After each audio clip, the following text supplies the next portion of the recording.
Chapter 586. The words of the Assistant Minister of the Ministry of Justice, Lord Lee, revealed the identity of the condemned criminal and also verified Abe's words. This condemned criminal had been arranged by the Ministry of Justice at the last minute. It was the first time those Wei Nation people had seen a corpse, so how could they recognize his name? Furthermore, they could accurately state the crimes the condemned criminal had committed when he was alive. It was simply unimaginable. There was only one explanation that made sense. The condemned criminal had come back to life in that dog's body. Witnessing this with their own eyes, looking at the restless dog in the cage, the atmosphere in the main hall instantly became strange. Many people were so shocked that they couldn't speak. Emperor Zhaoqing's eyes moved back and forth between the cage and the Japanese youth. Suddenly he asked, "You can bring a dead person back to life in a dog's body. Can you also bring him back to life in a human's body?" Abe actually only knew some simple official language. When she heard the emperor's question, she turned her head to look at Yamada Jiro with hesitation.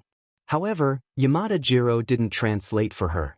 Instead, he answered Emperor Zhaoqing's question, "I can, but to bring a dead person back to life in a living person's body, that living person has to die first. Moreover, casting a spell on a living person isn't as easy as casting a spell on a dog's body. This is because animals don't have complete intelligence, so it's easier for them to accept a human soul. However, a living person has a complete soul. Unless you first turn him into an idiot, then you can cast a spell in his sleep and change a dead person's body." After hearing his explanation, Emperor Zhaoqing's eyebrows rose up high. With a thought-provoking expression, he looked at the Japanese youth who could bring the dead back to life. Under her seat, Yushu's heartbeat was abnormal under her calm appearance. A dead person's soul coming back to life in a living person's body. Wasn't this kind of strange thing a true portrayal of her own experience? She didn't believe that a tuft of hair or a candle could summon a soul and bring a dead person back to life. However, when she looked at the peculiar Japanese youth, she recalled the gaze he had looked at her during the Water and Continent Conference yesterday. That uncomfortable feeling was as if someone had seen through her. Could it be that he could tell that the thing in her body wasn't the original? No, impossible. How could this be possible? Yushu quickly denied this thought, telling herself not to scare herself. There were many crouching tigers and hidden dragons in Anling City. If someone could tell that she was up to no good, they would have done so a long time ago. Why would they wait until now? If that's the case, why can't he bring the dead back to life in his own body? Why must he occupy someone else's body? This doubt came from the imperial astronomer. The one who spoke was none other than Junior Eunuch Ren, who had been busy the entire night. "Well," Yamada Jiro rolled his eyes, "I've heard Abe-sama mention it before. In the eyes of a powerful onmyoji like her, there's something called ki in a living person's body. Once a person's body runs out of ki, they'll become a dead person. Their soul will leave their body. If they want to come back from the dead, they'll have to find a new body with ki. They can't use a body without ki." Hearing this, Yushu rubbed her chin thoughtfully as she looked at the young Yin-Yang master, who had his head lowered in silence. What do you mean by bringing the dead back to life? In this old man's opinion, this is clearly a trick used by the people of the Jianghu. It's fine to use it to deceive people, but how can it be taken seriously? The white-haired Duke of Jing snorted coldly. He was an important minister of the previous emperor and had performed many meritorious deeds. When the current emperor first ascended to the throne, he single-handedly quelled a few rebellious ministers. Although he had no military power now, Emperor Zhaoqing had always treated him generously. If it was anyone else who dared to speak so casually in front of the emperor, they would have long been glared at by the emperor. But at this moment, Emperor Zhaoqing only looked at him with a smile and did not speak. The Celestial Commissioner immediately agreed. Duke Jingwu is right. This lowly official thinks that the so-called resurrection of the dead by this Japanese warlock is more like a crooked method used by the devil to harm people. How dare they use this to deceive the emperor? They deserve to be punished. Xenia had suffered a loss at the hands of this Japanese yesterday. How could she let go of the chance to ridicule him today? Furthermore, Ren Qiming had already spoken in the morning. She would find fault if she could. As soon as he spoke, The celestial commissioner's side became lively. They started pointing out one thing after another, all of them saying the same thing: it's fake. Before we entered the palace, we were all prepared. No matter how real your magic looks, we can't admit it. There's a saying that 3 people make a tiger.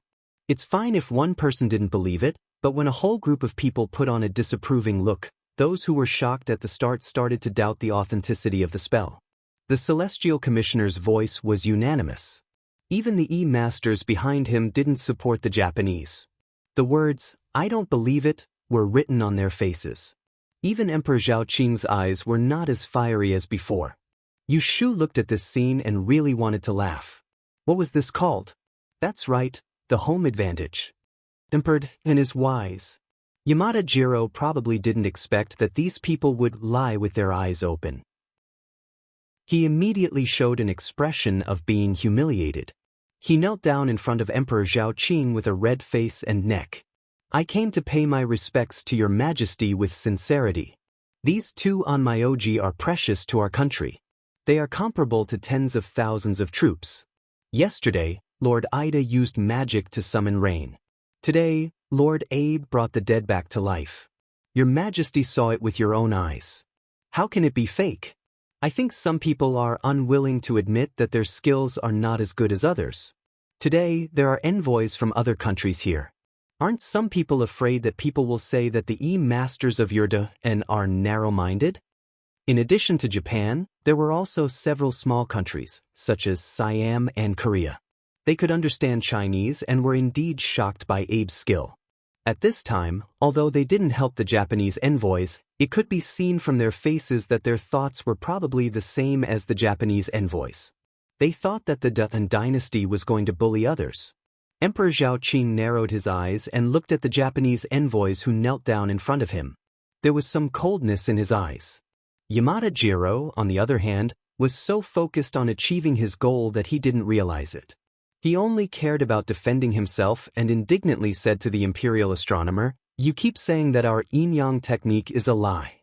Then, may the E-masters of your country explain clearly which part of it is a lie? If they can't, please don't slander us." Yu Shu had to praise this Japanese man for his good Chinese. He could even use such an appropriate idiom as slander. Unexpectedly, the celestial commissioner was waiting for him to say this. Humph. This time, it was Chao Zwilling who snorted. "Yesterday, we didn't expose you because we wanted to show our leniency. Now, you think that we, the celestial commissioner, have no one?" Then, he turned his head and said to Jingchen, "Thank you, Dozi Ibai." Jingchen nodded. He was already prepared. He stood up calmly and bowed to the throne, ignoring Yamada Jiro's clamor. He said, "Your Majesty, I have something to say." Emperor Zhao Qing was naturally amiable towards Jingchen.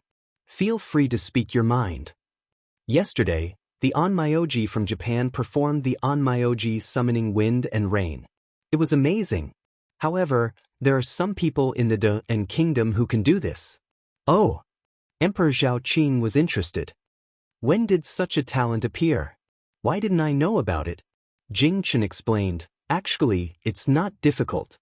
As long as one can accurately predict the weather of that day and make preparations in advance, anyone can summon the wind and rain. If I may be so bold, I would like to ask you to try and verify its authenticity." When Emperor Zhao Qing heard this, he was a little disappointed. He really hoped that Duthan had a Master E who could summon the wind and rain. If there was a drought or water shortage, he could send someone there with a wave of his hand. Even disaster relief would not be needed. If there was such an extraordinary person, he could use an uninhabited island to return the disaster. Why not? When Yamada Jiro heard Jingchen's words, he was stunned for a moment. Panic flashed across his face, but he still bluffed and said, "It's easy for you to say. Then please summon the rain and let us see if it's true." Jingchen looked out of the hall and thought about the speculation of the Master E in the morning. He couldn't help but turn back and look at Yu Shu, who was sitting below. He saw that she was holding a teacup and watching the show calmly, without any hint. Yamada Jiro misunderstood his action and thought that he wanted to stall for time. He hurriedly said, "Don't you want to summon the rain? Let me make it clear first. Yesterday, It only took an incense stick of time for Master Xiangqian to summon the rain. Don't try to fool us. If it takes too long, even if it rains, it won't be summoned by you. After saying this, he put on a pleading expression and looked at Emperor Zhao Qing. Emperor Zhao Qing also hated this Dong-ing envoy for not being sensible. He was probably very confident in his nephew. Without saying anything, he ordered the servant, "Go get an incense stick and light it." The people on the Celestial Commissioner's side who knew the situation more or less showed a worried expression. However, there was no turning back. Jing Chen didn't want to argue. He took a step and turned to walk out of the hall. His back was slender and his clothes fluttered in the wind. The figure of his back was imprinted in the eyes of others. He was like an immortal returning with the wind. In an instant, it made the hundreds of Master Yi inexplicably more confident and hopeful. Yu Shu, on the other hand, looked at Jing Chen's back as he disappeared outside the palace gates and shook her head lightly. The Grand Tester, who was sitting at the head of the table, turned his head and glanced at her, but no one noticed. After Jing Chen went out, everyone stared at the incense stick. Probably the Celestial Commissioner and the other Master Yi officials had never been so united as today. They all hoped that God would do them a favor and not doze off at this critical moment. Buzz, buzz, buzz. A deep bell rang in the distance, echoing up and down the Fengqing Palace. It was just the evening and the summer sun was setting in the west. The incense stick burned very fast. It didn't seem to have been burning for a long time. It was only as thick as a thumb, but it was still calm outside the hall. There was no sign of a storm. Until the last bit of incense ashes scattered into furnace dust, there was no rain. The Celestial Commissioner was silent. Yamada Jiro's face was filled with joy. He smiled proudly at the other side and then knelt down in front of Emperor Zhao Qing. "Your Majesty, what else do the Master Yi of the Holy Dynasty have to say?" Emperor Zhao Qing looked in the direction of the Celestial Commissioner expressionlessly. Only those who were familiar with the temperament of this emperor who had been on the throne for more than a decade knew that this was a sign of his anger. The Great Commissioner, who bore the brunt of the anger, stood up slowly and knelt down calmly. "I have failed in my duty." His kneeling was very serious. The Celestial Commissioner and the others all stood up and knelt down along with him. "I have sinned." Yamada Jiro didn't know that he had angered the emperor. He was just proud that he had the upper hand. He asked Emperor Zhao Qing, "Your Majesty, please honor the agreement. My country will exchange the island with 2 on Myogis."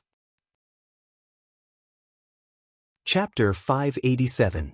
Arriving at the second watch, begging for fan votes and recommendation votes, unknowingly, night fell.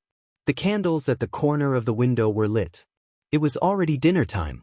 The 32 seats on the 3rd floor of the Chui family's gambling den were all filled.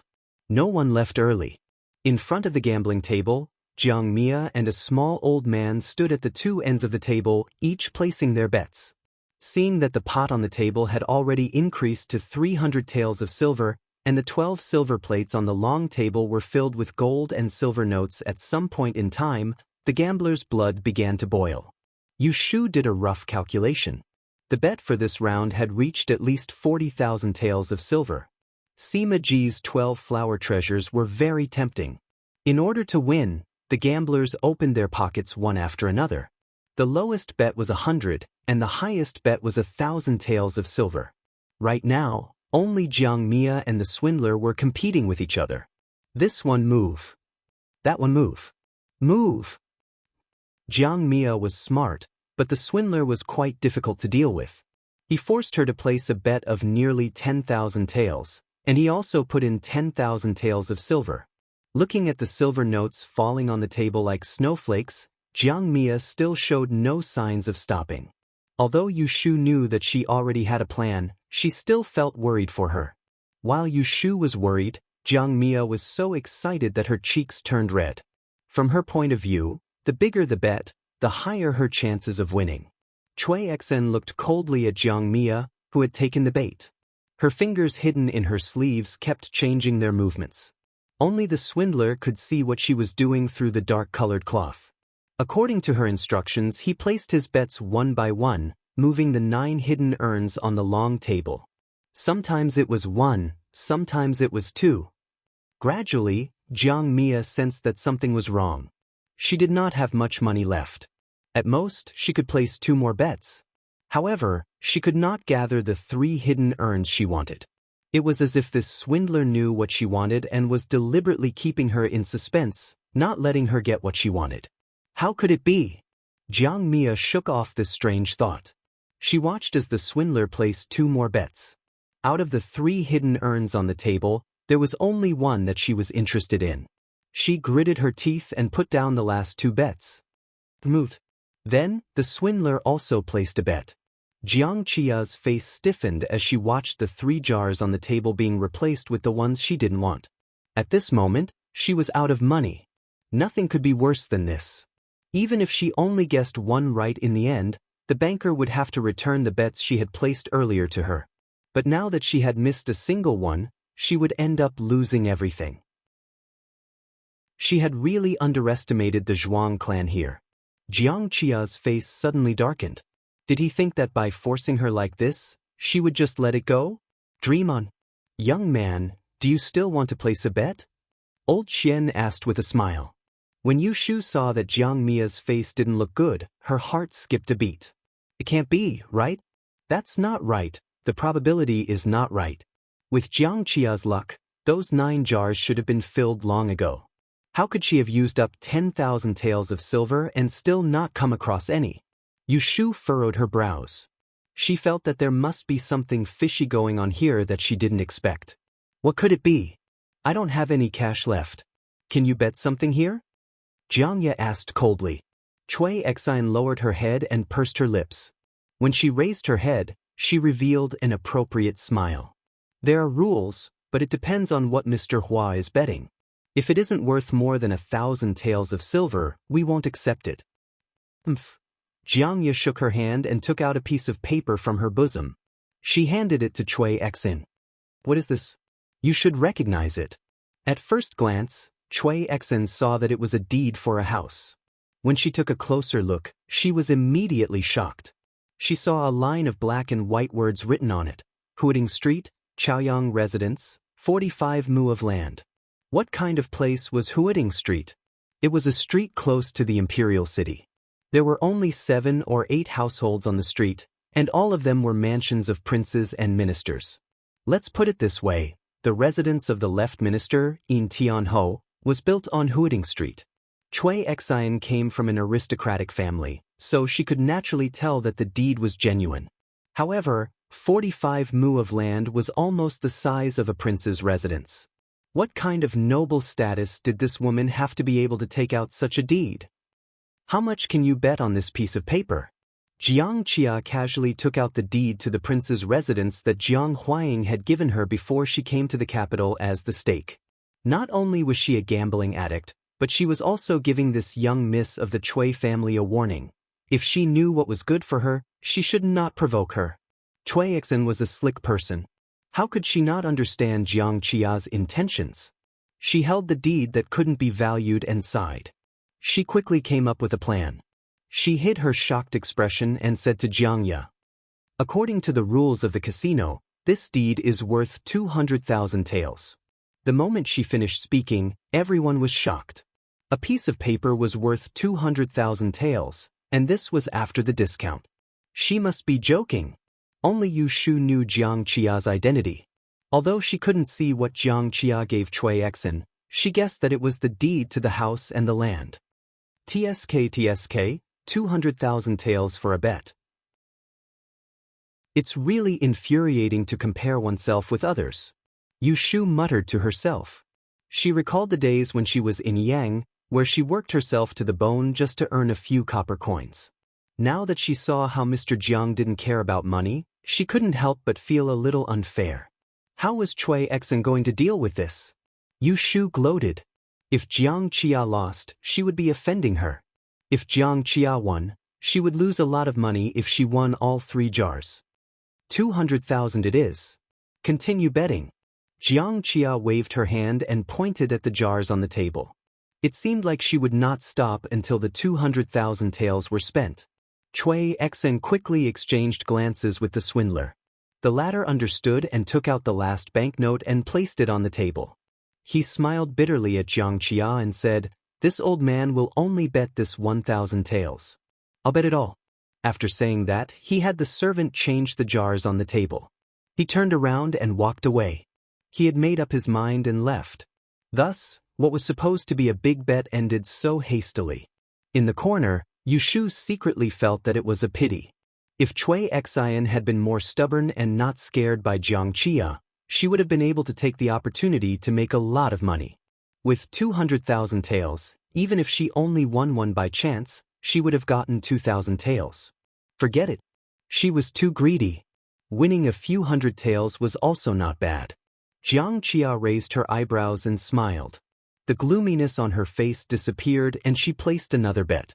When she saw that the 3 jars on the table were all changed to the ones she wanted, she was satisfied and returned to her seat with her hands behind her back. She picked up her teacup and took a sip. She turned to Yushu and said, "Did I say anything wrong?" "What did you say? Are you going to make the boss cry?" Yushu asked in return. She shook her head and pointed at Cui Xian, who was calmly ringing the bell behind the table. She wanted Jiang Qia to see for herself. You will know whether she will cry or not when the jars are opened later. Although Jiang Qia said that, she did not have full confidence that she would win all 3 jars. She could only be certain that she would not lose. After placing their bets, the gamblers began to busy themselves with the huge wagers on the 10 silver trays. They divined the truth of the 3 hidden jars with all their might, hoping to make a big profit. After the time it took to drink a cup of tea, the banker calculated the wager for this round. It was a total of 63,500 taels. When Cui Xian announced this sum, Yushu could clearly hear the sound of someone swallowing their saliva. The banker rang the bell for the 3rd time. Everyone placed the jars on the table and sat down obediently, waiting for the results. This round is full of bets. If you win 1 jar, you will win 635 taels. If you win 2 jars, you will win 6,350 taels. If you win all 3 jars, you will win the banker. Other than the wager, you will also win Sima Ji's famous work, 12 Flowers. After Cui Xian finished her words in one breath, she aimed the hammer at the jars. At this moment, it was not that she did not want to give up. But since things had already come to this, she could only ensure that Jiang Qia would not guess all 3 jars. First jar, open. The pottery piece shattered, revealing a piece of jade wrapped in gauze. It was about the size of a fist. The boy opened the gauze, revealing its true appearance. Everyone's eyes widened. Someone shouted, "It's a lilac flower." The lilac flower carved from purple jade looked extremely charming under the candlelight. Jiang Qia's lips curled up. Yushu also smiled. She had earned 600 taels of silver. Cui Xian was very clear what Jiang Qia and Yushu had chosen. She took a deep breath and knocked on the 2nd jar. Puh. After a moment of silence, someone shouted again, "It's an orchid." Jiang Qia frowned and revealed a disappointed expression. The 3 jars she had written in the jar were lilac, osmanthus, and jasmine. Now that one had escaped, she would not be able to win the banker. On the other hand, Cui Xian heaved a huge sigh of relief. She relaxed and thought that Yu Lianfang chose peony, lilac, and lotus. Her companion chose lilac, osmanthus, and jasmine. The 2nd jar produced an orchid. Neither of them won. Even if one of them won the 3rd jar, they would only lose 20% of the wager. It was not considered a loss. One must know that ever since she mastered the spirit speech technique, she had never made a mistake. Her performance that day at the Hibiscus Gentleman's Banquet was just a deliberate concealment. With this thought in mind, she knocked on the 3rd jar without any hesitation. When she lowered her head to take a look, a smile immediately appeared on her face. It was a peony. At this moment, she felt that there was a bright light at the end of the tunnel. Compared to Cui Xian's good complexion, Jiang Qia's face could not hold back. What bad luck! She turned her head and looked at Yushu, who was sitting beside her. Suddenly, she was not pleasing to the eye. What are you laughing at? It's all because you, a novice, placed your bet and ruined my luck. If I had known earlier, I wouldn't have come with you. Hearing her vent her anger, Yushu actually did not refute. 1 lilac, 1 orchid, and 1 peony. May the guest who won the bet stand up and wait for me to examine the jar, Cui Xen said. Jiang Qia stood up. Yu Shu also stood up. There were 2 other guests. Cui Xen intentionally went to examine the 2 guests first. She handed over 600 taels of banknotes and several silver ingots to each of them before coming to the 2 of them. How many did Mr. Hua win? Jiang Qia unhappily said, If I said I won 3, would you believe me? Cui Xen good-naturedly smiled and reached out to look at her jar. She opened it one by one and there was nothing wrong with it. Congratulations, you won one. Here is 635 taels and the money you bet. Please keep it well. Cui Xen returned the deed that was like a hot potato to Jiang Qia. She felt relieved. She turned her head and looked at Yu Shu. Her smile had a different meaning. The friend that Mr. Yu brought today is very lucky. Yu Shu pursed her lips and smiled. Are you saying that my luck is bad? How could that be? Cui Xen shook her head and picked up the jar on the table. As she opened it, she asked, How many did you win? If I said I won 3, would you believe me? Cui Xen didn't take Jiang Qia's words seriously. She just laughed it off and opened her second jar. When she saw the name of the flower on the note, she froze. Peony? How could it be peony? Shouldn't she choose peony and lotus? Cui Xen was afraid that Yu Shu would notice something was wrong with her, so she opened her third jar in bewilderment. When she saw the 2 small words written on it, she was really dumbfounded. Seeing this, Jiang Qia's eyebrows jumped. She raised her hand and snatched the 3 notes from Cui Xen's hand. After reading them, she was dumbfounded. You, she stared at Yu Shu and couldn't think of anything to say for a moment. Haha. Yu Shu sat down on the chair and finally couldn't hold it in anymore. She raised her head and laughed out loud. She felt excited and ridiculous at the same time. Tears were about to come out of her eyes. Who would have thought that a small ingot of silver could be exchanged for 60,000 taels? She, who came out to buy soy sauce, became the biggest winner of today's game. Chapter 588. There was a storm outside the palace, but the main hall was a scene of joy and harmony, ignoring the words of the Dongying people. Yu Shu's heavy rain could be said to have taken advantage of the right time, the right place, and the right people.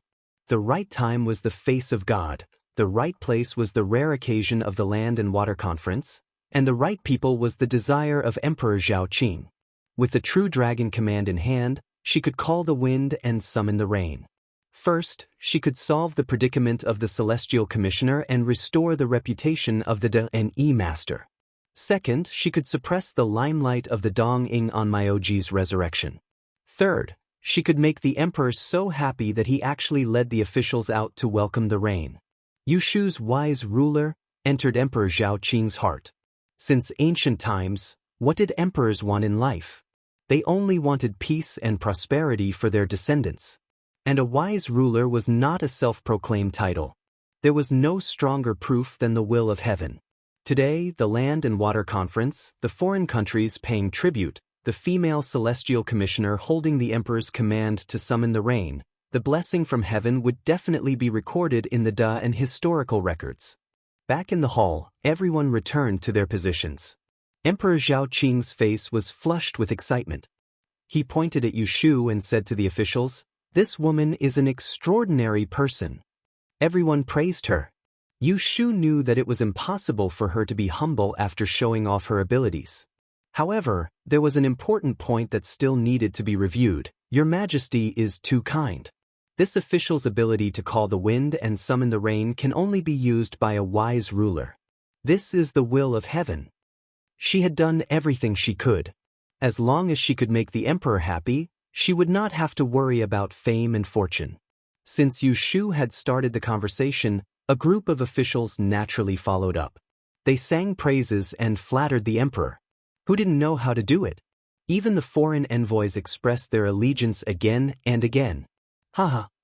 Emperor Zhao Qing laughed heartily. In such a situation, among the Celestial Commissioner's side, someone looked at Yu Shu with a deeper meaning. Yu Shu didn't notice it at all. She waited until Emperor Zhao Qing was happy enough before she turned the spearhead and pointed it at the Dongying people whose faces were stiff and unsociable. "Your Majesty, this official has something to ask the Dongying people." Only then did Emperor Zhao Qing remember the annoying Wei nation man. His smile faded a little and he raised his hand to give her permission.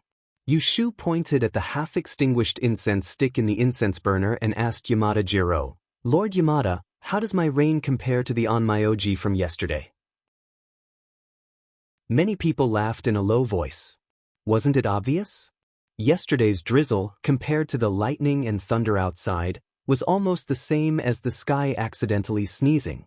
There was a saying that people would die if they compared themselves to each other, and goods would be thrown if they compared themselves to each other. Yamada Jiro was infuriated. These stern people were cunning. They clearly had such a powerful person, but they hid it well, making him completely unprepared. "Sir, you are very capable," he replied reluctantly. He glanced at Abe Kuei, who was sitting beside him in a daze, and had an idea.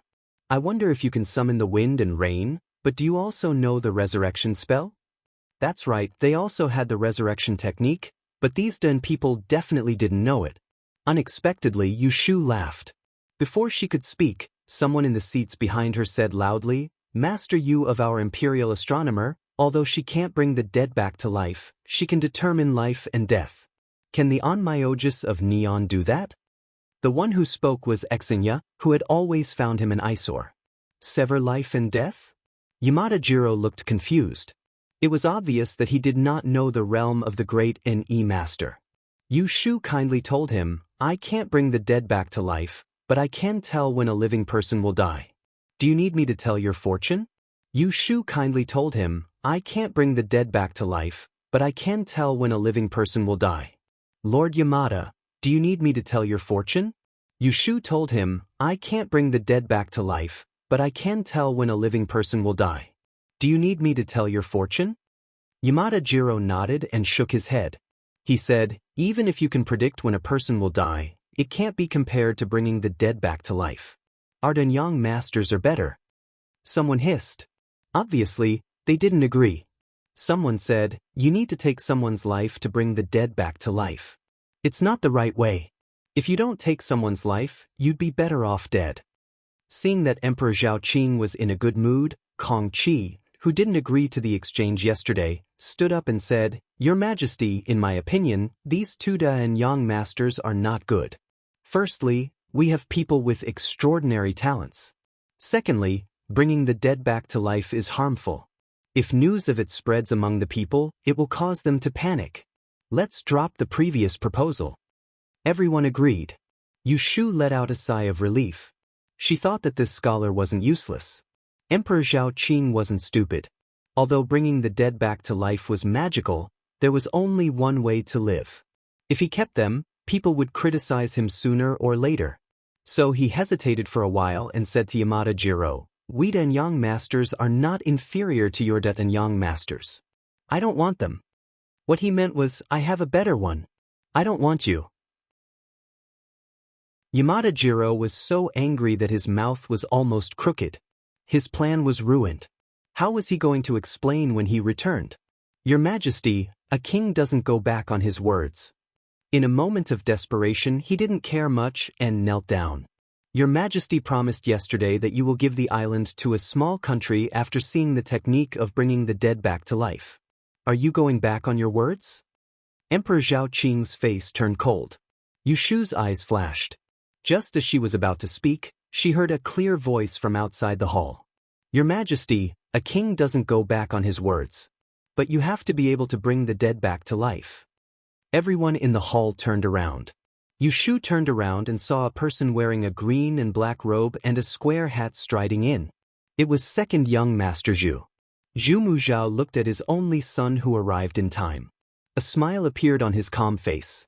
"This subject has offended you. Your Majesty, please punish me." Zhu Qingjue went forward and knelt down. As he lowered his head, he stared at Yu Shu strangely. Emperor Zhao Qing raised his eyebrows and looked at Dian. He didn't blame Zhu Qingjue for barging in. He raised his hand and signaled him to stand up.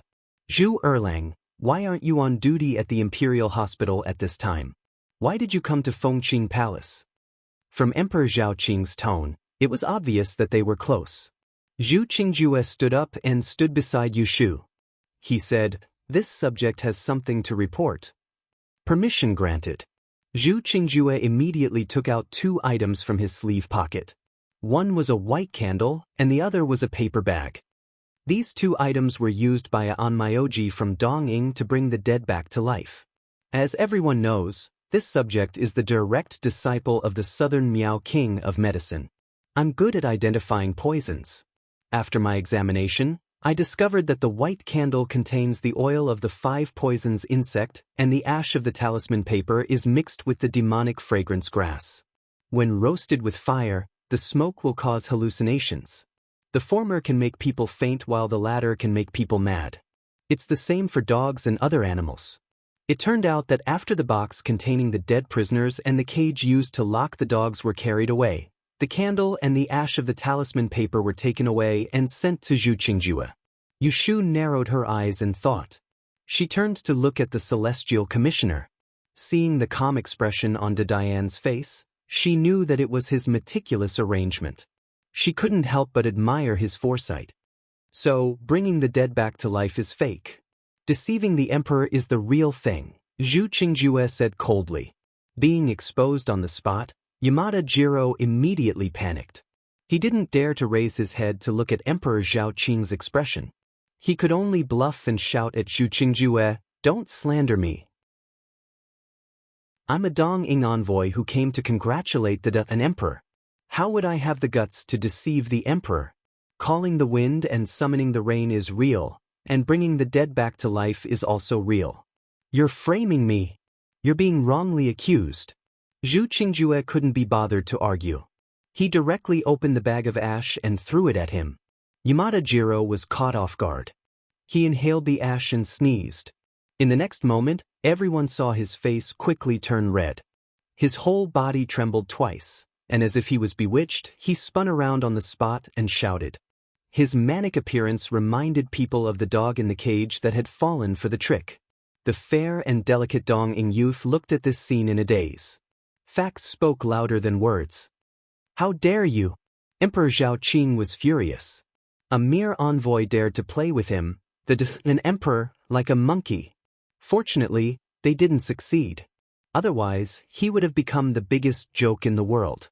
When the emperor was angry, the few people from the Dongying side were so scared that their faces turned pale. They all knelt down. Only Biki seemed to be haunted by a ghost and didn't move at all. "Guards, take them all away and throw them into the prison. Then send people to the post house to arrest their accomplices." As soon as he finished speaking, the imperial guards rushed in from outside the door and swiftly dragged the group of people out of the hall. The envoys of the other countries felt a chill down their spines. Now it was quiet. However, things weren't over yet. Duke Jing was also a person who couldn't hold back his anger. He immediately scolded the Dong nation for being disrespectful and harboring evil intentions. He proposed to send troops to suppress them. This proposal was supported by a few people, but there were also voices of opposition. "I think that we should first investigate the whole matter clearly. Who ordered the Dongying envoys to do what they did and why they coveted the Diaoyu Islands? Then we can decide whether to send troops or not." This was the first time that Yu Shu heard Shui Rui's grandfather, Right Prime Minister Shui Lingnan, express his opinion in the past 2 days. "I agree." The kind-looking Prime Minister Yin also spoke up. After the two sides persuaded, Emperor Zhao Qing calmed down. He immediately issued an order for the Supreme Court to interrogate them. The Ministry of Justice and Swan Temple would assist in the investigation, and Shui Lingnan was appointed to supervise. After dealing with the group of Dongying people, Emperor Zhao Qing looked back at the 2 young people who were still standing in the hall. Hearing the sound of rain outside, he felt a little better and drank some tea. He said, "The Celestial Commissioner has done a meritorious deed by summoning the rain, and the Court of Imperial Physicians has done a meritorious deed by exposing the drug. How do you think I should reward them?" Although he was asking everyone, his eyes only glanced at 3 people: Zhu Muzhao, Left Prime Minister Yin, and Right Prime Minister Shui. The three people looked at each other. To avoid arousing suspicion, Zhu Muzhao naturally didn't say anything. Xue Lingnan also didn't say anything. Finally, Yin Tianho stood up and spoke. Deputy Physician Song of the Court of Imperial Physicians is about to retire. Imperial Physician Zhu is young and promising and can be promoted. As for the Celestial Commissioner, the miraculous deed of summoning the rain and wind will definitely be known by the people in the future. She should also be promoted.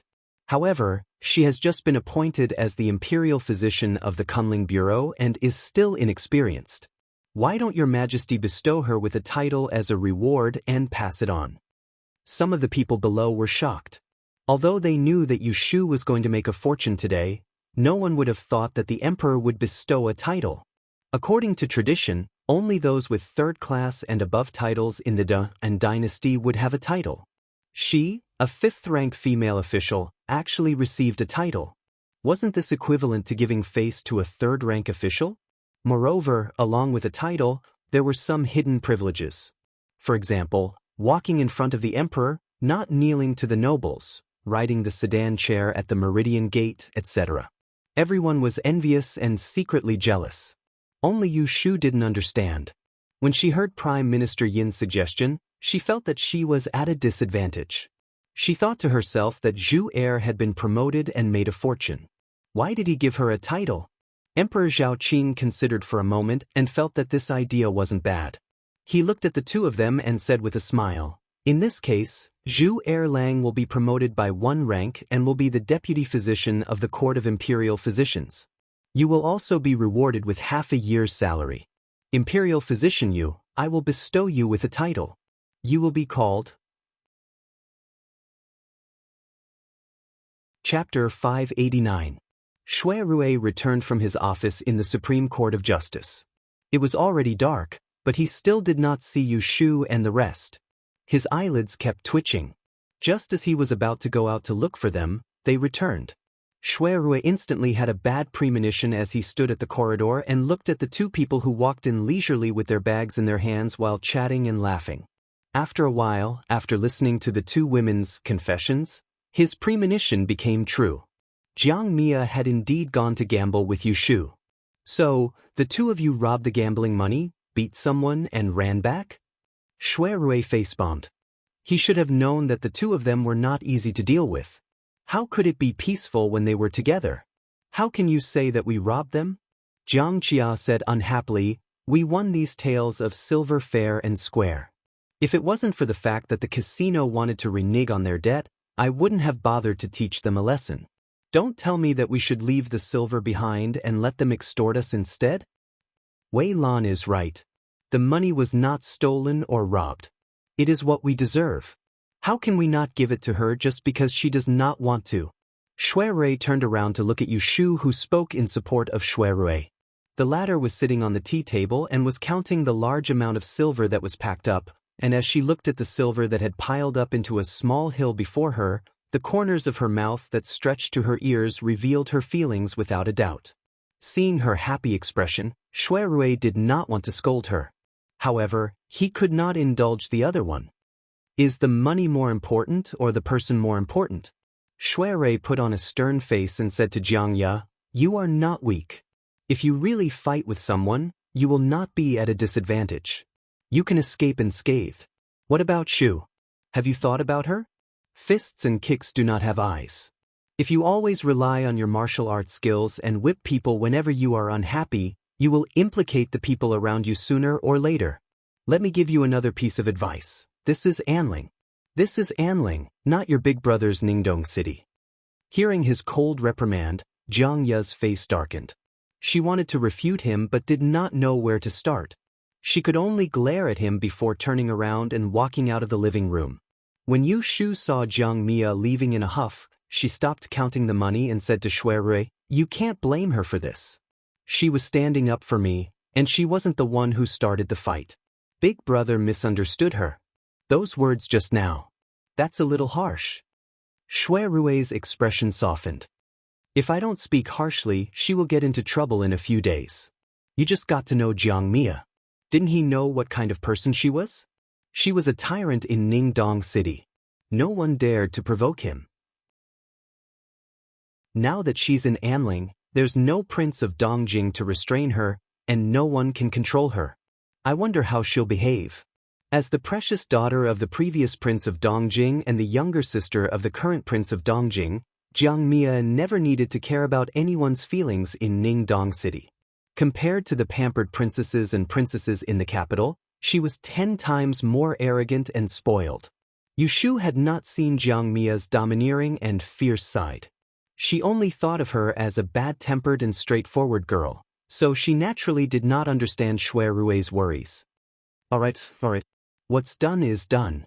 Let's not dwell on it. Let's talk about something happy. Yushu waved the stack of banknotes in her hand and said with a smile, "Big brother, do you know how much money I earned tonight?" Shui Rui did not want to spoil her mood. He looked at the white banknotes on the table and sighed at her luck. "I'm afraid it's 10 or 20,000. Yushu wagged her finger and said proudly, "More than that. Just the money I brought back tonight is almost 30,000 taels. In addition, Chui Xan also gave me an IOU." As she said this, she showed the IOU to Shui Rui. There was still Chui Xian's fingerprints on it. Shui Rui was speechless when he saw this. He did not know whether to be angry or laugh at Yushu's despicable behavior. "Are you going to take this IOU to the Chui family to ask for money?" Shui Rui shook his head. "If I were you, I wouldn't do that." "Why? Do you want to say that the Chui family will deny it and I won't get the money?" Shui Rui did not explain directly. Instead, he tested her. "You are going to be the Celestial Commissioner. You can't be clueless about your superiors." "That's not necessary." Yushu stretched out her fingers and counted. First supervisor is the eldest son of the Zhu family. Below him, junior supervisor Ren Qiming is a member of the Ren family. He is also the son-in-law of Count Zhongyong. Below him, there is no need to mention Jing Chen. The left magistrate Chao, who is half a rank higher than him, is the grandfather of the deceased Chao Yuling. The left magistrate is Xian Ya.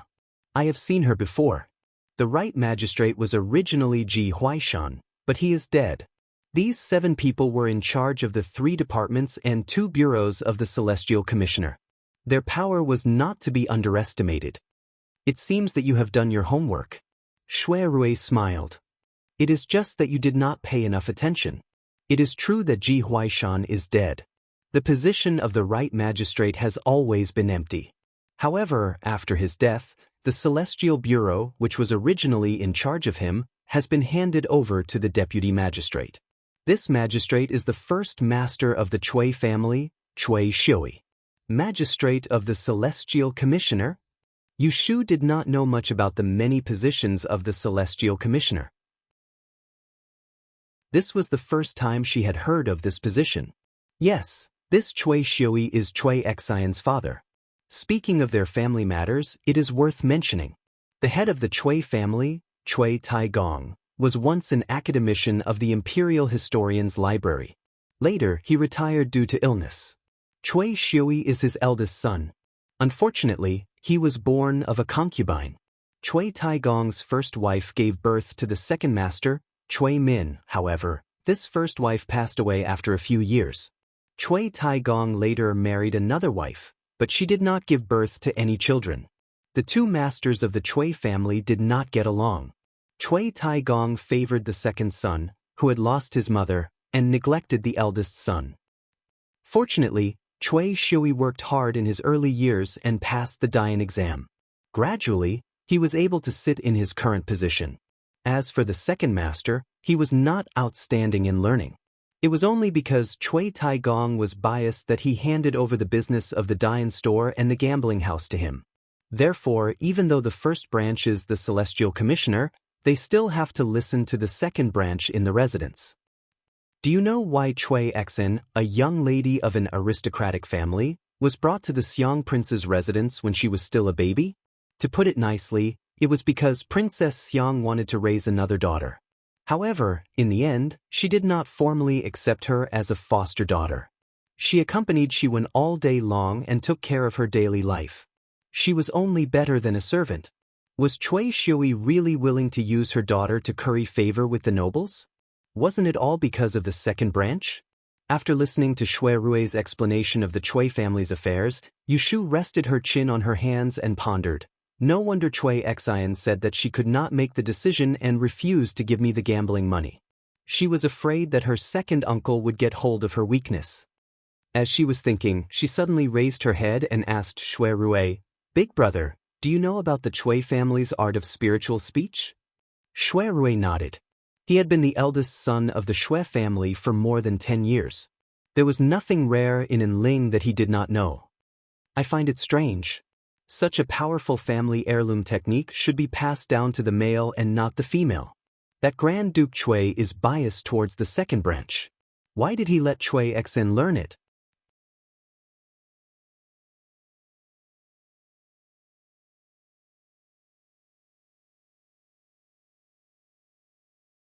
Why don't you sell him a favor first and let him owe you in his heart? In the future, we'll both be officials in the Celestial Commissioner, so we can take care of each other. So you're saying that I don't want the money? Yushu looked unwilling. Shui Rui smiled and pointed at her forehead with his finger, saying, "It's not that you don't want it, but that you can ask for it later. When you have a firm foothold in the Celestial Commissioner, it's not too late to offend people." Yushu wanted to say that she was not afraid of offending people at all. Anyway, a dead pig was not afraid of boiling water, and the emperor protected her. However, Shui Rui was also thinking about her, so she would not waste his consideration. "Okay, I'll listen to you." Anyway, the money came from the wind, so she didn't feel bad about it. Just the money she got tonight was enough for her to tidy up a luxurious house. As for the rest, she had to save it. If one day she couldn't survive in Anling City and had to run away, she should at least have money in hand. Yushu thought self-mockingly. The next day, Yushu went to the Taihing Chamber of Commerce to find Pei Jing and told him about the incident of the topaz. Knowing that someone used the luck of the topaz to gamble in the casino, Pei Jing frowned, thought for a while, and said, "It's my negligence, or I won't sell the topaz." This kind of thing, if you block others' way of making money, it's inevitable that people will bear a grudge against you. Sell it, why not sell it? Yushu rejected Pei Jing's countermeasure and said disapprovingly, "Let them find me if they block their way of making money." "Uncle, don't worry. Anyway, I'm an official in the Celestial Commissioner now. I'm not afraid of anyone. Instead of making her live in fear and trepidation, it would be better to just kill her and be happy. Uncle, don't worry about those casinos. As the saying goes, the devil is 10 times stronger. If they don't want to lose money, they will naturally find a way to deal with it. We don't need to worry about it." Wasn't Chui Xian a good example? Pei Jing listened to her twisted argument and found it very reasonable. After thinking for a while, he was persuaded by her and no longer insisted on stopping the sales of the topaz. However, the price had to be raised. On this point, the two of them had the same idea. After leaving Pei Jing's place, Yushu had another 5,000 taels of banknotes in her hands. This was the dividend of the first crystal sale. She and Pei Jing split it 50-50, and each took half. In just one day, she had changed from a sister who was worried that her younger brother could not afford the tuition fees to a rich woman with a lot of money. This feeling of being a nouveau riche really made Yushu feel light when she walked. She went straight to the new house on Baochang Street in the north of the city. As early as a few days ago, Qiu Jiming sent a letter to her, handing over the blueprint of the house, and it was considered completed. The only thing left was to change the door keys, and then people could live in it. Yushu originally planned to move in the middle of the month, but now that she had a lot of money in her hands, she was not in a hurry. In the morning at Pei Jing's place, she drew up a list of all kinds of flowers, birds, grass and fish, rooted trees, silver ponds, ancient calligraphy, antiques, and bronze wares. She entrusted them to Pei Jing to buy for her. These were all used to arrange the feng shui. The feng shui of a house could even affect the owner's luck and fortune, and it could also be used for protection. For example, the fire in a haunted house was often said to be haunted, but in fact, it was the bad feng shui that made people feel uneasy. A while ago, she flipped through a notebook in the philosopher's building in the Taisher Library.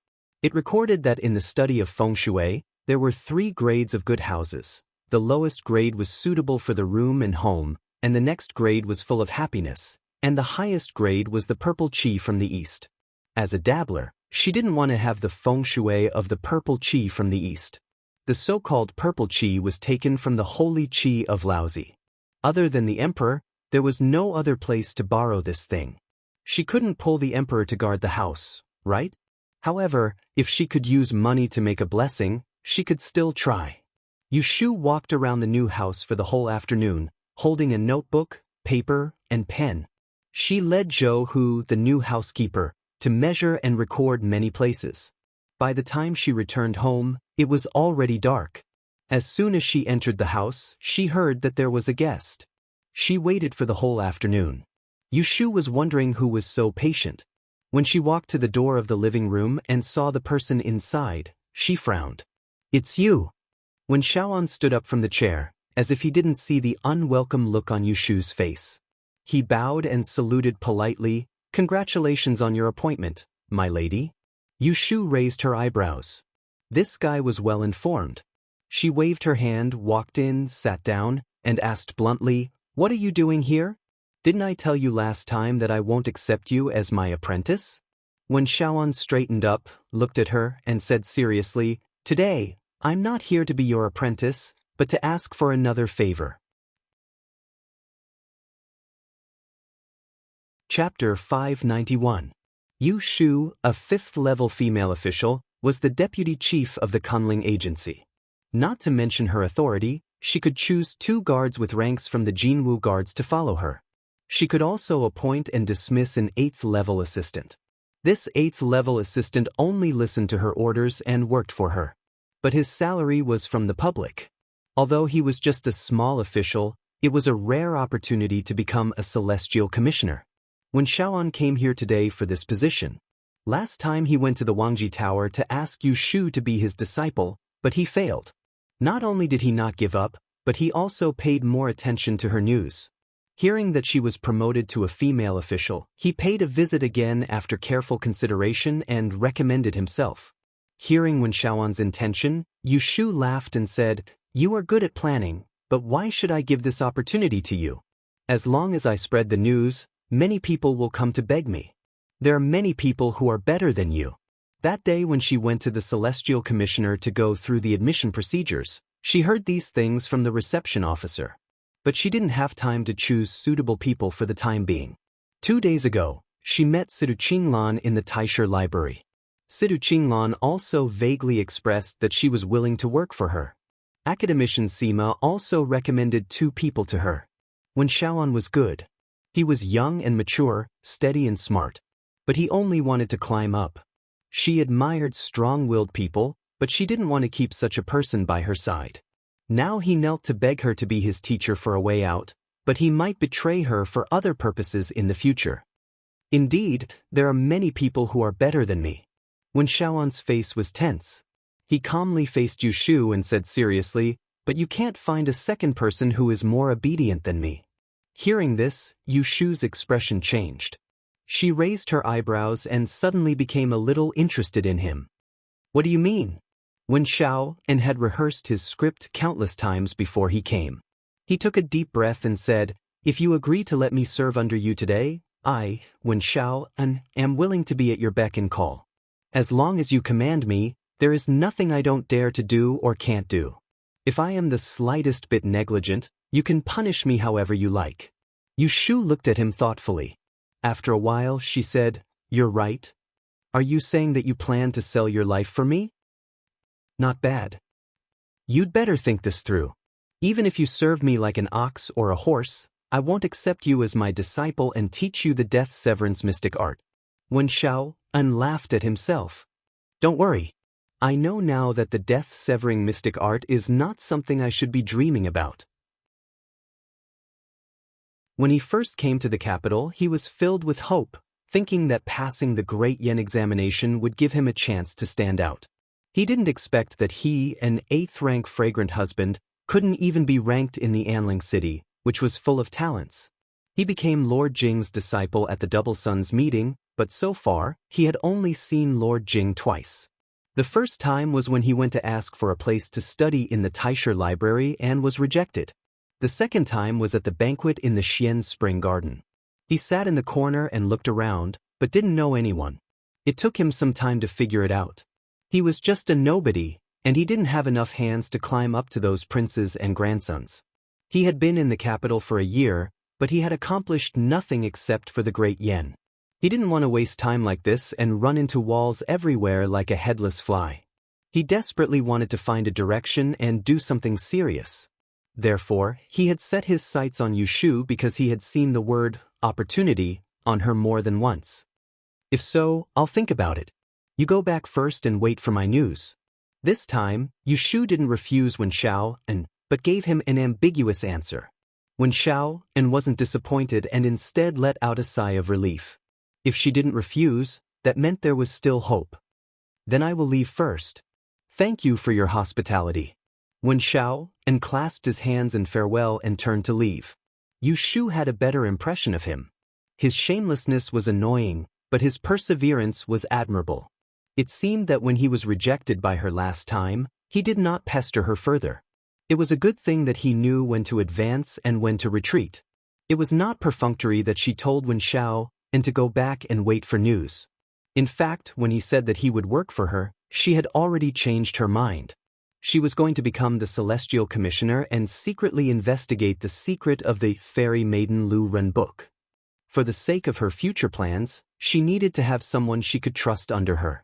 It wasn't a good thing to have an ambitious subordinate, but if this subordinate was a sensible person and obedient enough, then it would be a different matter. However, before she replied to him, she first had to confirm that the pitiful background that Wen Shao had told her was true. How would she confirm it? Should she find someone to inquire about it from the Wenchen family in the north? There was no need to bother. She had the little azure stove and the Tihu incense. On the 15th day of the 7th month, the emperor issued a decree to hold a land and water conference to entertain the foreign envoys. He called upon all teachers above the 7th grade in the capital to attend the conference. Yushu finished trying on her official robes. There were less than 2 days left, but before the start of the Land and Water Conference, there was another piece of big news. The case of the assassination of Imperial Envoy Zhou Qing was investigated by the Supreme Court. It was instigated by the 11th Prince, Lu Yi. All those involved were to be beheaded in public. Considering that Lu Yi was young and ignorant and had been instigated by a traitor, he was exempted from responsibility. The emperor issued an edict to expel him from the imperial palace and imprison him in the Rising Cloud Monastery in the suburbs to reflect.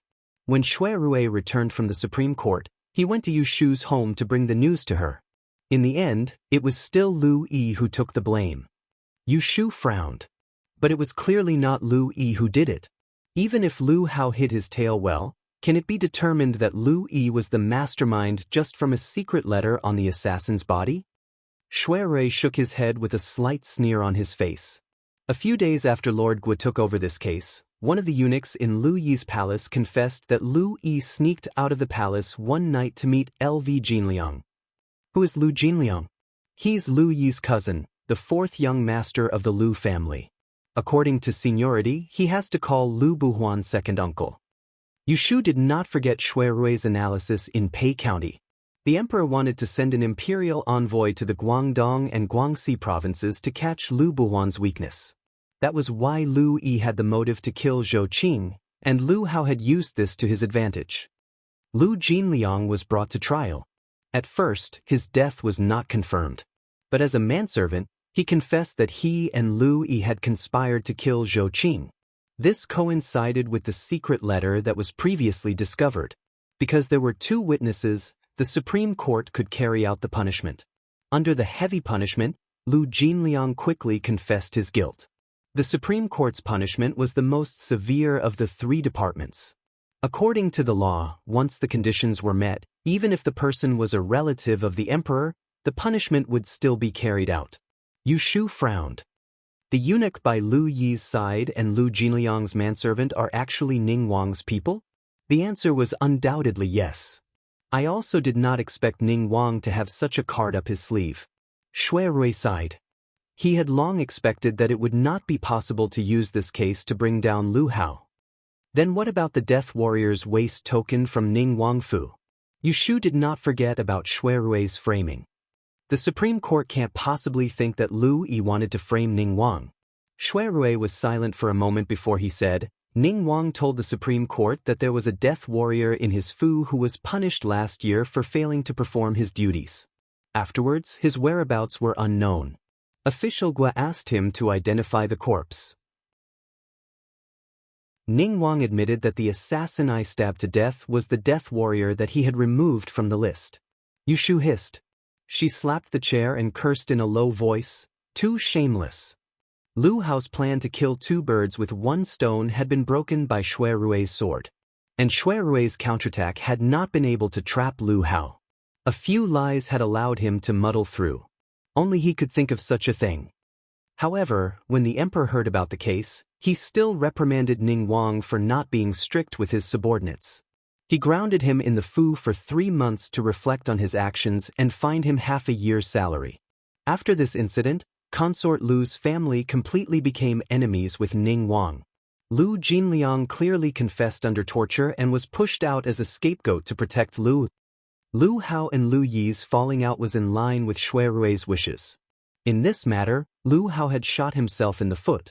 Not only did he lose a good brother, the 2 spies that he had painstakingly planted were also exposed. Faced with this result, the happiest person was not Shui Rui and Yu Shu, but Lu Tan, who had been watching the show from the side. Consort Lu had been implicated and demoted to a Lu Pin. Lu Yi had been kicked to the outskirts of Jing. This time, the emperor had openly sent an imperial envoy to the Guangdong and Guangxi to investigate Lu Buhuan. What the Lu family was about to face was perhaps a decline. In short, Lu Yi had no chance of inheriting the throne. At the same time, Lu Hao had lost a helper. It can be seen how immoral this Ning Wang is. Yu Shu sneered. Lu Yi followed him around all day and did not do anything wrong to him. If he could do something like cutting off his own arm, in the future, if this kind of person really becomes the emperor, none of us will be able to live well. Shui Rui deeply agreed. At this point, the case of the imperial envoy's decapitation was considered over. Shui Rui had also heard that the palace was going to hold the Water and Land Conference. Knowing that Yu Shu and Jing Chen would be attending, he had some misgivings in his heart. When he thought that the 2 of them would soon be together day and night, his sense of crisis ran out. So he warned her, I will also be present at the Water and Land Conference. I'll be there for the Water and Continent Assembly as well.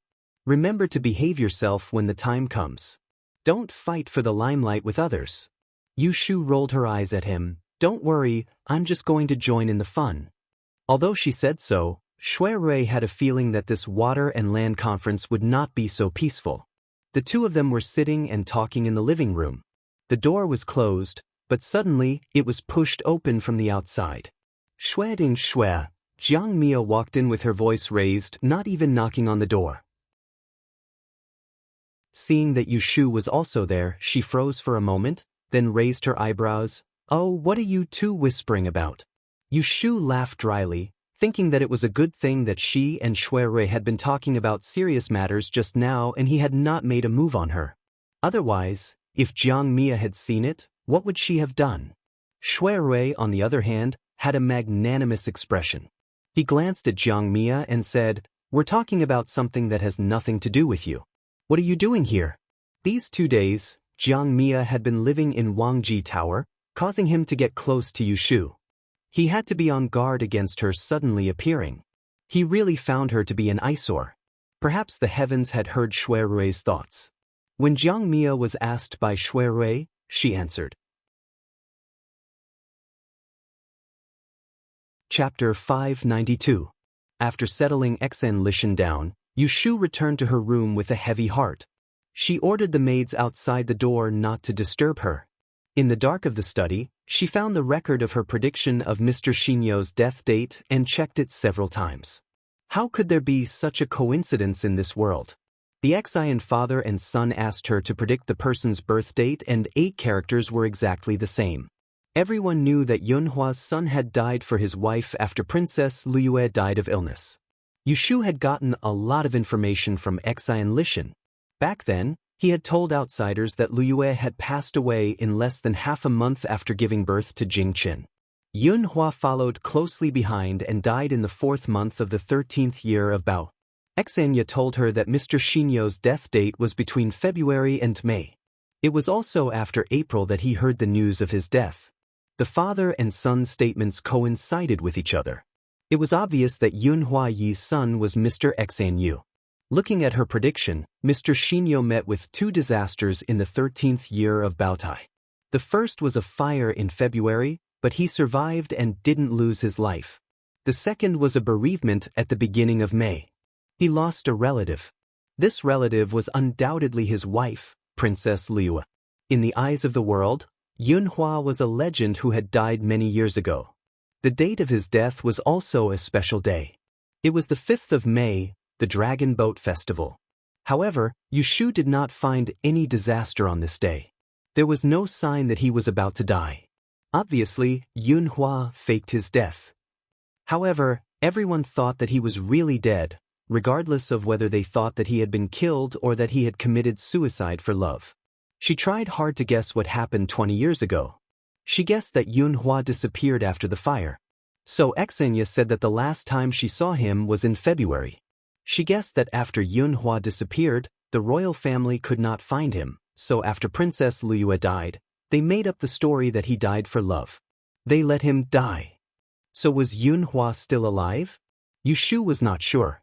Only when she used the law of time of calamity to predict the disasters for him in the past 20 years could she confirm whether he was dead or alive.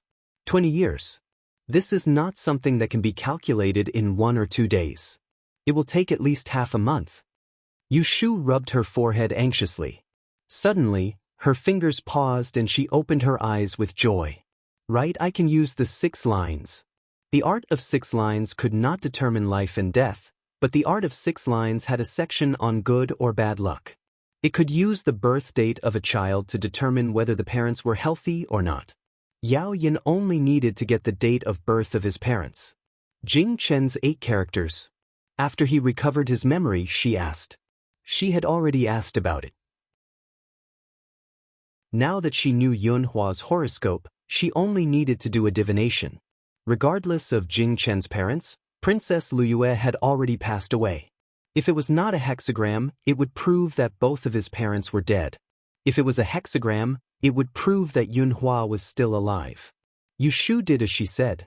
She hurriedly took out the small green stove and the tihu incense from the secret compartment of the bookcase. Yushu did what she said. She hurriedly took out the small green stove and tihu incense from the secret compartment of the bookcase. In the afternoon, after reporting to Guohuayan the progress of the investigation of the new murder case in Taisher Library, Shui Rui walked out of the Supreme Court alone. The sun above his head made people dizzy. The patrolling guards were already sweating. Shui Rui slowly waved the Mujiang fan in his hand. He did not feel hot. Just in time for this murder case. You weren't able to come for the 2 days of the Water and Land Conference. Have you heard that His Majesty has conferred the title of Miaoling Emissary of the Imperial Astronomer? The day before yesterday, you really shocked this old man. I didn't think that in my lifetime, I would be able to see with my own eyes the magic of a mortal who can call the wind and summon the rain. Your sworn sister's abilities are truly extraordinary. Shui Rui had not heard the news that Yushu was conferred a title. He had been investigating the case in Taisher Library for the past 2 days and did not go home. He did not know that Yushu had quietly made such a name for herself. It surprised him. After the surprise, he fell into deep thought. Shui Rui dared to say that other than Yushu herself, he was the one who knew her best. What was it? How could he not know whether she knew how to use it or not? He guessed that it was the same as the death sentence strange art. It was something she had done opportunistically. And the trigger that forced her to show off was probably Zhan Shuiyuan's tragic death. Sigh. Shui Rui let out a soft sigh. He closed his fan and pressed it against his forehead. He knew that she wouldn't stay put and wait for him to come up with a plan. But after not seeing her for a few days, she had made such a big move. She was really swift and decisive. It made him feel at ease and worried at the same time. When Shui Rui returned to Wangji Tower, he heard that there was a guest in the backyard. He did not disturb them. He changed into casual clothes downstairs and went to the second floor. As soon as he entered, he saw Yu Shu sitting in the living room, holding a teacup in a daze. He could not help but stop and look at her.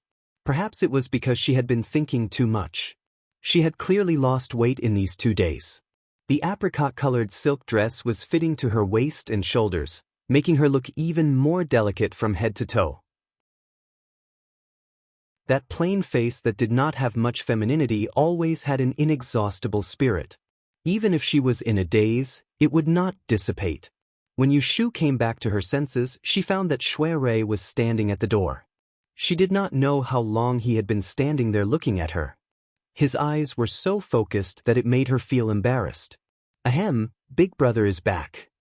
Yu Shu cleared her throat and stood up. She moved her numb legs and feet and sat back down.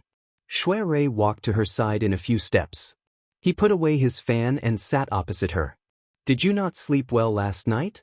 Yu Shu shook her head. Shui Rui raised his finger and swept it under her eyes.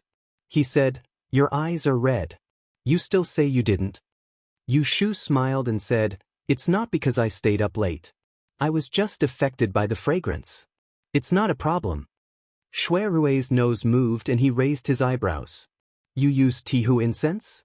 You have a good nose. Yu Shu lifted her sleeve and sniffed. There was a little smell. But he could smell it even though they were separated by a few feet. She did not know that Shui Rui had been raised by Shui Lingnan since he was a child. What he learned was not only temperament and strategy. In order to prevent the eldest son of the Shui family from being assassinated, Shui Lingnan's education could be said to be in all aspects. Shui Rui only smelled the spices and medicinal herbs once, and he would remember what they should and should not smell like in his heart. Why do you need to use 6 lines divination? Shui Rui asked. Yu Shu crossed her hands on her stomach. Her eyes changed. I went to visit Xian Mansion in the morning. Guess who I met on the street in front of the mansion? Shui Rui shook his head and said, I heard you brought someone back. He is resting in the guest room. It's the 5th master of the Xian family who was expelled from the clan, Xian Lishan. Shui Rui felt that something was amiss. He leaned forward slightly and stared at her. What's going on? Yu Shu's lips moved a few times. She suddenly stood up and went forward to close the door tightly. She returned to her seat and gritted her teeth as she whispered, Big Brother, I told you not to be too surprised. I have calculated that the eldest martial brother whom I have no chance to meet, Yunhua Yitzi, is still alive and well. Chapter 593. Yu Shu told Shui Rui in detail that the father and son of the Xian family had asked her to predict Yunhua's death. Rather than saying that Shui Rui's reaction was surprise, it would be better to say that he was bewildered. So he's still alive? It can't be wrong. I used Jing Chen's horoscope 3 times, and the result was the same. Princess Royal Luyue passed away 20 years ago. If Yunhua is also dead, then the 6 lines will not be a hexagram at all. After Yu Shu finished speaking, she did not hear Shui Rui's reply for a long time. Looking at his erratic eyes, she raised her hand and waved in front of his eyes. Big Brother? What are you thinking about? Shui Rui put away his thoughts of running away and said to her, I have some suspicions, but I can't confirm it yet. I won't tell you for the time being. Yu Shu nodded indifferently and continued her words. She said happily, This is good news for us. This is good news for us. Yunhua is my eldest senior brother. Back then, his purpose of entering the capital city was the same as mine, which was to destroy the Book of Mystic Fairies' 6 Rens. However, I don't know where he is hiding now. Otherwise, we can find him and ask him clearly. Shui Rui looked at her and asked, Are you going to tell Jing Chen about this? Yu Shu had never thought about this before. After thinking for a while, she nodded gently. I asked him to come to Wangji Tower tonight. I will tell him then. Shui Rui said slowly, Jing Chen will be surprised when he hears this news. Yu Shu said, I didn't tell him because I wanted to give him a surprise. I just think of it as repaying him for not hiding the matter of the life breaker from me. Moreover, Yunhua is Jing Chen's biological father and his closest relative. He has a reason to know that his father is still alive. As an insider, what right do I have to hide it from him? Shui Rui's eyes darkened a little and he said to himself, does he have a reason to know? Why, do you think it's inappropriate? Shui Rui shook his head. It's good to tell him. Let him know that the death of Yunhua Ez was strange. He will not blindly listen to the arrangements of that side. The more suspicious he is, the better.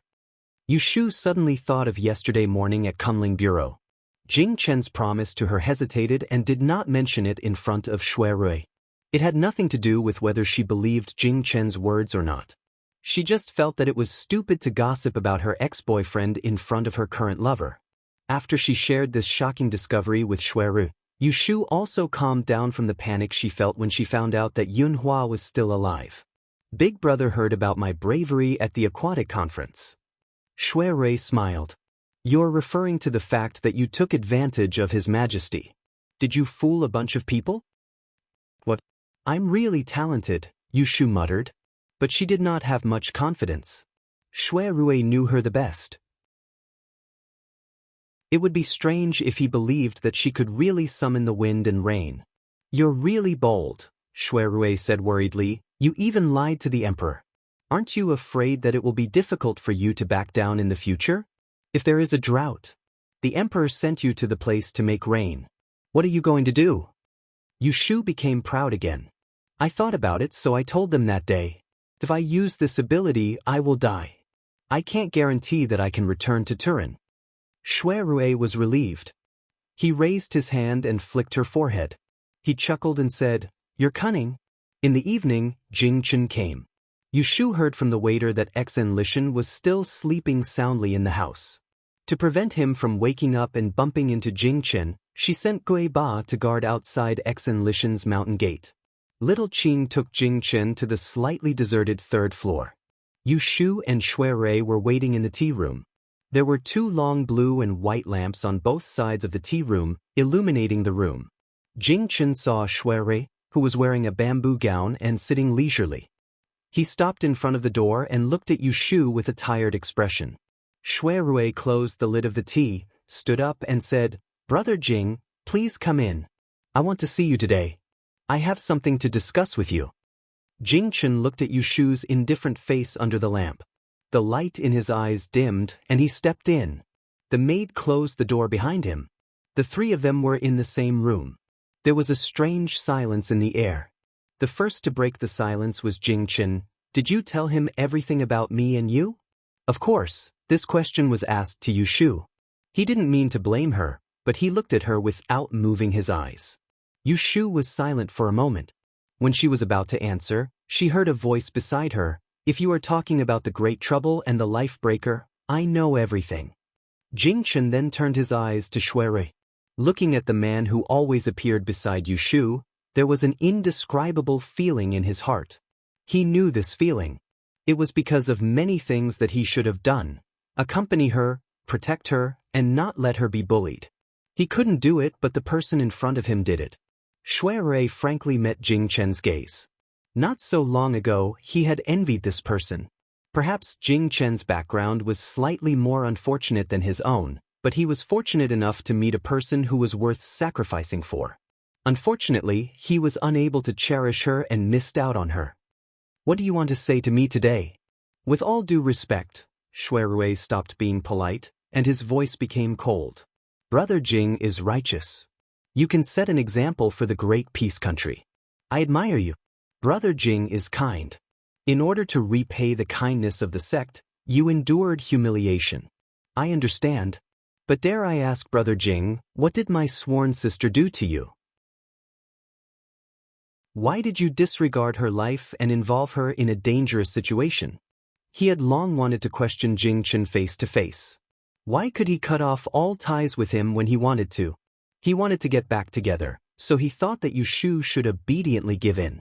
Even if his reason was dignified, it couldn't hide the essence of using her.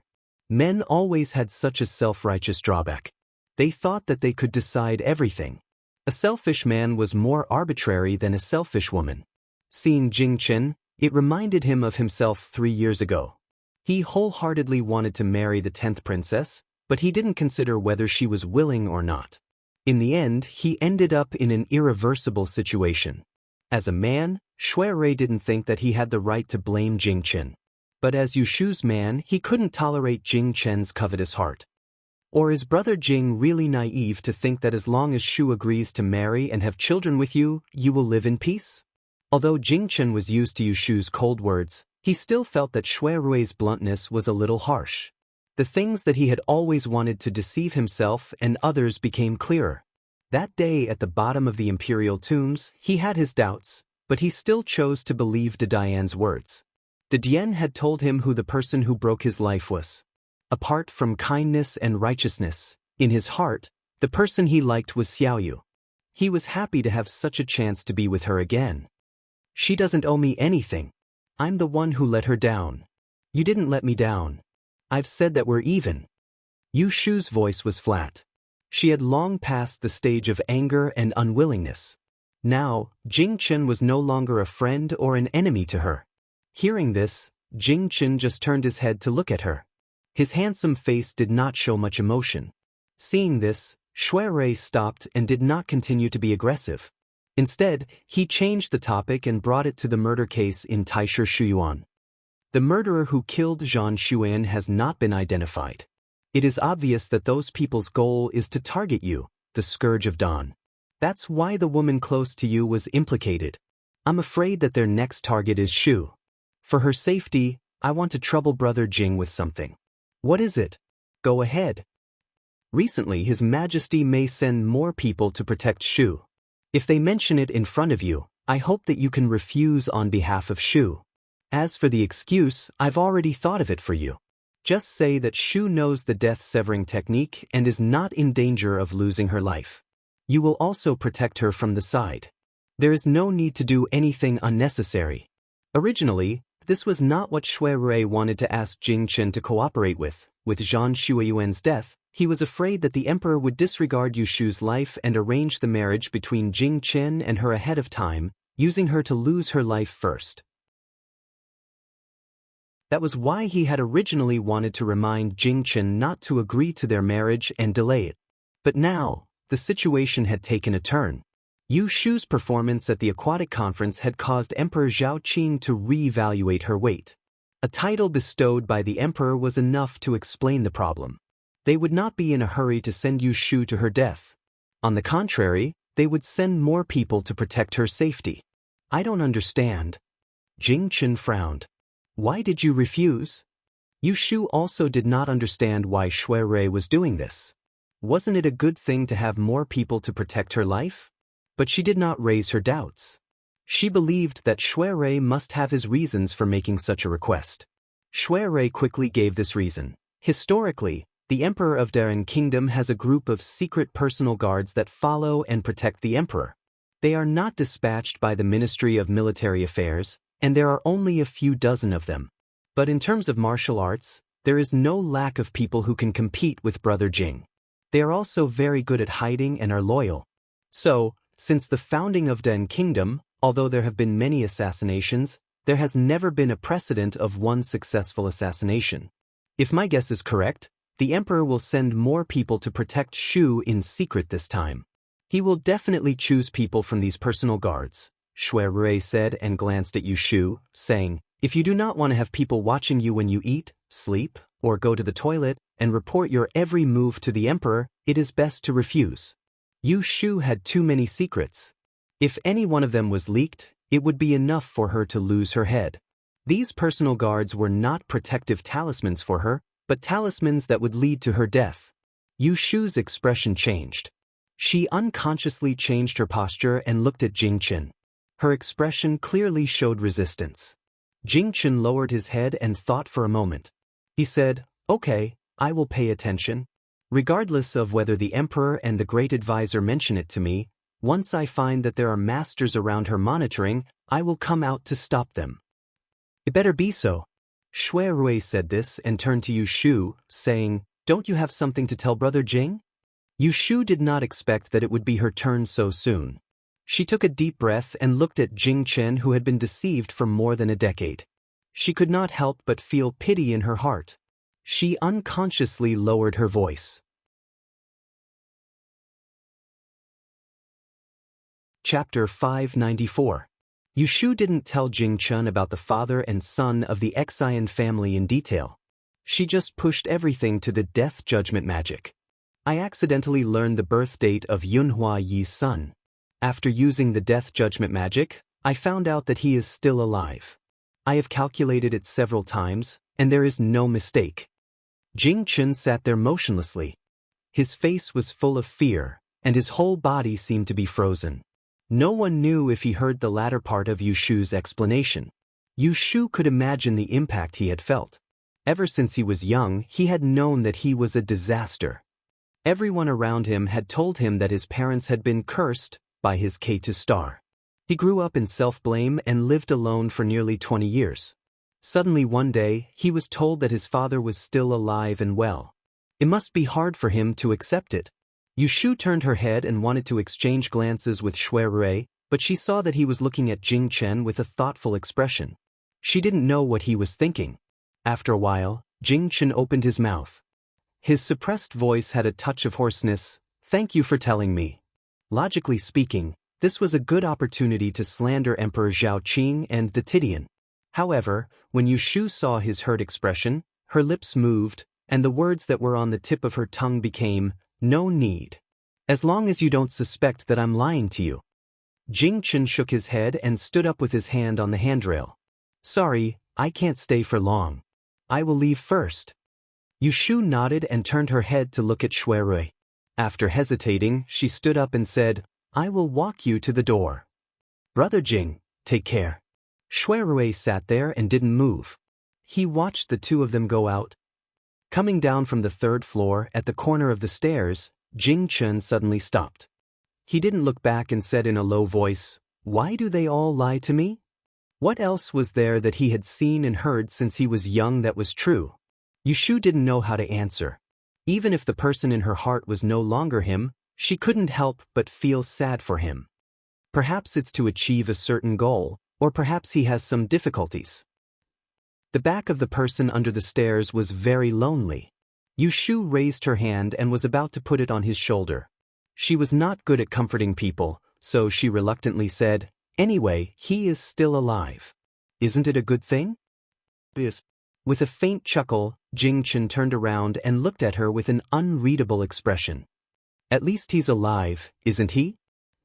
Yushu sent Jing-chen back to the courtyard. The moment she raised her head, she saw Shui Rui, who was waiting for her at the bottom of the corridor on the first floor.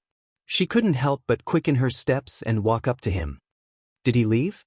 Shui Rui reached out his hand and held onto her slightly cold hand. He squeezed it lightly before turning around and pulling her into the house. "What?" "Chuda. Jing-chen is actually very pitiful." "Yes, I think so too." The two of them disappeared behind the closed door. After the water and land conference, greeting cards floated into the door of Yushu's house like snowflakes. Some people heard that Yushu's new house was built on Baochang Street. Both ends were blocked, and people came to see her all day long. Yushu had the experience of becoming famous at the hibiscus banquet last time. Early in the morning, she instructed the two mansions to keep the cards and the gifts. The guests were invited in for tea. If they asked about her, they were to say that she was not at home. But no matter how she hid, she could not hide from some weirdos. As a matter of fact, on this day she left the house before the sun rose, but was blocked at the main entrance of her house. Not knowing where, two figures rushed out, and with two putong sounds, they knelt down in front of her.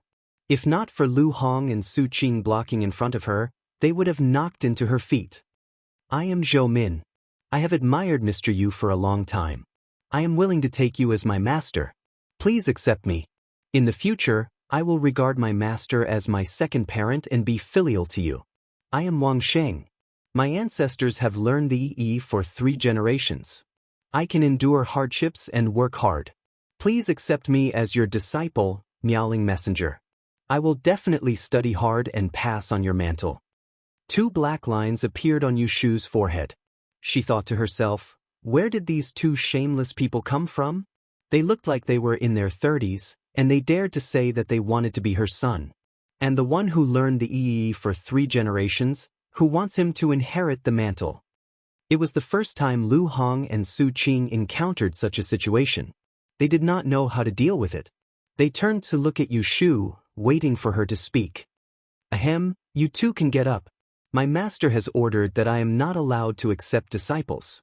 The two looked at each other, unwilling to give up. What about the registered disciple? Does the adopted son want one? It took a lot of effort to get rid of the two shameless people. When Yu Shu arrived at the Celestial Commissioner office, it was already dawn. She almost missed the roll call. From the moment she entered the door, people kept greeting her warmly. There were also some thick-skinned people who chatted from the bottom of the bell tower all the way to the outside of the Celestial Commissioner office before leaving reluctantly. Yu Shu wiped away the cold sweat on her forehead and sat down as soon as she entered the door. Xie Lan quickly served a cup of tea and stood in front of her, saying, "Darren, did you go out late today? There is no need to rush. Next time, if you come late and don't have the time to order, this lowly official will go and greet my classmates from the secretariat." "Oh, don't mention it. I got up early anyway." Yu Shu told him about what happened in the morning. At the end, she sighed with emotion. "Fortunately, I ran fast. Otherwise, I would have 2 adopted sons today." Ha! Xie Lan laughed in spite of herself and poured another cup of tea for her. She said, "This kind of wishful thinking can be found everywhere. They are not willing to put their feet on the ground and only want to ascend to the heavens in a single bound. Darren, if you meet them again in the future, there is no need to be nice to them." After that, he asked her, "You still have an empty place for an assistant. Have you chosen a good person? It is almost the end of the month. I will quickly fill in the vacancy so that I can make it in time for this month's salary." Yu Shu said, "Yes, I will write a letter. Send someone to the Taisher library to find him." Yu Shu got up and walked to her office. She turned her head and glanced at the stairs. She asked Xie Lan, "Is the right commander here?" "Milord Jing took a leave today. He seems to be unwell. I sent someone to check on him in the morning." "Oh." The atmosphere in the Taisher library was a bit gloomy these 2 days. Paper could not cover fire. The news of Zhang Shuiyuan's death had spread. The students who came to class during the day were all talking about the aquatic and land conference that had just ended a few days ago. But in private, they were talking about the death. Not many people were in the mood to read. When the Celestial Commissioner sent someone to find Wen Xiao, he was sitting in a corner of the ink study. There was no class today. He was surrounded by students who had come here to slack off. Amidst the whispers, he was grinding ink and copying a book. When he received Yu Shu's handwritten letter, he saw the only line on it, "As you wish." He was stunned for a while and then returned to normal. He lowered his head to carefully fold the paper and put it in his pocket. He asked the official to wait outside. Wen Xiao went inside to pack his things. Under the puzzled gazes of some people, he left with someone. Only his brisk footsteps betrayed his current mood. After he left, someone in the study said suspiciously, "Hey, that person just now seemed to be the Celestial Commissioner's man?" At dusk, the sound of a bell came from outside the window. Yu Shu stretched and put down her brush. On the table in front of her was a thick stack of documents. More than half of them were the official marriage documents that the Kunling Bureau had handled in recent years. The other half were the marriage documents that had been piled up in the past 2 months waiting for approval. Wen Xiao, who had just been brought over in the morning, was sitting at a small table opposite her. He was copying and organizing a pile of dusty documents. He had not even changed out of his Taisher library uniform when she pulled him in. Yu Shu's job could be said to be leisurely.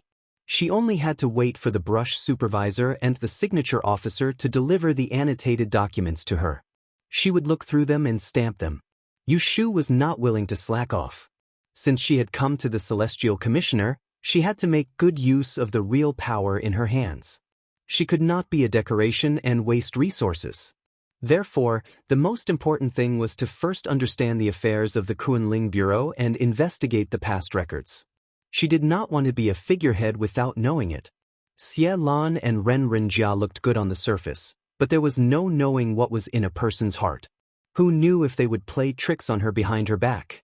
Yushu looked at the sky outside the window and said to Wenxiao, "Don't work. Let's end it here today." Wenxiao put down his brush and stood up. "Darren, you can go back first. I will finish writing these down before leaving."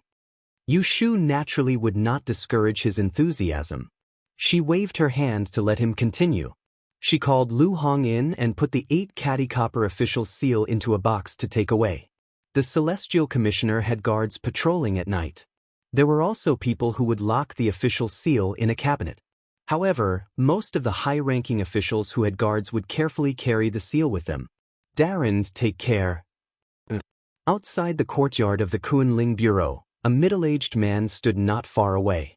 He was wearing a dark red official robe with 2 blue clouds embroidered on his shoulders. He looked in the direction of the courtyard door and saw Yushu coming out with someone. He did not hurry to go forward. Instead, he waited for them to come closer before he cupped his hands and said, "May I ask if you are Yu of the Kunling Bureau?" Yushu looked at him and did not know him. Judging from his official robe, he should be a 5th-rank official. However, she had not seen this person at the aquatic conference. "That's me. And this Darren is?" The man lowered his hand and introduced himself. "Celestial Envoy Master of Ceremonies, Chui Shui." Yushu raised an eyebrow. "Chui Shui? Chui Xian's father? So it is Darren Chui. I have been rude. It is I who has offended you." Chui Shui forced a smile on his face. Yushu could see that he was uncomfortable. Thinking that he had come for the gambling debts of the Chui family's gambling house, she smiled. "May I know why Darren Chui is looking for me?" "This. I heard from my daughter yesterday that I have offended Darren Yu at the gambling house a few days ago. I have taught my daughter not to speak, so I apologize to Darren Yu." As Chui Shui spoke, he lowered his head and bowed to Yushu. Yushu moved aside and sneered inwardly. What did he mean by hearing yesterday that there was a gambling debt of tens of thousands of taels? Were the Chui family deaf? It was obvious that they had planned to leave it unsettled after seeing that she did not say anything.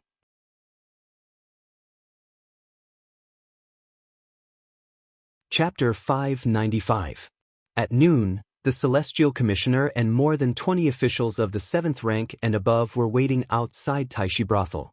Fang Jing, dressed in a purple robe and golden leather, with a colorful ribbon on his shoulder, appeared in front of the crowd. 2 steps behind him was Junior Eunuch Ren, who was dressed in black. Some people were born with an admirable temperament. Even if he did not say a word or smile, just his figure alone was enough to make people admire him. Yushu looked at him a few times and could not help but be fascinated. She bowed to the officials. "Dispense with the formalities." "Dispense with the formalities." Zhu Muzhao looked around, the jade chain on his crown swaying, his voice bright and clear. "Today's water and land conference in the palace is a tribute from the various countries of the East Continent. His Majesty has the intention of educating, that's why he has ordered our Den Master to send out all capable people to explain and impart knowledge. You, the Imperial Astronomer Chen, should set an example and not be neglected." Everyone said in unison, "Yes, sir." Zhu Muzhao nodded and scanned the crowd again. He raised his sleeve and pointed to a person in front. "The right magistrate is from the prestigious Taoist school of Mount Longhu. Today, he will explain the principles of Yi to you." This meant that the task of explaining the principles of Yi to the foreign envoys fell on the right magistrate, Jing Chen. "Yes, sir." Jing Chen looked calm and was not surprised. It was obvious that the Great Commissioner had already made arrangements. He pointed to another person. "The left magistrate is in charge of the artifacts. You will handle the treasure exhibition." Xianyo was also prepared and went forward to accept the order. Finally, she turned to Rin Qiming and said, "Junior Eunuch is knowledgeable and expected that the envoy will have some questions. You will be in charge of adapting to the situation." Rin Qiming put his hands together and lowered his head. "Yes, sir." After assigning these tasks, Zhu Muzhao turned around and seemed to accidentally see Yushu standing behind Jing Chen. He smiled at her, not as stern as before, and actually looked a little amiable. "Female diviner, it's your first time here, so it's not suitable for you to make arrangements. Let's just observe for now. Among the more than 20 officials, Yushu was the only one who had nothing to do but was singled out by the Grand Chancellor. She immediately became the center of attention. He thought to himself, it seems like the great teacher thinks very highly of this young female fortune-teller. Of course, Yushu knew why he was paying attention to her. She sneered inwardly, but on the surface, she humbly responded, I understand. Zhu Muzhao nodded his head, his expression was serious, his left hand was behind his back, the sleeves of his clothes fluttered in the wind as he led the officials forward. Although the group of people didn't line up, they followed Zhu Muzhao in an orderly manner according to their ranks. No one gossiped, and the atmosphere was so quiet that Yushu, the newcomer, couldn't help but sigh in admiration. To be able to manage such a large celestial commissioner's office in such an orderly manner, and to have all the officials obey his orders without question, he was truly a capable person. Riding on a sedan chair, there were more than 20 celestial commissioner's office officials and more than 100 officials from the capital. They walked north from Qingming Street, all the way to the foot of the Imperial Palace, right in front of the Gate of Sky-bearing. Alighting from the carriage, Yushu realized that there were not only people from the Celestial Commissioner's office at the entrance of the Imperial Palace. On the other side, there were also a few other officials and generals dressed in the same official robes. She tried to find Shui Rui's figure, but after looking around, she couldn't find him even after the eunuchs entered the palace. Wang Wing, a deafening sound could be heard, and the wooden wheels slid to the ground as the city gates opened. On top of the city walls, there were nearly 100 imperial guards standing. Each of them held a spear in their hands, with a bow on their back and a feather pouch hanging on their waist. They looked coldly at the bottom of the city walls. If they discovered any strange movements, they would mercilessly shoot them to death on the spot. Yushu always felt as if there was a dagger on her back. She raised her head and took a look. Only then did she know why. She swallowed her saliva and looked at the towering city gates in front of her. The deep hole that led to the heart of the Da'an dynasty made her heartbeat accelerate. She also had a heavy realization about who she would be going against in the future. Could she really resist them? Or would she end up like Yunhua in the past, dying on this land without knowing why? Yushu couldn't help but shiver. Be careful of your feet. A reminder came into her ears. Her sleeves were gently pulled by someone. Yushu's footsteps suddenly stopped. When she regained her senses, she realized that Jing Chen had unknowingly fallen behind her. When she looked down again, there was a bronze brick under her feet. It was protruding half a foot, and she almost tripped over it. Thanks. Jing Chen's hand loosened in the next moment. There was no sunlight in the middle of the passageway. In the darkness, he looked at her deeply and expressionlessly walked past the front. No one noticed this little interlude. Yushu restrained her thoughts and paid attention to her feet. She concentrated on walking. The imperial city had 3 heavy gates. One palace surrounded the other. After passing the gate of heaven, it was the outer court. Every morning court was held in the Hall of Supreme Harmony. The officials of the 5th rank and above were familiar with the road. Further to the left was the Palace of Tranquility. It was a place for festive banquets. Further to the right was the Palace of Fengqing. It was a place for grand ceremonies. The July Aquatic Assembly was being held in the Palace of Fengqing. The palace could accommodate 1,000 people. Magnificent pillars supported the sky, and the eaves of the windows were slanted. There were 361 skylights. During the day, the sun could shine, and during the night, the stars could be seen. The emperor had issued a sudden order for the Aquatic Assembly. The Celestial Commissioner, the Ministry of Rights, and the Ministry of Internal Affairs had arranged it in great secrecy. Today, in the hall, there were red carpets and green curtains. There were more than 200 seats. On the left and right, there were soft mats, long tables, and short tables. The Celestial Commissioner and the group of Yi-Shi were arranged to sit on the west side. On the east side, there were the princes, civil and military officials, and foreign envoys. The middle path was covered with a golden carpet. It led to the jade steps at the north end. There was a golden couch with a cloud dragon on it. It was the throne of the emperor. Yu Shu and the others were the first to be led into the hall. They took their seats from top to bottom. She sat behind Jing Chen, in the second row near the front. The civil and military officials on the opposite side took their seats, but there were no foreign visitors. Because Yu Shu was the celestial commissioner, she didn't participate in this event. She didn't know the details. Puzzled, she asked Xie Lan, who was sitting behind her, "Which country's envoys are here today?" She knew very little about the geography of De. She only knew that there were fierce Mongolian Jin people in the north, Hui tribes at the Jade Gate Pass in the west, and Wei Nation and Joseon dynasty in the east. She didn't know much more than that. According to what I know, there are 4 or 5 small countries.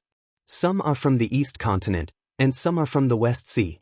There are envoys from Dong-ing, Korea, Ryukyu, Annan, and Siam. Xie Lan was more knowledgeable than her. When Yu Shu heard that these few countries and worlds were similar to the world in the future, she had an idea of what was going to happen. If she had to ask which country's envoy she was more interested in, it had to be Japan's Neon. Neon was strong and prosperous for 300 years. It was even better than the Ming dynasty in the official history. During this period, no one dared to provoke them. She didn't know what the attitude of the small countries that invaded the Central Plains in the future would be. She was curious and looked around. She took the opportunity to remember many unfamiliar faces. The court officials and Yi Shi sat down. About 15 minutes later, they heard the sound of the guards of honor. "The emperor is here." Everyone stood up. Yu Shu looked at the door. Not long after, she heard a voice coming from afar. First, a bright yellow appeared at the door of the hall.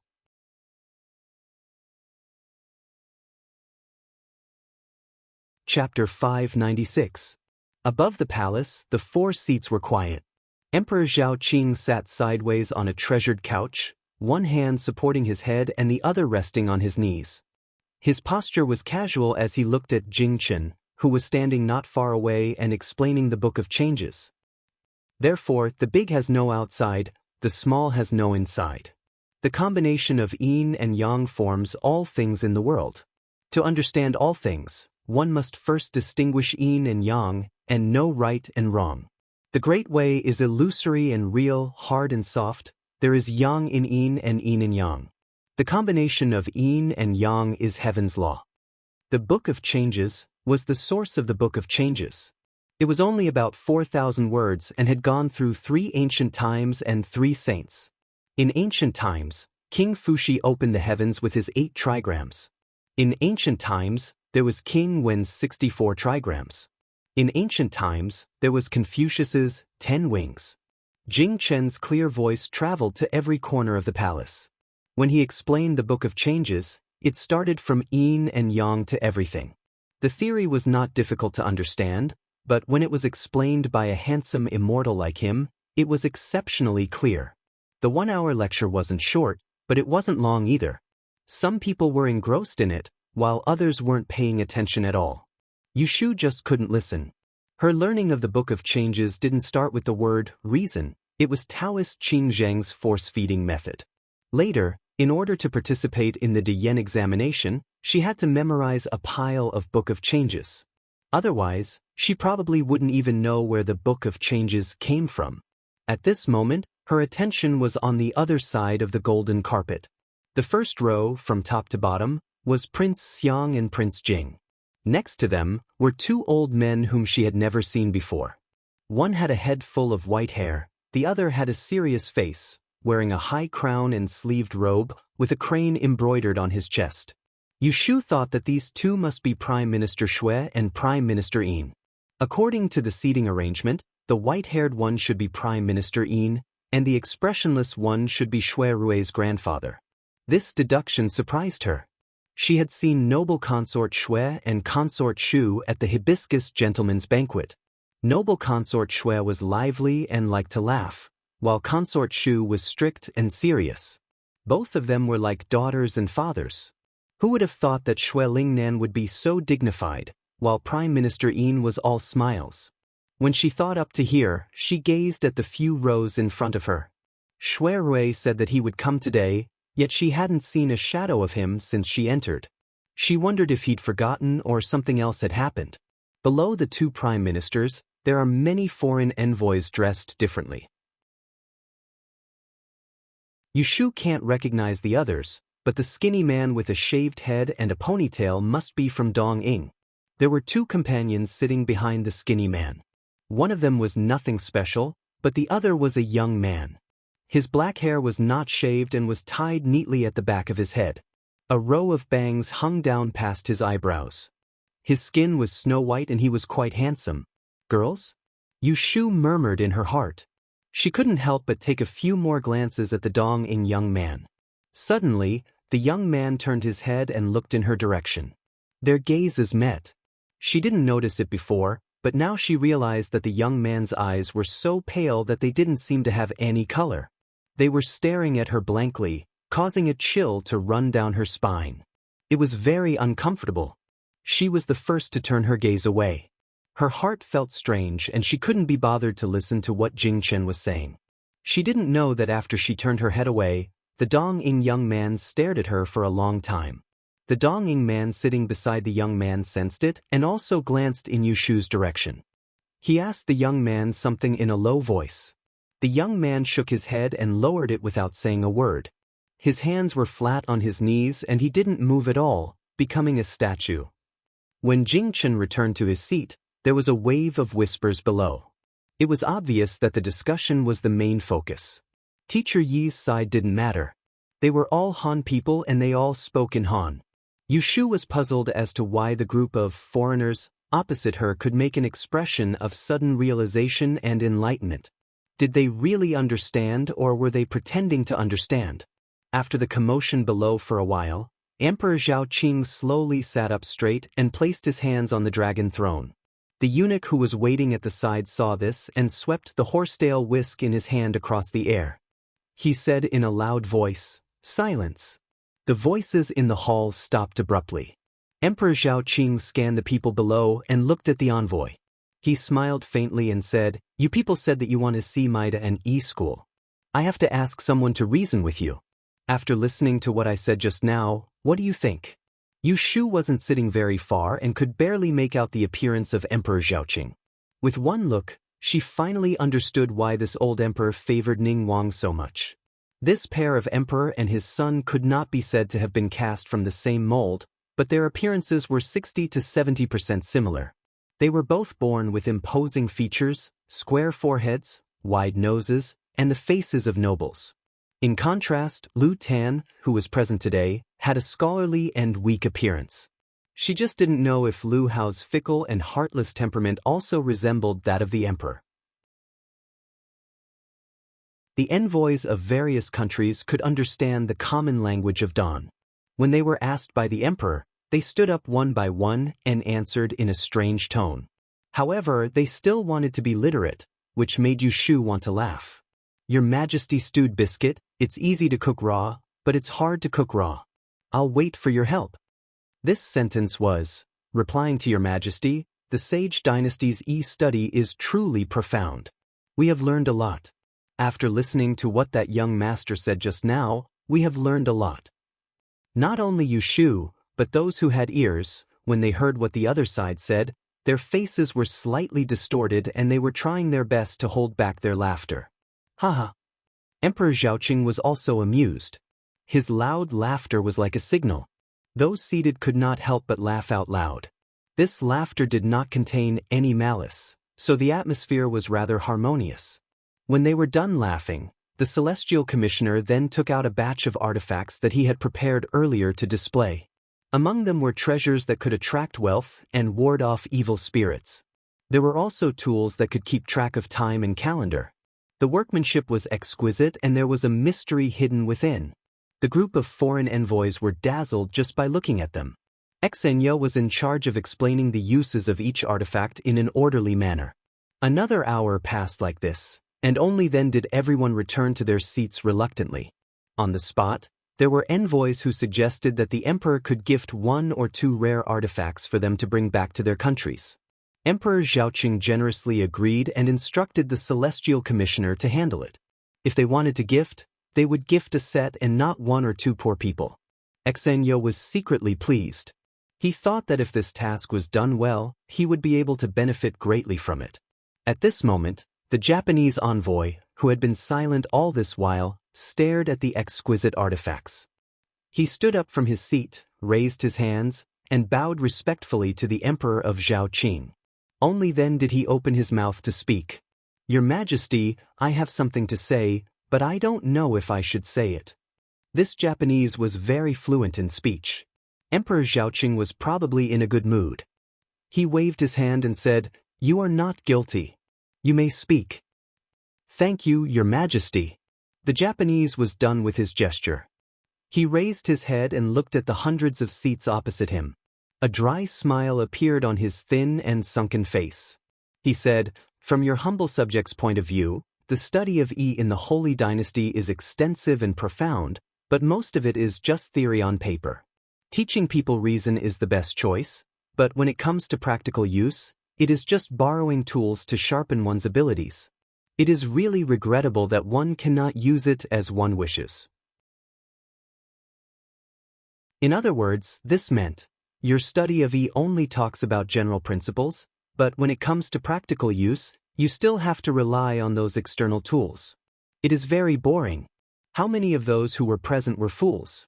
Hearing his praise and criticism, the faces of the Yi teachers darkened. Originally, the Celestial Commissioner had thought it through. In order to widen the horizons of these foreign country bumpkins, he had displayed the feng shui artifacts and tools. Who would have thought that this envoy from Japan would ruin his plan and say that it was borrowing tools to sharpen one's abilities? It was as if they had no real ability and only knew how to play around with these strange tricks. The smile on Emperor Zhaoqing's face faded.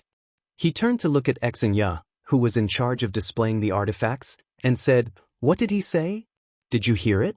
Seeing the Emperor's gaze, Xenia immediately felt bitterness in his throat. He knew that if he could not handle the situation today, the Emperor would lose face in front of a few envoys from a small country. That would be troublesome. The Emperor had previously said that the envoy was not to be blamed for speaking recklessly. If that happened, he would be the unlucky one. When he went out this morning, the blue robin on the windowsill kept chirping nonstop. It turned out that it was not a good time to go out. Your subject heard it. It seems like this envoy has misunderstood. Xingya's expression was still calm. He turned to look at the annoying skinny Japanese and cursed in his heart. However, he patiently explained, "I, the teacher of Den study. There are thousands of uses and all phenomena in the universe. How can I only be proficient in the art of artifacts? How can an outsider like you know how profound the study of Yi is?" "Is that so?" The Japanese looked like he was willing to learn. "Your Excellency, you said that there are thousands of uses. May I ask, can the teacher of the Holy Dynasty summon the wind and summon the rain?" Xenia frowned. He thought that this Japanese was deliberately provoking him. However, with the Emperor looking at him, he could only bite the bullet and answer, "No." "Can you summon gods and ghosts? Can you bring the dead back to life?" The Japanese revealed that uncomfortable smile again and said, "If you can't do any of these, how can you say that there are thousands of uses and all phenomena in the universe? Why do you have to brag? I think the teacher of the Holy Dynasty is just SOSO." This sentence was not only directed at Xenia's face. It was also directed at the faces of the hundreds of teachers present. Xenia also had a temper. This Japanese from a small country was short-sighted and narrow-minded. How dare he question the abilities of the teacher of Den and spout nonsense here? Hence, Xenia's face darkened and he asked back, "The abilities you mentioned, unless it's a celestial art, how can a mortal do it?" Who knew that the Japanese was waiting for him to say this? He immediately raised his chin proudly and said loudly, "In our humble country, there is also a school of learning that can indeed summon the wind and summon the rain, order ghosts and gods, and bring the dead back to life." As soon as he said this, everyone was in an uproar. Was this Japanese bragging or was he speaking the truth? Yu Shu raised her eyebrows in surprise. She could not help but turn to look at the expression of the Emperor of Da, and Zhu Muzhao sat quietly on the main seat the entire time, closest to the Emperor of Zhaoqing. He was calm and his expression was calm. It was impossible to tell whether he was happy or angry. The Emperor of Zhaoqing did not say a word and looked down coldly. Xenia felt that it was ridiculous, but she did not take it seriously. She put on an act and bowed to the Japanese. So there really is such art that can summon the wind and summon the rain and bring the dead back to life. I would like to ask for your guidance. Words alone are no proof. Please allow us to see it for ourselves.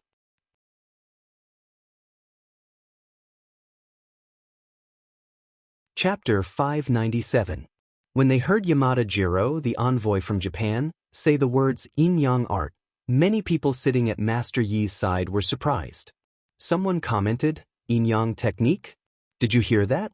Is that the Japanese talking about the yin-yang technique in feng shui? The E-masters present were all elites. Few of them didn't know that there was a branch of feng shui called yin-yang. It was the only knowledge in I Shui that could restrain the dead. There was a small group of E-masters who preferred to call themselves yin-yang masters. It was said that they could communicate with ghosts and deities and communicate with ghosts and deities. However, it was not recognized by the orthodox I Shui.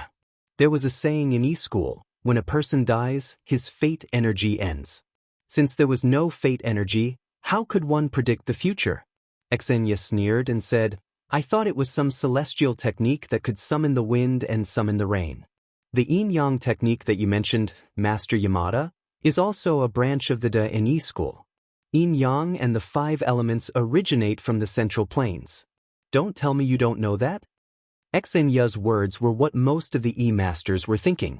Many of them looked at the arrogant Japanese envoy like he was a joke, waiting for him to make a fool of himself. However, Yamada Jiro didn't lose his cool. Instead, he nodded. You're right. Our yin-yang technique was comprehended by a celestial pathmaster in Middle-earth a few hundred years ago. As he spoke, his gaze swept across the E-masters. His face was filled with regret. He shook his head and sighed. It's a pity that a few hundred years later, the E-masters of the sacred dynasty forgot their roots and lost their true essence. He didn't seem to see Xenia's change of expression. He faced Emperor Zhaoqing and pointed to the 2 Japanese. Your Majesty, these 2 are the precious yin-yang masters of our country. One of them is proficient in the art of spells and can summon the wind and rain. The other is proficient in the art of spirit communication and can bring the dead back to life. As the saying goes, it's impolite not to reciprocate. Thank you, Your Majesty, for showing us the E-school of the sacred dynasty. With your permission, I'll ask them to perform the art and let Your Majesty witness the true teachings of our country. Look, you guys put on such a big show showing off how amazing your I Shui is, but in terms of real ability, it is inferior to our yin-yang technique. Isn't it embarrassing? The Emperor of Zhaoqing was very unhappy, but as the ruler of a country, he still had the magnanimity he should have. He would not flare up on a small envoy like him. Should he allow this Onmyoji from Neon to show off his skills? It was hard to decide. If it was accurate and they could not show their true ability, then it would be fine.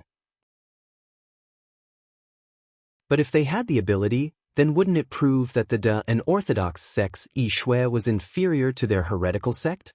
If it wasn't accurate, it would look like they had a guilty conscience. There were a few other foreign envoys watching from the side. Emperor Zhaoqing glanced sideways at the first seat on the west side. When he saw the Grand Tiendi's nonchalant expression, he felt that his previous hesitation was unnecessary. Thus, he waved his sleeves and approved. Yamada Jiro was overjoyed. He had entered the imperial court this time because he had been entrusted with a mission by the emperor. If he did not succeed, he could only kill himself when he returned. Summoning the wind and summoning the rain, bringing the dead back to life, and dispatching ghosts and gods. How could ordinary people know these 3 abilities? Yu Shu was just as curious as the rest of the people present. After Yamada Jiro obtained the permission of the Emperor of Zhaoqing, he turned his head to talk to the 2 Onmyoji he brought. He used their own language and said a few words. Between the 2 of them, the man wearing the black horned hat stood up, while the Japanese youth was still sitting in the same place. Yamada Jiro introduced the Onmyoji to everyone. This Onmyoji in white clothes and a black hat was called Idamaki. He was proficient in talismans and could summon the wind and summon the rain. Idamaki saluted the Emperor of Zhaoqing, said a few words, and pointed at the door of the hall. The Emperor of Zhaoqing asked, "What did he say?" Yamada Jiro quickly explained and acted as a translator. Mr. Ida said that if we want to perform the spell, we can't do it inside. We have to do it outside. Please allow it, Emperor Don. Every year, the Celestial Commissioner would arrange a sacrifice. Sometimes, when there was a drought in the north or a flood in the south, the Emperor of Zhaoqing would find a Taoist priest to add to the ritual, pray for good weather, and ask the heavens to rain. However, everyone knew that the wind and rain were not decided by mortals. It depended on the mood of the heavens. Seeing that the Onmyoji from Japan only had this little request, he didn't ask for any altars or cinnabar chicken blood. He wanted to ask the heavens for help empty-handed. The Emperor of Zhaoqing began to feel that this group of Japanese was fooling him. How could he summon the wind and rain? Juiner.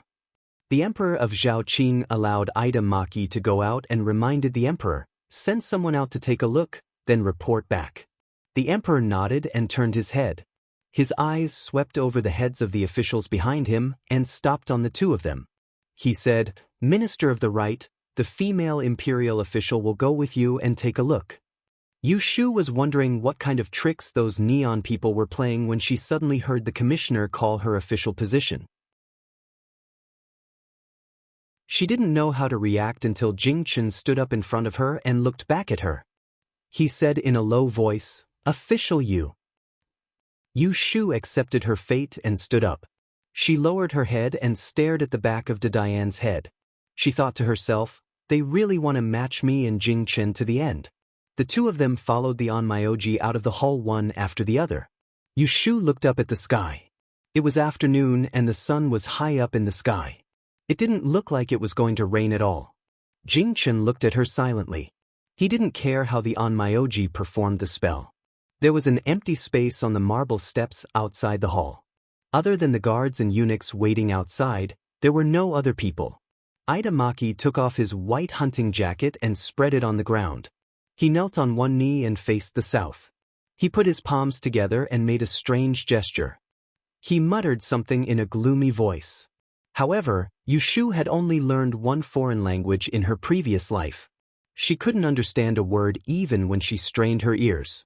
After about a quarter of an hour, Idamaki's voice became urgent. He lowered his head and bit the middle finger of his left hand. Blood gushed out. He used the blood as a book and started to draw a talisman on the open white hunting jacket. Yushu took 2 steps forward to take a closer look. The talisman drawn on the back of the white jacket was bloody and twisted. It made her nauseous. She had seen Taoist priests draw talismans before, but they used chicken blood and cinnabar. What was this talisman drawn with human blood? After Idamaki finished drawing the talisman, he used his blood-stained middle finger to smear the area between his eyebrows. He pointed to the sky. A strange red light suddenly appeared on his fingertip and shot straight into the sky. Yushu thought she was seeing things. She looked up at the red light until it disappeared. She couldn't help but turn around and ask Jingchen, "Did you see that?" "What?"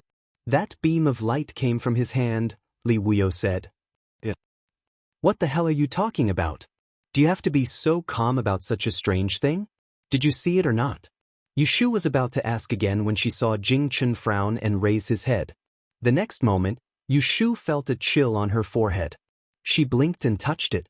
It was wet.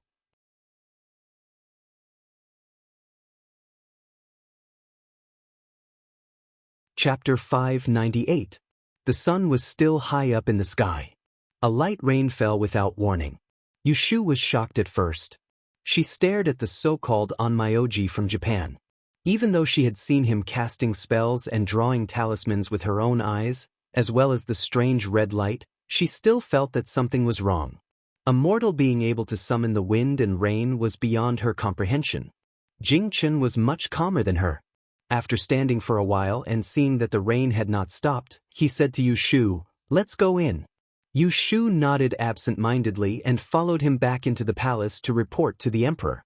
The onmyoji, Ida Masanori, was kneeling in front of the hunting clothes with the blood talismans drawn on it. His hands were making symbols and he was chanting mysteriously. The rain outside was light. Through the heavy eaves, the people in the palace couldn't see anything. "How is it?" Emperor Zhao Qing asked when he saw the two of them enter. Jing Chen reported truthfully, "It's raining." Hearing this, there was an uproar. Some people didn't believe him and craned their necks to look outside. They wanted to leave the table to see if it was true. Emperor Zhao Qing knew that Jing Chen wouldn't speak without thinking. It must have rained. He was also surprised and asked for more details. Jing Chen described the onmyoji's actions outside the palace. At this moment, some of the celestial commissioners' expressions darkened. They had just said that the Japanese was arrogant, but the other party had shown his hand and brought the rain. Didn't that mean that the Den-E school was inferior to them? Jing Chen and Yu Shu returned to their seats. Junior Unicron turned to ask the former. The latter silently picked up his wine glass, dipped a finger in the wine, and lowered his head to write on the table. The Japanese envoy, Yamada Jiro, swept his gaze across the crowd. Finally, his gaze landed on Xenya and he asked deliberately, "Seeing is believing. Master E School of the Sacred Dynasty, how is the onmyoji of my country compared to your E School?" Xenya forced a smile and said, "Everyone has their own strengths and weaknesses. You all learned from us in the Central Plains a few hundred years ago. It is indeed impressive to have such achievements today. But our E School is far from what you can imagine. One is the source, the other is the tributary. How can you compare?" Thankfully, Xenya was quick-witted. She grabbed onto the fact that Japan's yin-yang technique originated from the Book of Changes and the Five Elements theory. She compared the Book of Changes to the source and the yin-yang technique to the tributaries, refusing to admit that Daan's Book of Changes was inferior. Yamada Jiro did not argue with him. He stood properly and spoke to Emperor Zhaoqing. "Your Majesty, summoning the wind and summoning the rain is only one of the abilities of the onmyojis of my country. In the entire country, there is more than one who is proficient in it. However, the resurrection technique that I would like to show your Majesty is unique." When Yu Shu heard this, her hands paused. She lifted her head and glanced at the statue-like Japanese youth. Yamada Jiro's monotonous voice echoed in the hall. "Hundreds of years ago, there was an omnipotent onmyoji in our country. Legend has it that he could capture ghosts and manipulate fire and water. Without stepping out of his house, he could know the general situation of the world. With just a pinch of his fingers, he could tell who was alive and who was dead. This onmyoji was called Abe no Saimai." "That's right, I'll tell you a little bit about the past." As he spoke, he pointed at the fair-skinned youth sitting at the table. "And this person is Abe no Saimai's only descendant in this world after a few hundred years, Lord Abe no Saimai. Lord Abe was born in the countryside and was raised by a fox demon. He was born with a pair of yin-yang eyes and could communicate with ghosts and gods. If a person died less than 3 days ago, he could use a technique to collect the soul of the dead and transfer it to a living creature, bringing the dead back to life. Usually, no one would believe that someone could bring the dead back to life. However, with an onmyoji who could summon the rain before him, no one thought that he was bragging when he said it again.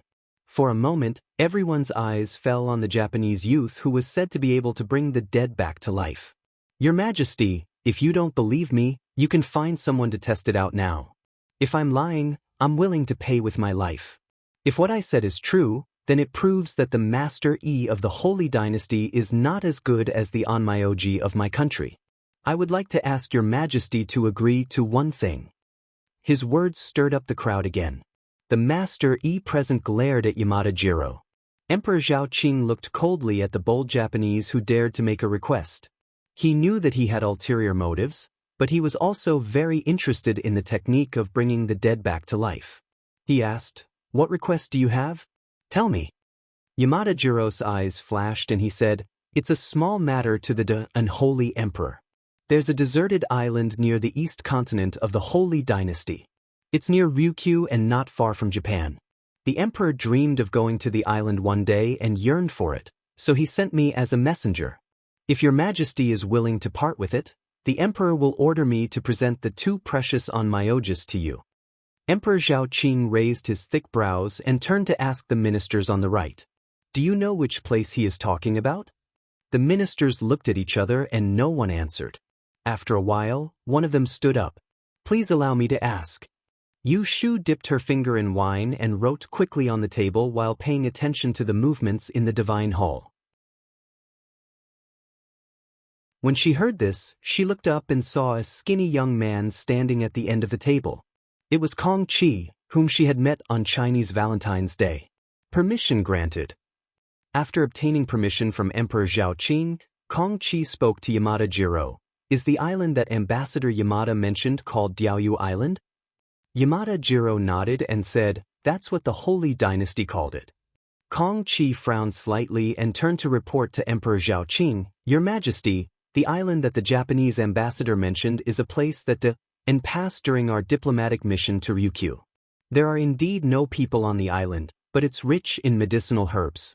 There are also many fishermen fishing for them. I would like to ask Your Majesty to reconsider. Hearing this, Yu Shu was stunned. What did he say? Diaoyu Island? Yamada Jiro heard Kong Qi's words of advice and his face stiffened. He hurriedly said, Your Majesty, the Emperor of my country has instructed that if Your Majesty is willing to part with this island, we will pay an additional 30% of the tribute every year. That's more than enough to cover the medicinal herbs on the island. Emperor Zhao Qing was deep in thought.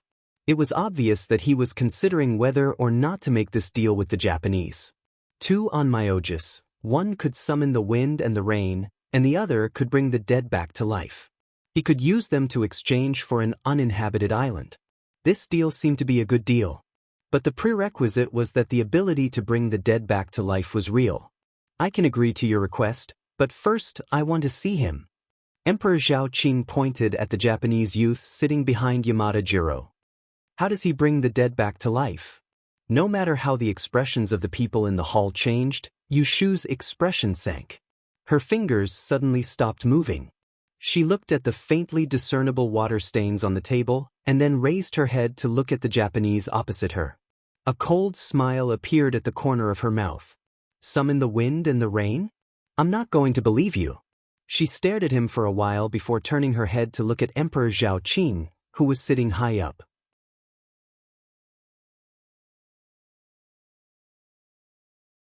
Chapter 599. Emperor Zhao Qing had agreed to the Dongying envoy's request. Yu Shu had thought that there would be many officials present who would object.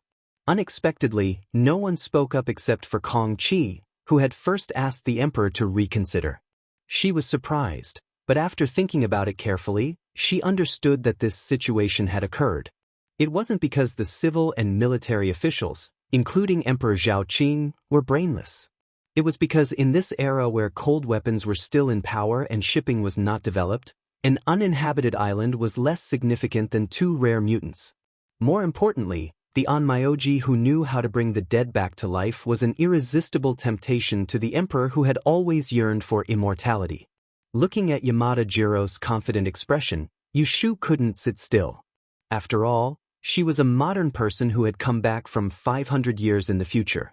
She was well aware of the evil deeds that these subservient Dongying people had committed in the land of Huaxia. How could she let them coax Diaoyu Island away under her eyes? She had to think of a way. It was impossible for her to directly stand up and persuade the emperor not to do such a stupid thing.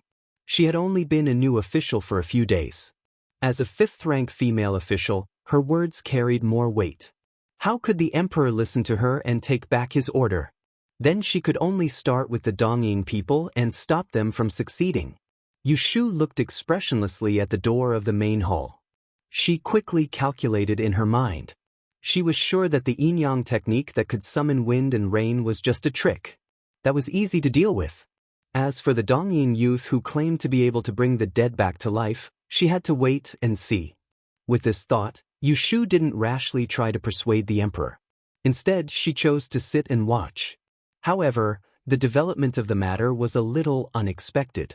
Reporting to Your Majesty, Junior Supervisor Ren of the Celestial Commissioners stood up and suggested to Emperor Zhao Qing, "Today is the Hungry Ghost Festival. Your Majesty has to go to the Imperial Ancestral Temple to offer sacrifices. It's getting late and you should go prepare. In my opinion, why don't we let the envoys return to the post house to rest first? Tomorrow, we will invite the Onmyoji from Dongying to perform the art of resurrection for Your Majesty. Junior Supervisor Ren was the second in command of the Celestial Commissioner, a dignified second-rank official. Emperor Zhaoqing still gave him a lot of face. That's fine as well. The aquatic assembly will last for 3 days. I'll wait until the second day to see this resurrection technique. Although Yamada Jiro was disappointed, he was not afraid that an emperor would go back on his words. He thought to himself that if they waited one more night, the island would still be theirs. Yu Shu watched as Ren Qiming calmly persuaded the emperor. Her eyes drifted and fell on the chief commissioner. Seeing that he was as still as a mountain, she suddenly felt that she seemed to have thought too highly of the Celestial Commissioner. The Celestial Commissioner, who represented the core of the Great Peace Division, had assisted this great country for 300 years. How could he tolerate the contempt and scheming of a foreign envoy? On the first day of the Water and Continent Conference, the Japanese Yin-Yang Spellmasters destroyed the prestige of the Great Peace Spellmasters, and they parted on bad terms. When Yu Shu came out of the palace, the sudden rain had already stopped. Along the way, she heard the angry whispers of the Yin-Yang Spellmasters. Some could not stand the arrogance of the Japanese envoy. Some said that the Yin-Yang Spellmaster who summoned the rain had used sorcery, and some said that they were up to no good. In short, there was not a single good word, and none of them hit the nail on the head. Yu Shu secretly shook her head and did not interrupt. Jing Chen, on the other hand, had walked to her side at some point and asked her in a low voice, "Did you see through the trick that the Yin-Yang Spellmaster with the surname Sanada used when he summoned the rain?" Yu Shu's eyebrows trembled. She turned her head and asked, "See through what? You said that it was that strange red light?"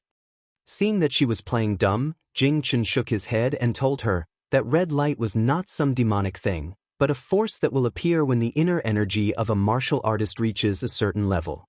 You should have seen him bite his finger. That red light was just an illusion created by him using his force to force out the blood and qi. He started martial arts at the age of 3 and began cultivating his qi at the age of 5. There were martial uncles with profound inner energy who personally combed his meridians. He had already mastered the inner energy mantra of the Zhengyi sect 3 years ago. Ordinary martial artists might not be able to see through the tricks of the Japanese, but in his eyes, there was nothing that could hide. Oh, so that's how it is. She also knew that the Yin-Yang Spellmaster being able to summon the rain had little to do with that red light, but after listening to Jing Chen's explanation, she finally understood what was going on. "I've told you everything I know. What about you?" "Ah? What about me?" Faced with her uncooperative attitude, Jing Chen could only make things clearer. "In the palace, I saw you writing on the table for a long time. What were you calculating? Did he have eyes in the back of his head?" She sat behind him, so he could see what she was doing. "I vaguely remember." Jing Chen's voice became softer. There were people in front and behind them, so some words couldn't be heard by others. However, it didn't prevent Yu Shu from hearing it. "You have a very strange method. You can predict the weather of the next day. When you say it will rain, it will rain. It's very accurate." Yu Shu paused, almost stepping on the tripping brick at the city gate. She turned to look at Jing Chen, her eyes flashing. She knew that she couldn't hide it from him, so she simply admitted it. "That's right. When I was in the palace just now, I predicted the weather of today. According to the divination, there should be rain today." Sunny rain was rare. Usually, the clear rain calendar method used by the E-Masters couldn't predict it at all. For example, the rain on a full moon night was very difficult for the E-Masters to predict. It was the same for sunny rain. But for Yu Shu's clear rain rule, this was not a problem. Hearing this, Jing Chen's expression became serious. He said, "That is to say, the onmyojis in Japan might have predicted that it would rain this afternoon. That's why they used such a strange skill to pretend to summon rain, so that we would think that their onmyojis had that kind of ability." Yu Shu was just about to praise him for his cleverness when she heard him continue. Since you found out that they were cheating, why didn't you expose them in the palace just now? Yu Shu secretly rolled her eyes and said angrily, how do you want me to expose them? Are you going to tell the emperor that I predicted that it would rain today, so those Japanese are liars? They didn't summon the rain, but God arranged it in advance? Do you think that people will believe me just because I'm making empty promises? She wasn't the only E-masters in the entire capital who could predict the sunny rain, but she was probably the only exception among the E-masters from the kingdom of Da and who had entered the palace to participate in the Water and Land Conference. She had waited until the Japanese succeeded in summoning a rain before making irresponsible remarks. Wasn't that just hindsight? She had to come up with some strong evidence to slap those Japanese in the face. I didn't think it through. You're right. If you had exposed them just now, they might have shown their true colors. Instead, it would have made our E-masters from the kingdom of Da and seem clumsy. Jing Chen was mocked by her, but he wasn't embarrassed at all. Instead, he openly admitted that he wasn't as thorough as she was. He then asked her, then what method did you think of to expose them in public? Yu Shu glanced at him from the corner of her eyes. You're the celestial commissioner. If you're bullied by others, with the head supervisor and the junior supervisor around, it's not up to a small female official like me to think of a solution. I thought you deliberately predicted that it would rain today to find a way to expose them. Pfft, you're thinking too much. I'm just curious. After Yu Shu finished speaking, she ignored him. She quickened her steps and caught up with Exen, the left magistrate, who was walking in front. Jing Chen saw her indifferent attitude and sighed helplessly. The Japanese envoys came out of the palace and arrived at the place where they were staying. Yamada Jiro and Ida Maki entered a room and closed the door tightly before speaking in their native language. Yamada-kun, how did I do today? Japanese, on Myoji, Ida Maki asked proudly. Yamada Jiro flattered him, Ha, Lord Ida, you're too amazing. You managed to deceive the two Dawn Masters, especially that pretty boy who was full of Taoism. I don't think he was suspicious at all. He's too stupid. Ida Maki smiled and said, You're also very good. You managed to make the Emperor of Dawn agree to our conditions and hand over the island. If you do this well, I'll definitely report it to General Ashikaga and give you a big reward. At this point, his smile stopped on his face and he muttered to himself worriedly, It's just that we have to wait for another night. It's just that we have to wait for another night. Will there be any accidents? Lord Ida, don't worry. Those Dawn Masters are very useless. They only know how to predict good or bad luck and talk big. They don't know the secret of bringing the dead back to life. There won't be any problems. Yamada Jiro patted his chest and guaranteed. A hint of contempt flashed in Ida Maki's eyes. He shook his head and said, I'm not worried about those Dawn people. I'm worried about that monster, Kiko. Keep an eye on her. If she ruins General Ashikaga's plan, you won't be able to atone for it even if you have 10 lives. Hearing this, Yamada Jiro hurriedly apologized and said, Lord Ida, don't worry. Kiko's mother has been locked up by us. As long as she doesn't want to see her mother's ghost, she won't be disobedient. Ida Maki nodded in satisfaction and turned to leave. In one of the rooms on the upper floor of the post house, a fair-skinned and delicate Japanese youth was hugging his knees as he squatted at the head of the bed. He stared blankly in the direction of the nothingness in the air. His eyes, which were covered by his fringe, were dull and unfocused. Suddenly, a stream of tears flowed down. Mom. After leaving the palace, a group of Dawn Masters dispersed first. However, a group of Dawn officials were hurriedly stopped by an assistant official sent by Ren Qiming outside the palace gate. Lords, please wait. The junior supervisor wants you to go home first. After dinner, take a short rest, and then meet at the Celestial Commissioner's Conference Hall.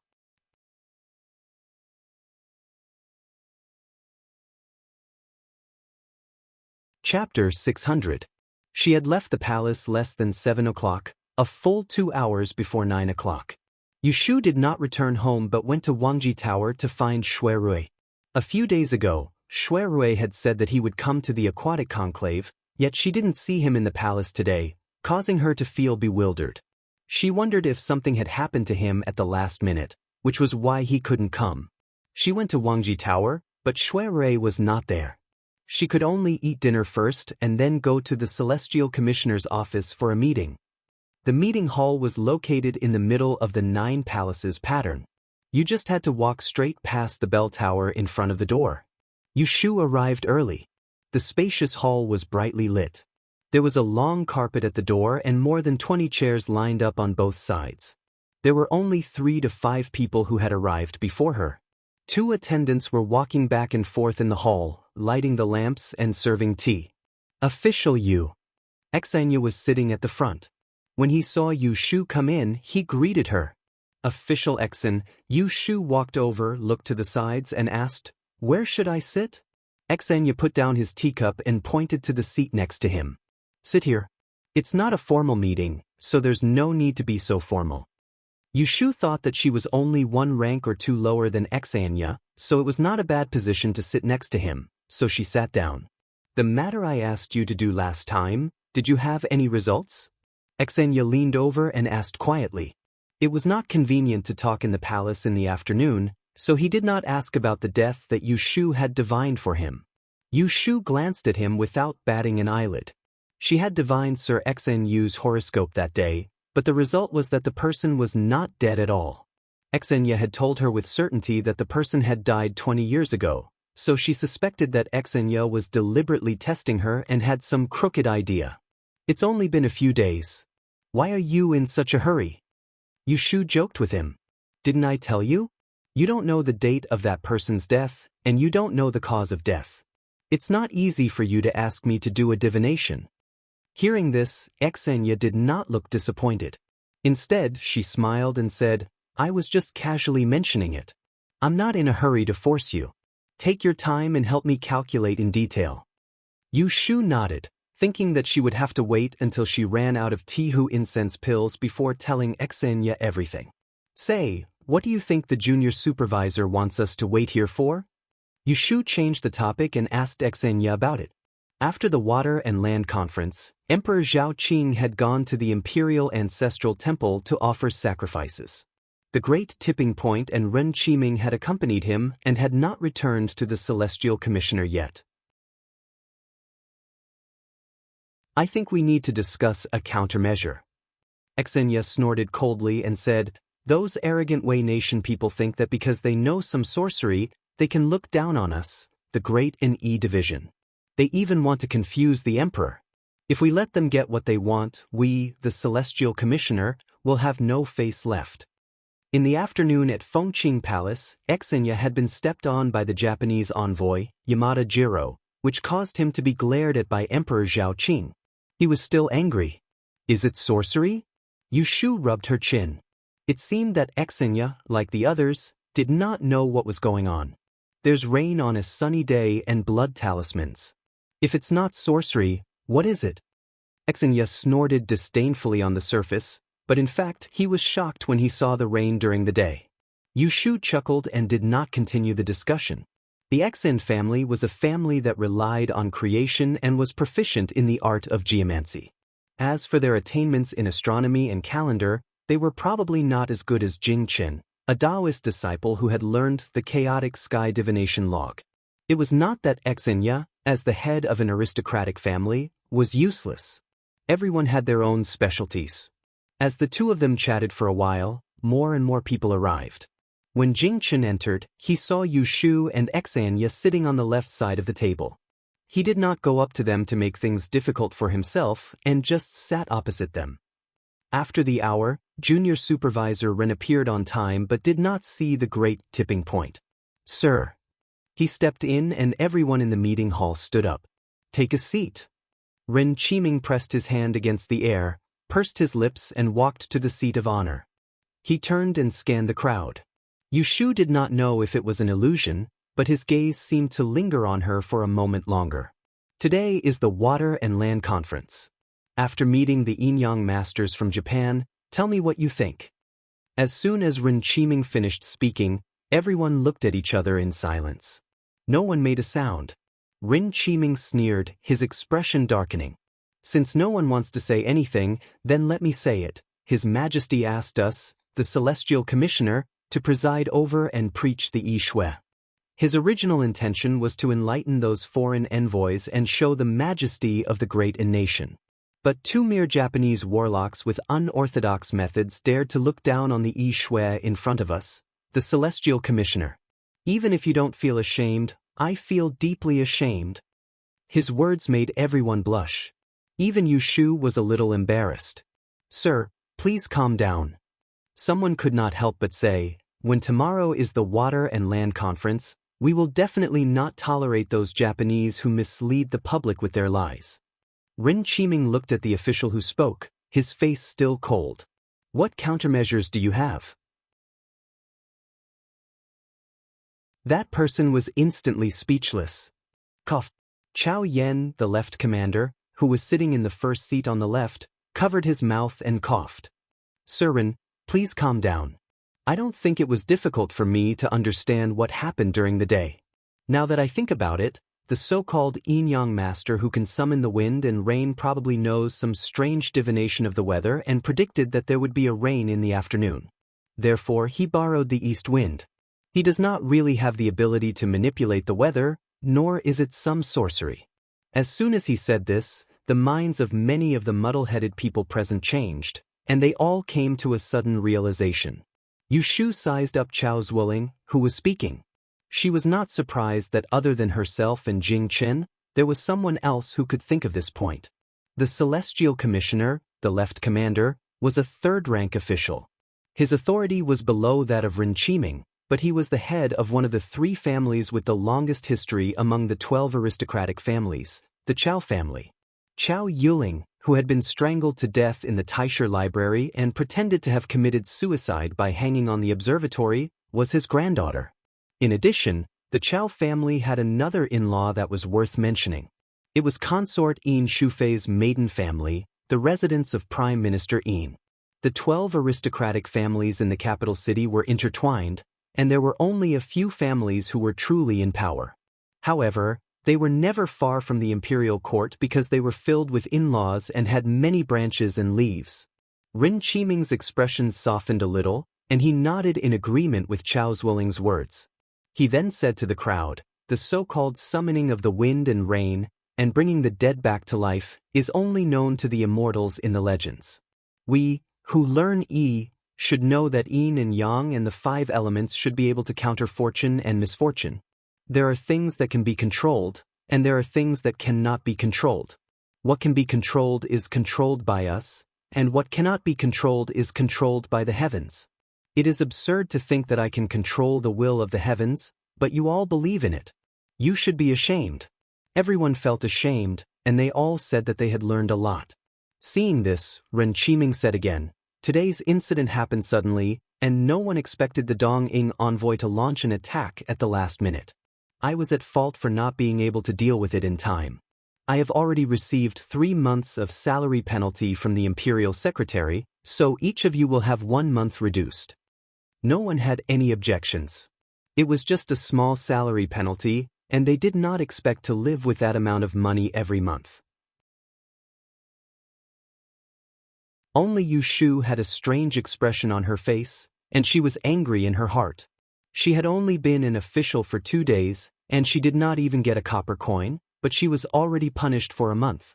Didn't that mean that she would be working for nothing for the next month?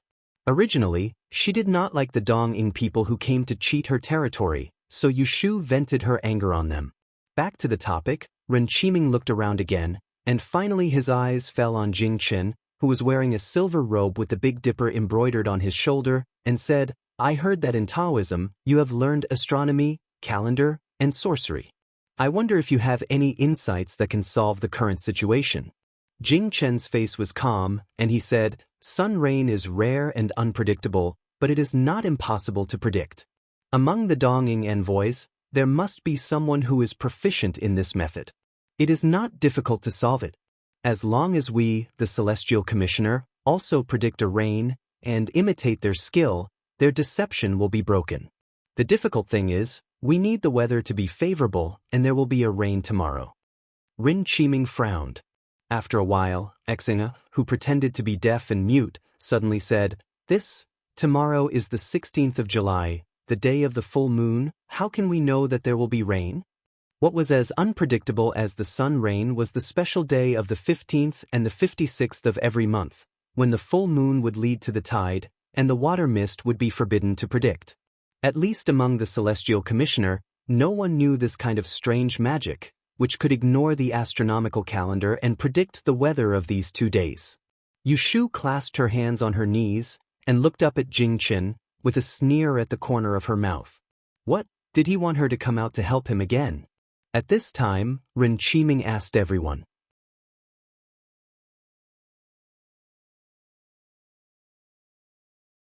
Chapter 601. Jingchen suggested a way to deal with the onmyojis of Japan. Under Junior Supervisor Ren's suggestion, the E-Masters in the room started discussing the famous E-Masters or aristocratic families in the capital who were good at predicting the weather. Yushu thought that Jingchen would point her out, but after a while, he did not say anything. She could not help but feel apprehensive. The Jingchen that she knew wasn't shrewd at all. He wouldn't play the trick of loosening the reins only to grasp them better. If he really had designs on her, he would have made it clear long ago. But why did he hide the truth from her? What did he mean? It was getting late. Ren Qiming asked someone to record the names of the candidates and immediately sent someone to invite them. It's getting late. Everyone should go back first. Come back tomorrow morning to hear the news. Ren Qiming did not let these people stay and wait with him. Instead, he dismissed them. Until the end, Yushu did not hear her name from Jingchen. Of course, she did not take the initiative to stand out. Coming out of the meeting hall, Yushu politely declined Xenya and the other senior officials' invitation to have supper together. Jingchen did not like to mingle with others, so he did not join them. They lagged behind the others, one at the front and the other at the back. There was a distance in between them, and no one took the initiative to talk to each other. Just like that, she walked out of the Imperial Astronomer's door. Yushu looked around, but she couldn't find Lu Zhong, who was driving the car. She thought that he might have left in a hurry to relieve himself, so she waited by the roadside. Yushu did not bring the 2 guards with her when she entered and left the palace. She stayed in the Celestial Commissioner's office for about 2 hours. It was dark outside and the entire street was filled with government offices. It was deserted at night. Both sides of the street were dark and the end could not be seen. Those who were more timid did not dare to walk on this street alone at night. After a while, Yushu could not help but turn to look at the figure standing a few steps away from her. Right, Commander, aren't you going back? Jingchen put his hands behind his back and tilted his head to look at her. There was no expression on his face. Only his cold voice could be heard. It's too late. This road is dark.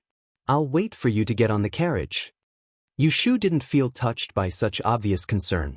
She pursed her lips and didn't say anything. After a moment of silence, Jingchen suddenly asked, Will it rain tomorrow? Yushu crossed her arms and looked up at the bright moon in the sky. She replied casually, That's hard to say. Maybe there is, maybe there isn't. What do you think? Yes or no? Why should I tell you? Yushu snorted softly and asked him in reply, You suggested Junior Supervisor Ren to find someone who is good at judging Qinyu, but you didn't say it was me. Why are you keeping me guessing? Seeing that she was looking at him again, Jingchen didn't avoid her eyes. He looked straight at her and said, I'm not keeping you guessing. I asked you in front of the palace gate. You made it clear that you don't want to meddle in other people's business, so I won't force you. It's my duty to think for the Celestial Commissioner. That's what I should do. I won't run away from it. Yushu felt a little awkward when she heard what he said. She had misunderstood him. He really didn't want to hurt her this time. Then why did you ask me if it's going to rain? Jingchen said, If you predicted that it's going to rain, then when the Celestial Commissioner can't find the person who will be worried tomorrow, I'll show up and expose the scam set by the Donging envoy. If it was someone else who had such thoughts, Yushu would definitely think that the other party was greedy for the credit. However, since it was Jingchen who said it, Yushu knew that he was just trying to protect the reputation of the great peacemaster. Heh, she laughed and said, Aren't you afraid that I'll deliberately lie to you and make you pretend? Jing Chen still looked at her calmly. If you lie to me, then so be it. Yu Shu raised her eyebrows. What if I'm wrong? I believe that you can predict it accurately. If you say it's going to rain, then it will definitely rain. Jing Chen paused. Seeing her glare, there was a hint of a smile in his voice. I know. So you don't have confidence in yourself. You're worried that you won't be able to predict it accurately, so you don't dare to show up. Yu Shu instantly narrowed her eyes and stared at him. She felt that this annoying person in front of her was not the honest fool in her memory. Alright, he really hit the nail on the head. She did not stand out tonight not because she wanted to go against Jing Chen, but because she was worried about the accuracy of Qing Yu's law. The law of clear rain was a divination method derived from the set of incantations that Taoist Qingjing had taught her. Its accuracy was rather high, and it could even calculate the rare yang rain and the unpredictable 1560. However, it wasn't like it didn't have times where it didn't make a mistake. Think about it. If she predicted that it would rain tomorrow and recommended herself to Junior Supervisor Ren, it could be imagined that she would have to shoulder the important mission of restoring the reputation of the Great Peace Master at the Water and Land Conference tomorrow afternoon. But in the end, she put on a good show, but the heavens didn't give her face. Then wouldn't she become a criminal that would smear the reputation of the Celestial Commissioner? So, she didn't stand up at the first moment, but continued to observe the situation. It wouldn't be too late for her to take the risk at the last moment. However, Jing Chen had guessed half of what she was thinking. Are you trying to provoke me? Yu Shu's face turned cold. Do you think you can make me submit by saying this? Seeing her suddenly turn hostile, Jing Chen's eyes were dazed for a moment, and he hurriedly denied, no. Afraid that she wouldn't believe him, he reiterated, I also don't want you to take the lead. Why would I provoke you? Yu Shu turned her head and didn't speak anymore. As for whether she believed his words, only she knew in her heart. At this moment, the sound of horse hooves came from afar. The two turned their heads at the same time and saw the shadows of two horses galloping over with people. In the blink of an eye, they arrived in front of them. Two bailiffs wearing official uniforms dismounted from the horses. Their gazes swept past the two of them and landed on Jing Chen. After identifying him, they raised their hands and showed a token. The Supreme Court is handling a case. Celestial Commissioner Right Commander Lang Jing, please come with us. Yu Shu and Jing Chen were stunned. The former blurted out, what happened? One of the bailiffs looked at the patch on her shoulder and shook his head. Lady, please forgive me. This is an important official matter. It's inconvenient to reveal it. Yu Shu frowned, thinking that Shui Rui hadn't been seen for a day and didn't even greet her. It was most likely related to this matter. Where is Lord Shui, the young minister of the Supreme Court? Lord Shui is handling the case. Yu Shu was sure now. Then let's go quickly. She waved her hand and gestured to them. Wherever you go, I'll follow and have a look. The two bailiffs looked awkward. It's okay. I'm very familiar with Lord Shui. He won't blame you. Lu Zhong hurriedly drove the carriage over from the opposite side of the street and stopped in front of Yu Shu. He apologized and left only because he had been waiting outside for a long time. Yu Shu didn't blame him. When she was about to get on the carriage, she heard Jing Chen say to the two bailiffs, Lead the way. Lead the way. I'll take official Yu's carriage.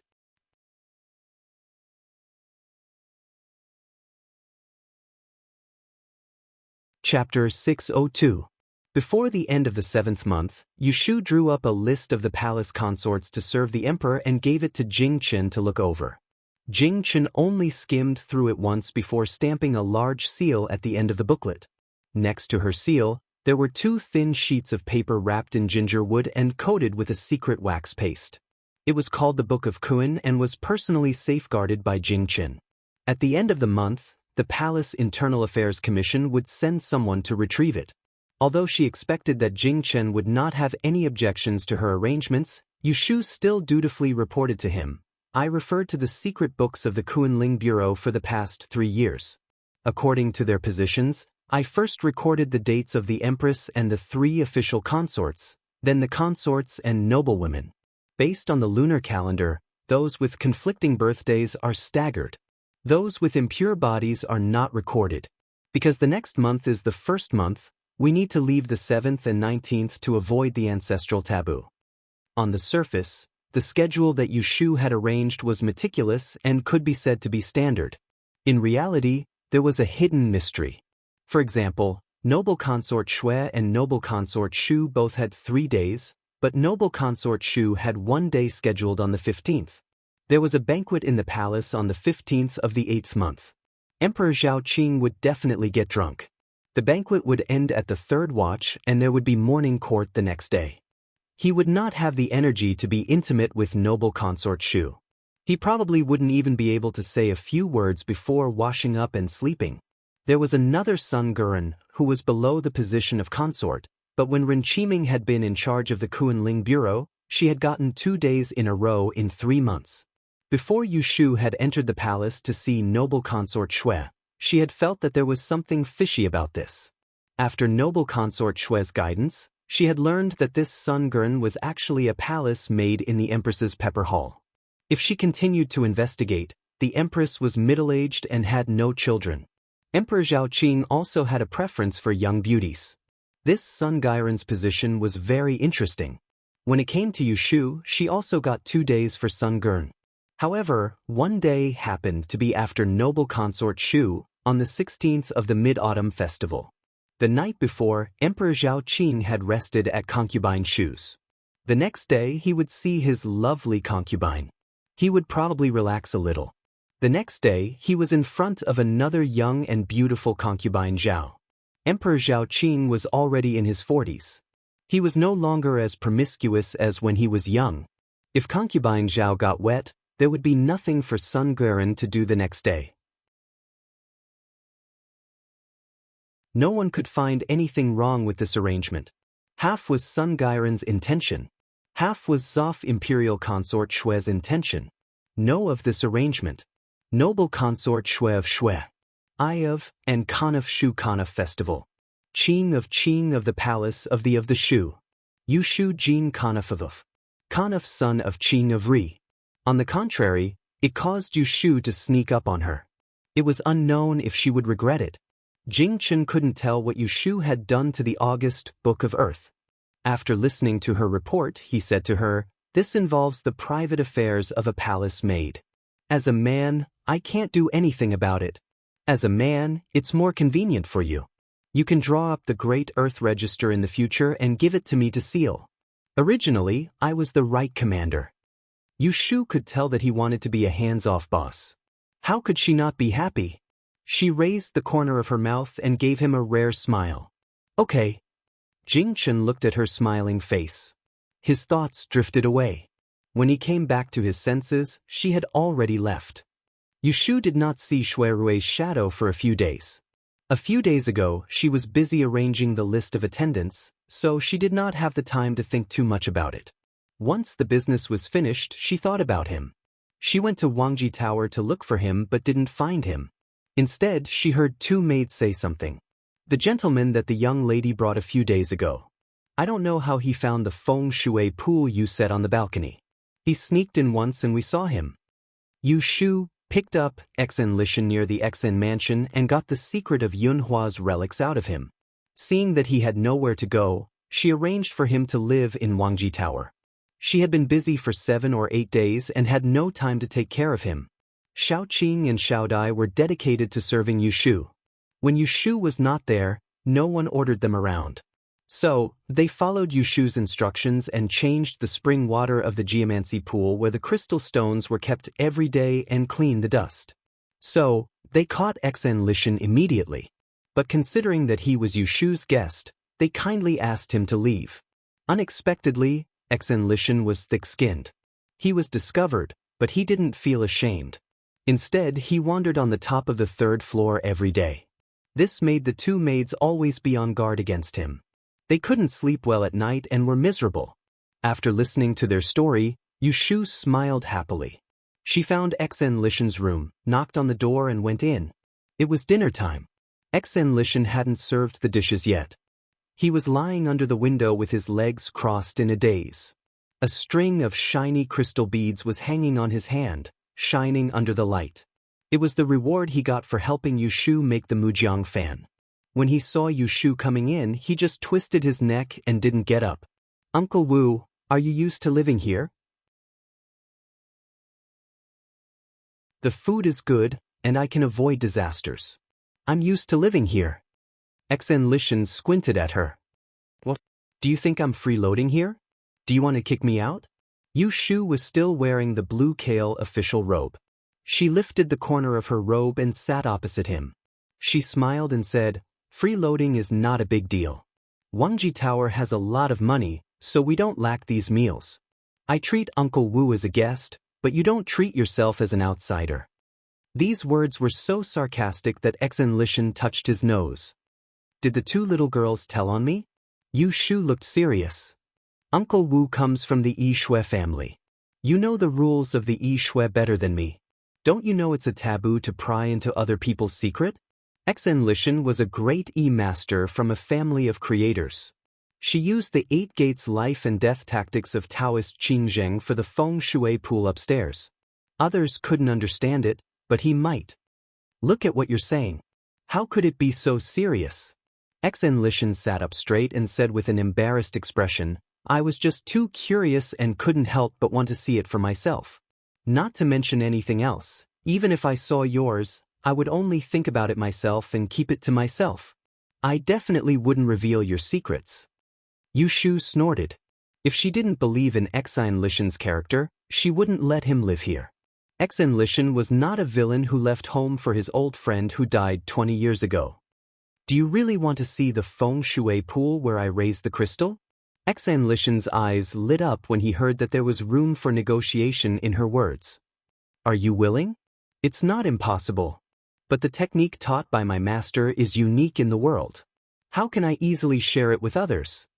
Xen Lishan knew that she deliberately kept him guessing and must have a request later. But when he thought of the mysterious feng shui place upstairs, he couldn't bear it. Curiosity got the upper hand.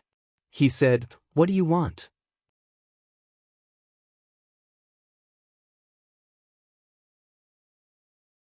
Chapter 603. The plot was about to enter the climax of the decryption. After the decryption, there would be a brand new situation. Shueda's background, Jing Chen's choice, Yushu's choice, Yunhua's Ez, Taoist Qingzheng, the father and son of the Xen family, the father and son of the Shui family, the grudges of the previous generation, and so on. Guizi had been sitting in front of the computer for the whole day. She had too many thoughts, and her brain had become hot-headed. She would update the chapter together tomorrow. She would first finish writing about the Aquatic Congress.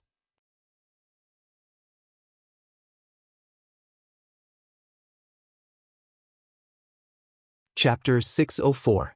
The third murder case in the Taisher Library was suppressed by the Supreme Court. Yushu went to the Celestial Commissioner's office the next day and saw that everyone was talking about yesterday's water and land conference in the palace. It was as if Zhang Shuiyuan's death was like a stone falling into the sea, unable to cause any ripples. Last night, Junior Supervisor Rin gave the order to find several masters proficient in forecasting rain in every corner of the capital. When Yushu entered the meeting hall early in the morning, she saw several unfamiliar faces sitting there. They were not wearing official robes. Some were slightly reserved, and some were generous. Rin Qiming was sitting in the same position as yesterday. His clothes were wrinkled and he looked tired. It seemed that he did not go back last night. When everyone was present, Rin Qiming briefly introduced the masters and went straight to the point. According to the divination of these masters, it is very likely that there will be rain today. If it doesn't rain by noon, we will have to wait until the afternoon. Everyone looked happy. After a few words of discussion, they heard him suppress the voices of the crowd and continue, "I have already asked for instructions from the great supervisor. Now I want to pick a candidate among you to try to pray for rain at the Water and Land Conference in the afternoon in order to expose the Onmyoji scheme. Who is willing to recommend himself?" This time, everyone was silent again. No one's heart was for nothing. It was not certain whether it would rain or not. The sky outside was clear and bright, and there was no sign of rain at all. At that time, If they prayed for rain, it would be a merit. If not, they would become the scapegoat. It was a small matter for them to lose face, but it represented the shame of the entire Great Peace sect. They would not be able to survive in the future. Like everyone else, Yushu pretended to be mute, but she was thinking about something else. Rin Qiming's face darkened. His gaze swept over their heads and fell on one person. He asked, "Left Judge Exen, who do you think should be responsible for this?" Exenya blinked and pretended to think for a moment. She asked, "This? Junior Supervisor, may I ask, did these masters calculate the exact time of rain today? Yesterday, when we saw the Onmyoji, it was raining on the spot. If we only know that it will rain but don't know the exact time, I'm afraid it will be self-defeating." Hearing this, everyone heaved a sigh of relief. Yushu looked at Exenya from the corner of her eyes, thinking that he really knows how to play the good guy. Rin Qiming didn't answer him. Instead, he turned to Jing Chen on the other side and asked, "What do you think?" Jing Chen saw that everyone was avoiding his gaze and said, "Leave this matter to me." Rin Qiming didn't seem to be surprised by his answer. He sighed slightly and nodded, acquiescing. Everyone heaved a sigh of relief. Thinking about it, it was indeed the most suitable thing for Jing Chen to do. If he succeeded, then he succeeded. If he failed, then he had the emperor's protection and trust. Who could blame him? After settling this matter, there was still another headache. As for the talk about resurrection, Rin Qiming frowned and said, "Although I didn't see it with my own eyes, I'm sure it's just a trick. It's nothing to be afraid of." After exposing the Onmyoji's trick last night, the officials were no longer suspicious and agreed with Rin Qiming's words. Someone asked, "Does Sir know how they are going to perform the art of resurrection in front of everyone?" Chao Zuoling, who was resting with his eyes closed, opened his eyes and said, "Yesterday, after the meeting ended, someone from Swan Temple came and conveyed the Japanese envoy's request. They are asking for a condemned prisoner and a dog, but they didn't reveal the details. However, Junior Supervisor is right. Based on what he said about resurrection and supernatural beings, it can't be real. Everyone keep your eyes open. If you see anything fishy, it's best to point it out on the spot. Don't be afraid." Hearing this, the group of people nodded in agreement. After the morning meeting, everyone went to make preparations, especially Jing Chen, who led the E-Masters who predicted Qingyu out. Before Yushu left, she was stopped by Rin Qiming. Female Imperial Official. After everyone left, only Yushu and Rin Qiming were left in the hall. "Junior Supervisor, what did you call me for? I heard that someone died in Taisher Library yesterday. Did you and Daozi go to take a look?" Rin Qiming asked. Yushu nodded hesitantly. "Tell me in detail." Yushu wasn't sure if Rin Qiming knew about the secret of the Dawn disaster and the Lifebreaker, so she pretended not to know and said, "The person who died was a female official of the Taiching department who was dismissed. She was the young lady of the Zhan family in Jiangxi Fengshui. It seems that she was strangled to death and then drowned in a well. I don't know who she offended before she died." Drowned in a well after death. Rin Qiming said to himself and asked her, "Last night, the guards said that the constables of the Supreme Court came to ask Daozi for an inquiry. What's going on?" Yushu then told him the clue of finding Jing Chen's lost academician's signature by the well. After hearing this, Rin Qiming frowned hard and said, "There have been consecutive murders in Taisher Library, and most of them are related to Daozi. This matter isn't simple. You and Daozi are old acquaintances. As an official of the Imperial Court, you should be careful. In my opinion, you shouldn't go to the library before the murderer is caught." Yushu blinked her eyelids slightly, looked up at Rin Qiming, and nodded slowly. She was sure that Rin Qiming was also an insider. Otherwise, why would Rin Qiming suddenly care about her based on the grudge between them and the pain of losing his finger? "You should also go and prepare. I'll take my leave." Yushu turned around, and her gaze sank. Shui Rui's analysis last night was correct. The reason the Emperor and the others cared about her life and death now was because Jing Chen's fate had yet to be resolved, but once the great calamity of calamities' fate was resolved, whether she lived or died wouldn't matter anymore. This couldn't work. She had to take action. She couldn't just rely on Shuirui to find a way out for her. Walking out of the meeting hall, Yushu looked up at the clear sky and narrowed her eyes. First, she wanted to let them know that she wasn't just a tool in human form. In the blink of an eye, it was afternoon. The Celestial Commissioner led the E-Masters into the palace. The E-Masters who weren't in the palace didn't know that the Celestial Commissioner had already come up with a strategy. They only knew that they were humiliated by a foreign envoy yesterday. After a night, they saw the Dong-ing envoy again in the palace. All of them looked at him coldly. There were a few plates of brightly colored fruits on the imperial table. It was obvious that they were foreign goods. The Emperor of Zhaoqing was playing with a yellow hard fruit in his hand. He looked down from above. Under his thick eyebrows were a pair of slightly sunken eyes. The beard on his lips covered the corners of his mouth, making it hard to tell whether he was in a good mood. He said to the envoys, "Originally, you should have seen the unique skill of the E-Masters in my dynasty today. But with the Dong-ing on Myoji's resurrection skill, I don't want them to show off their slight skill in front of an expert." Then he looked around the hall. "I guess you are the same as me. You want to see the magic of resurrection." The imperial astronomer did not make a sound, and the civil and military officials did not stupidly flatter him. Everyone knew in their hearts that although the emperor wanted to see the trick of reviving the dead, he might not want to see the great and E-Master being defeated. Yushu looked at the Japanese envoy opposite her, who had a braid on his head, and saw him stand up and bow. "This minister will let Mr. Abe show your majesty the unique method of resurrection. When your majesty witnesses it, I hope that you will agree as promised. Our country will exchange 2 precious onmyoges for that uninhabited island." The Emperor of Zhaoqing smiled. "My words carry enormous weight." He put the hard fruit in his hand back on the plate and said, "I heard that you asked the Swan Temple for death row criminals and dogs to perform the resurrection skill. I asked them to prepare it." After that, he didn't care about everyone's expression and signaled for the eunuch to pass the message. Not long after, a guard came in with a wooden box and a cage. There was a dog in the cage. Its grayish-yellow fur was specially washed. Coming to an unfamiliar environment, it whimpered uneasily and spun around in the cage. As for the wooden box, they couldn't see what was inside. But from the words of the Emperor of Zhaoqing, everyone could guess what was inside. Whispers could be heard. Fortunately, there wasn't a single imperial censor in the hall today. Otherwise, they would jump out and criticize the emperor for his ridiculous behavior. A few civil officials frowned and secretly shook their heads.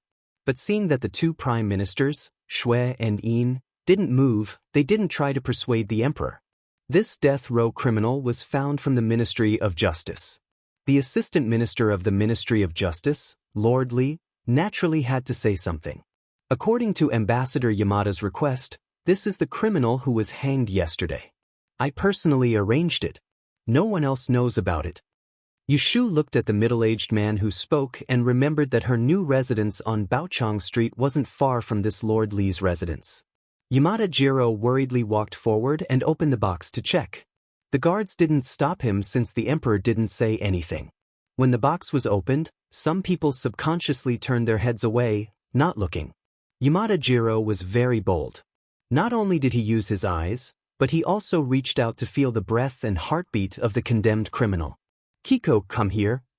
He called out to Abe Kiko, who was sitting on his seat in Japanese. Yushu saw the fair-skinned and delicate Dong-ing youth leave his seat and walk forward. His small face was tense as he looked down at the box. His light-colored eyes looked a bit dull and unfocused. Yushu stared at the youth. She felt that his face was unnaturally pale. There were small patches of dark circles under his eyes, as if he hadn't rested well for a few days. She couldn't tell what was wrong with his every move, but there was a sense of incongruity. After Abe Kiko confirmed the corpse of the condemned criminal, Yamada Jiro announced to everyone, "Abe-sama told me that the soul of this condemned criminal hasn't left the human world yet. She will use a spell to summon the soul and bring the dead person back to life." Everyone was skeptical of such sensational words. Abe Kiko probably couldn't understand what the others were talking about. Through Yamada Jiro's translation, She asked for a tool from the guard, a pair of scissors. She cut off a strand of the hair of the dead corpse in the box. She took out a talisman that she had already drawn and wrapped it around the strand of hair. Then she lit a white candle and placed it outside the cage of the dog. Then she half knelt in front of the cage, held the paper bag in one hand, and softly chanted an incantation that was difficult for others to understand. The strange thing was that the dog in the cage, who was initially vigilant and uneasy, slowly calmed down. In the end, it obediently lay down with its head drooping on its front paws, as if it had fallen asleep. It didn't bark at all. Many people unconsciously became nervous when they saw this situation. Abe Kiko lit the paper bag with the hair of the condemned criminal on the candle flame, burned a handful of ashes, and gathered them in a plate. She bent down and gently blew at the dog in the cage. Phew! The next moment, the dog that had just fallen asleep stood up with a whoosh, as if its tail had been stepped on. It turned its head in horror and looked around, then lowered its head to look at its 4 dog legs. Suddenly, it let out a heart-wrenching scream. Woof! That panicked look was like a person who found out that he had turned into a dog, and he was scared to death. There was complete silence in the east and west seats. What's your name? The Dong-ing young man's soft voice, and the Don language she spoke was actually more standard than the envoys of the other countries. But because the person she asked was a dog, people didn't have time to be surprised. Pff, don't be afraid, answer my question. Woof, woof, woof, woof. The man and the dog were surrounded by the crowd and chatted for a while. Dozens of eyes of the Celestial Commissioner stared at them, and it was unknown how many people remembered to look for flaws. Reporting to the Don Saint Emperor. After Abe Kiko communicated with the dog, he didn't ask Yamada Jiro to translate. Instead, he bowed his head and respectfully told Emperor Zhao Qing, this sinner who came back from the dead said that his surname was Sun and his name was Heir. He used to be a servant in a rich family, and because he killed his master's favorite concubine, he was sentenced to death. Emperor Zhao Qing turned his head expressionlessly and looked at the assistant minister of the Ministry of Justice.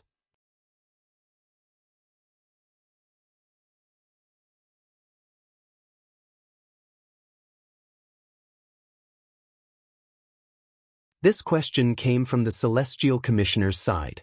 The person who spoke was none other than Junior Supervisor Ren, who had been busy all night. Well, Yamada Jiro rolled his eyes. I've heard Abe-sama mention it before. In the eyes of a powerful onmyoji like her, there's something called ki in a living person's body. Once a person's body runs out of ki, they'll become a dead person. Their soul will leave their body. If they want to come back from the dead, they'll need to find a new body with ki. They can't use a body without anymore. Hearing this, Yushu held her chin thoughtfully and looked at the young onmyoji who kept his head down. What resurrection? In my opinion, this is clearly a trick used by the people of Jianghu. It's fine to use it to deceive people, but how can you take it seriously? The white-haired Duke Jingwa snorted coldly. He was an important minister of the previous emperor and had made great contributions. When the emperor first ascended the throne, he single-handedly suppressed a few rebellious ministers. Although he didn't have any military power, Emperor Zhao Qing had always been generous to him. If it was anyone else who dared to speak so casually in front of the emperor would have glared at them long ago. However, at this moment, Emperor Zhao Qing only looked at him with a smile and didn't say anything. Someone from the Celestial Commissioner's side immediately chimed in. Lord Duke Jingwa is right. This lowly official thinks that the so-called resurrection of the dead by this Japanese is more like a crooked method used by the devil to harm people. To think that they dared to use this method to deceive the emperor, they deserve to be punished. Xenia had suffered a loss at the hands of this Japanese yesterday. How could she let go of the opportunity to ridicule him today? Moreover, Ren Qiming had already spoken in the morning. If she could find fault with him, she would. As soon as he spoke, the Celestial Commissioner's side became lively. They all pointed out one thing after another, and all of their words had the same meaning. It's fake. Everyone had been prepared before entering the palace. No matter how real this technique looks, we can't admit it. There's a saying that 3 people make a tiger. If one person didn't believe it, then so be it. But when a whole group of people put on a disapproving look, those who were shocked at the start started to doubt the authenticity of the technique. The Celestial Commissioner's voice was unanimous. Even the group of Sure behind him didn't support the Japanese. The words, "I don't believe it," were written on their faces. Even Emperor Zhao Qing's eyes weren't as fiery as before. Looking at this scene, Yushu really wanted to laugh. What was this called? That's right, the home advantage. Emperor Tan is wise. Yamada Jiro probably didn't expect that these people would lie with their eyes open. He immediately showed an expression of being humiliated. With a red face and neck, he knelt down in front of Emperor Zhao Qing. "With sincerity, I came to pay my respects to your majesty. These two onmyoji are precious to our country. They are comparable to tens of thousands of soldiers and horses. Yesterday, Lord Ida used magic to summon rain. Today, Lord Abe brought the dead back to life. Your majesty saw it with your own eyes. How can it be fake? I think some people are unwilling to admit that their skills are not as good as others. Today, there are envoys from other countries here. Aren't some people afraid that people will say that the Ishur of and is narrow-minded? In addition to Japan, there were also several small countries, such as Siam and Korea. They could understand Chinese and were indeed shocked by Abe's skill. At this time, although they didn't help the Japanese envoys, it could be seen from their faces that their thoughts were probably the same as the Japanese envoys. They thought that the Han dynasty was going to take advantage of its power to bully others. Emperor Zhao Qing narrowed his eyes and looked at the Japanese envoys who knelt down in front of him. There was some coldness in his eyes. However, Yamada Jiro was so focused on achieving his goal that he didn't notice it. He just wanted to defend himself and said to the Celestial Commissioner indignantly, "You keep saying that our onmyoji is a lie. Then, please tell us clearly which part is a lie. If you can't tell us, please don't make slanderous accusations." Yushu had to praise this Japanese man for his good Chinese. He could even use such an appropriate idiom as slanderous accusations. Unexpectedly, the Directorate of Astrology was waiting for him to say this. This time, it was Chao Zwilling who snorted coldly, "Yesterday, we didn't expose you because we wanted to show our leniency. Now, you think that we, the Celestial Commissioner, have no one to help you?" Then, he turned his head and said to Jingchen, "Thank you, Dozi Ibai." Jingchen nodded. He was already prepared. He stood up calmly and bowed to the throne, ignoring Yamada Jiro's clamor. He said, "Your Majesty, I have something to say." Emperor Zhao Qing was naturally amiable towards Jingchen. "Feel free to speak your mind. Yesterday, the onmyoji from Japan performed the onmyoji summoning wind and rain. It was amazing. However, there are some people in the and kingdom who can do this." Emperor Zhao Qing was interested. When did such a talent appear? Why didn't I know about it? Jingchen explained, "Actually, it's not difficult. As long as one can accurately predict the weather of that day and make preparations in advance, anyone can summon the wind and rain. If I may be so bold, I would like to ask you to try and verify its authenticity." When Emperor Zhao Qing heard this, he was a little disappointed. He really hoped that and had a master who could summon the wind and rain. When the time came, if there was a drought or water shortage, he could send someone there with a wave of his hand. Even disaster relief would not be needed. If there was such an extraordinary person, he could use an uninhabited island to return the disaster. When Yamada Jiro heard Jingchen's words, he was stunned for a moment. Panic flashed across his face, but he still bluffed and said, "It's easy for you to say. Then please summon a rain and let us see if it's true." Jingchen looked out of the hall and thought about the speculation of the Master in the morning. He couldn't help but turn back and look at Yushu, who was sitting below. However, he saw that she was holding a teacup and watching the show calmly, without any hint at all. However, Yamada Jiro misunderstood his action and thought that he wanted to stall for time. He hurriedly said, "Don't you want to summon the rain? Let me make it clear first. Yesterday, Lord Xiangqian only used an incense stick of time to summon the rain. Don't think about fooling us. If it takes too long, even if it rains, it won't be summoned by you." After saying this, he put on an expression of asking for justice and looked at Emperor Zhaoqing. Emperor Zhaoqing also hated this Dong Ing envoy who was not sensible.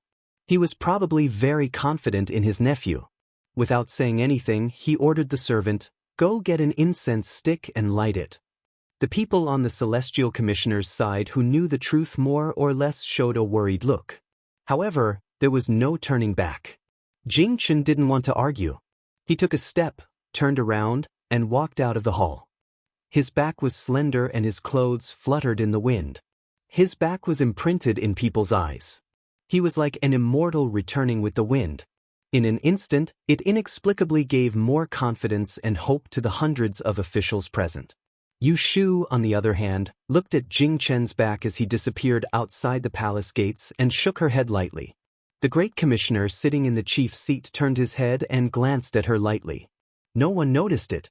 After Jing Chen went out, everyone stared at the incense stick. Probably the officials of the Celestial Commissioner had never been as united as they were today. They all hoped that God would do them a favor and not doze off at this critical moment. Buzz, buzz, buzz. A low bell rang in the distance, echoing up and down the Fengqing Palace. It was just the hour of the evening, and the summer sun was setting in the west. The incense stick burned very quickly. It didn't seem to have been burned for a long time, and only the thickness of a thumb was left. However, it was still calm outside the hall, without any sign of a storm. Until the last bit of incense ashes scattered into furnace dust, there was no rain. The Celestial Commissioner was silent. Yamada Jiro's face was filled with joy, and he didn't hide his smirk. He then knelt down in front of Emperor Zhaoqing. "Your Majesty, I wonder if the masters of the Holy Dynasty have anything else to say." Emperor Zhaoqing looked in the direction of the Celestial Commissioner expressionlessly. Only those who were familiar with the temperament of this emperor who had been on the throne for more than a decade knew that this was a sign of his anger. The Great Commissioner, who bore the brunt of the anger, stood up slowly and knelt down calmly. "Your subject has failed in his duty." His kneeling was a big deal. The Celestial Commissioner and the officials all stood up and knelt down with him. "Your subject has sinned." Yamada Jiro didn't know that he had angered the emperor. He was just proud that he had the upper hand. He asked Emperor Zhaoqing, "Your Majesty, please honor our agreement. My country will exchange the island with 2 on Myogis."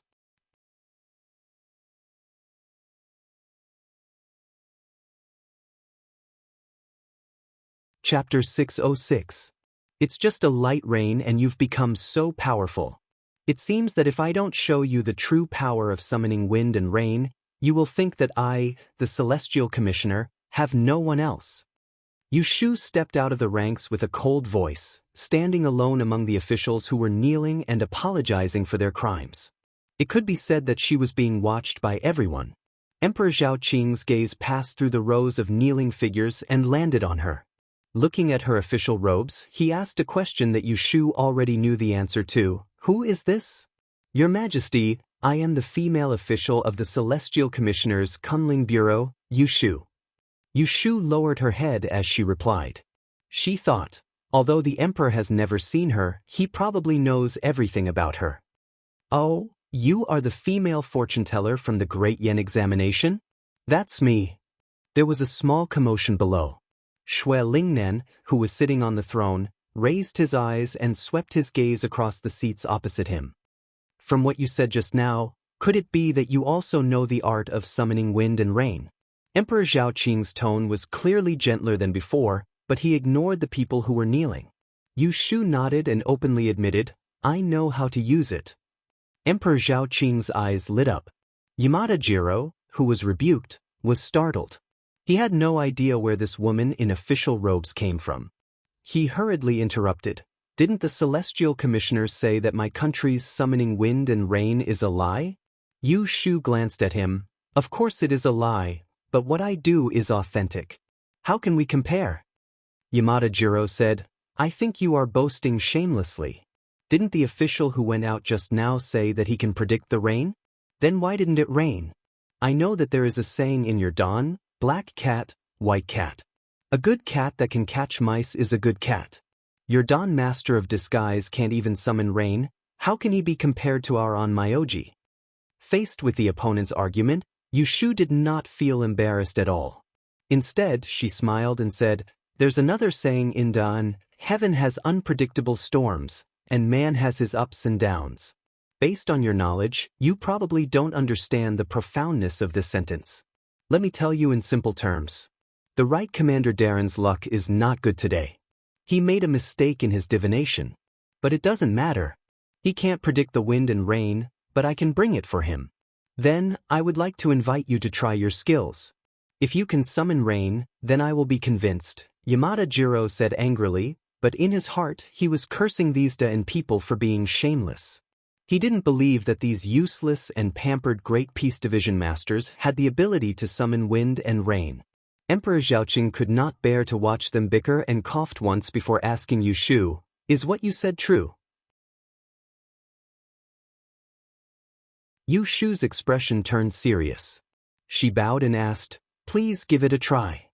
With Jing Chen's failure as an example, Emperor Zhaoqing did not dare to place too much hope on her.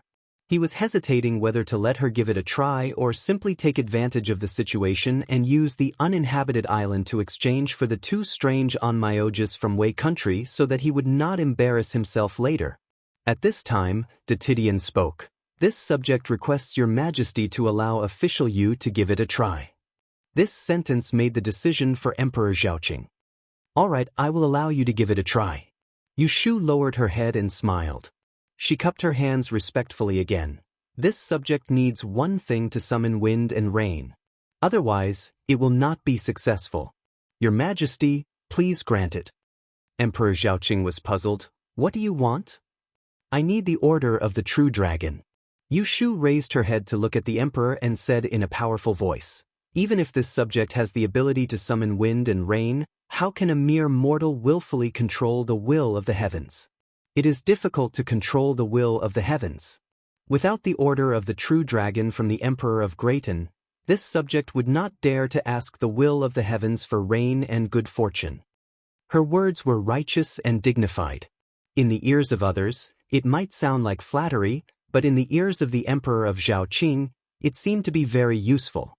Sure enough, everyone secretly glanced at the Emperor's cloudy expression and thought that this new female official was young but had a way with words. "The order of the true dragon? How do you want me to give it to you?"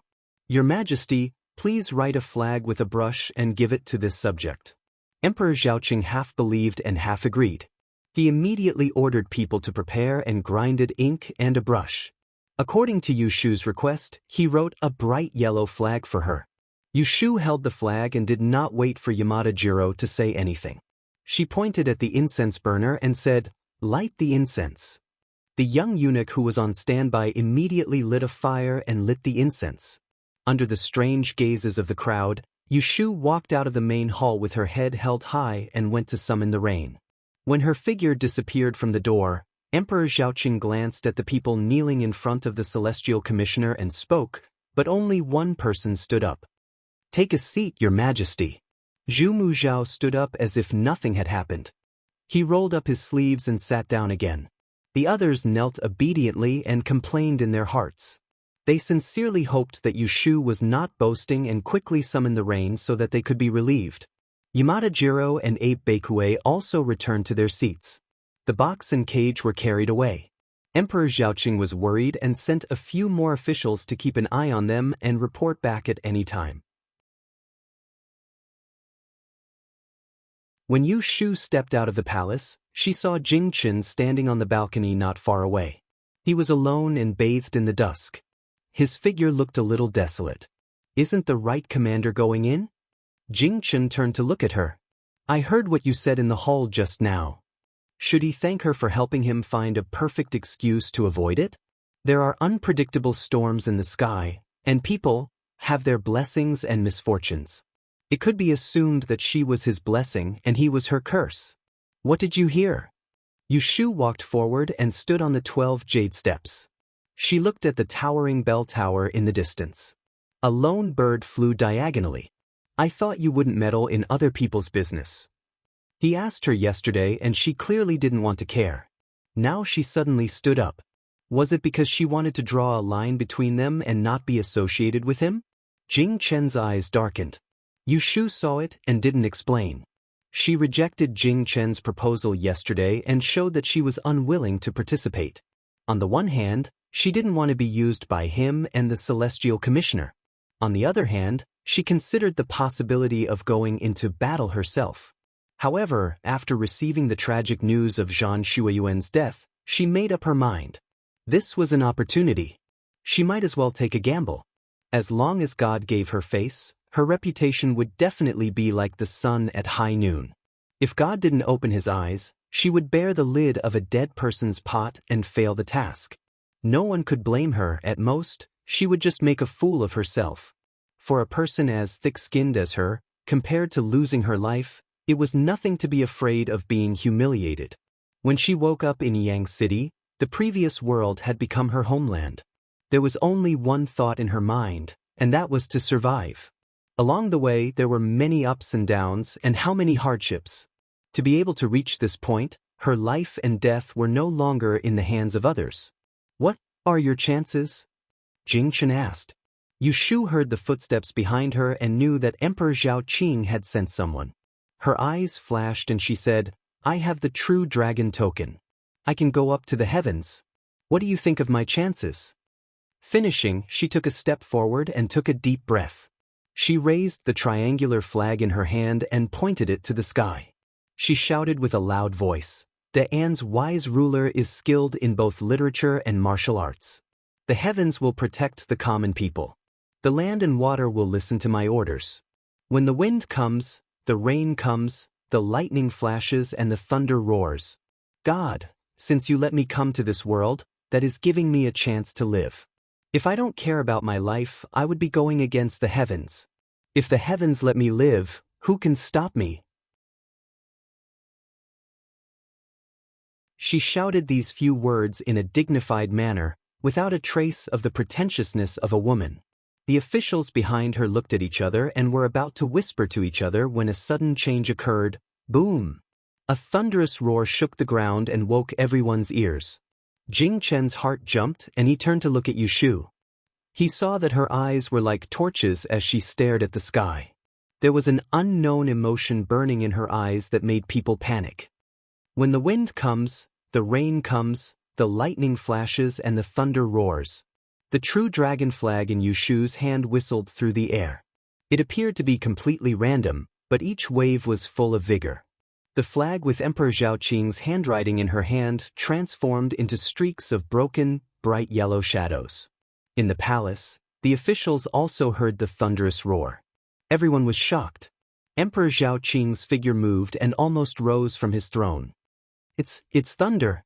Someone cried out in a low voice. Immediately after, there was an endless hum of whispers. Emperor Zhao Qing did not stop them. Instead, with a strange expression, he turned his head to look at the only celestial commissioner present, Zhu Muzhao. The commissioner met the emperor's slightly excited and inquiring gaze and gently shook his head.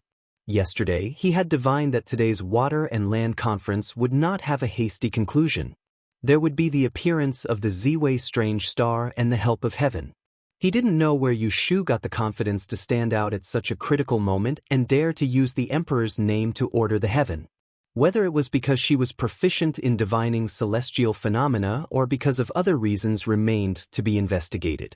On the other hand, Yamada Jiro's expression was not so optimistic. He stared fixedly at the door of the palace with an expression of disbelief. At this moment, a bolt of lightning split open the sky with a crackling sound. The sky outside the palace darkened at a speed visible to the naked eye.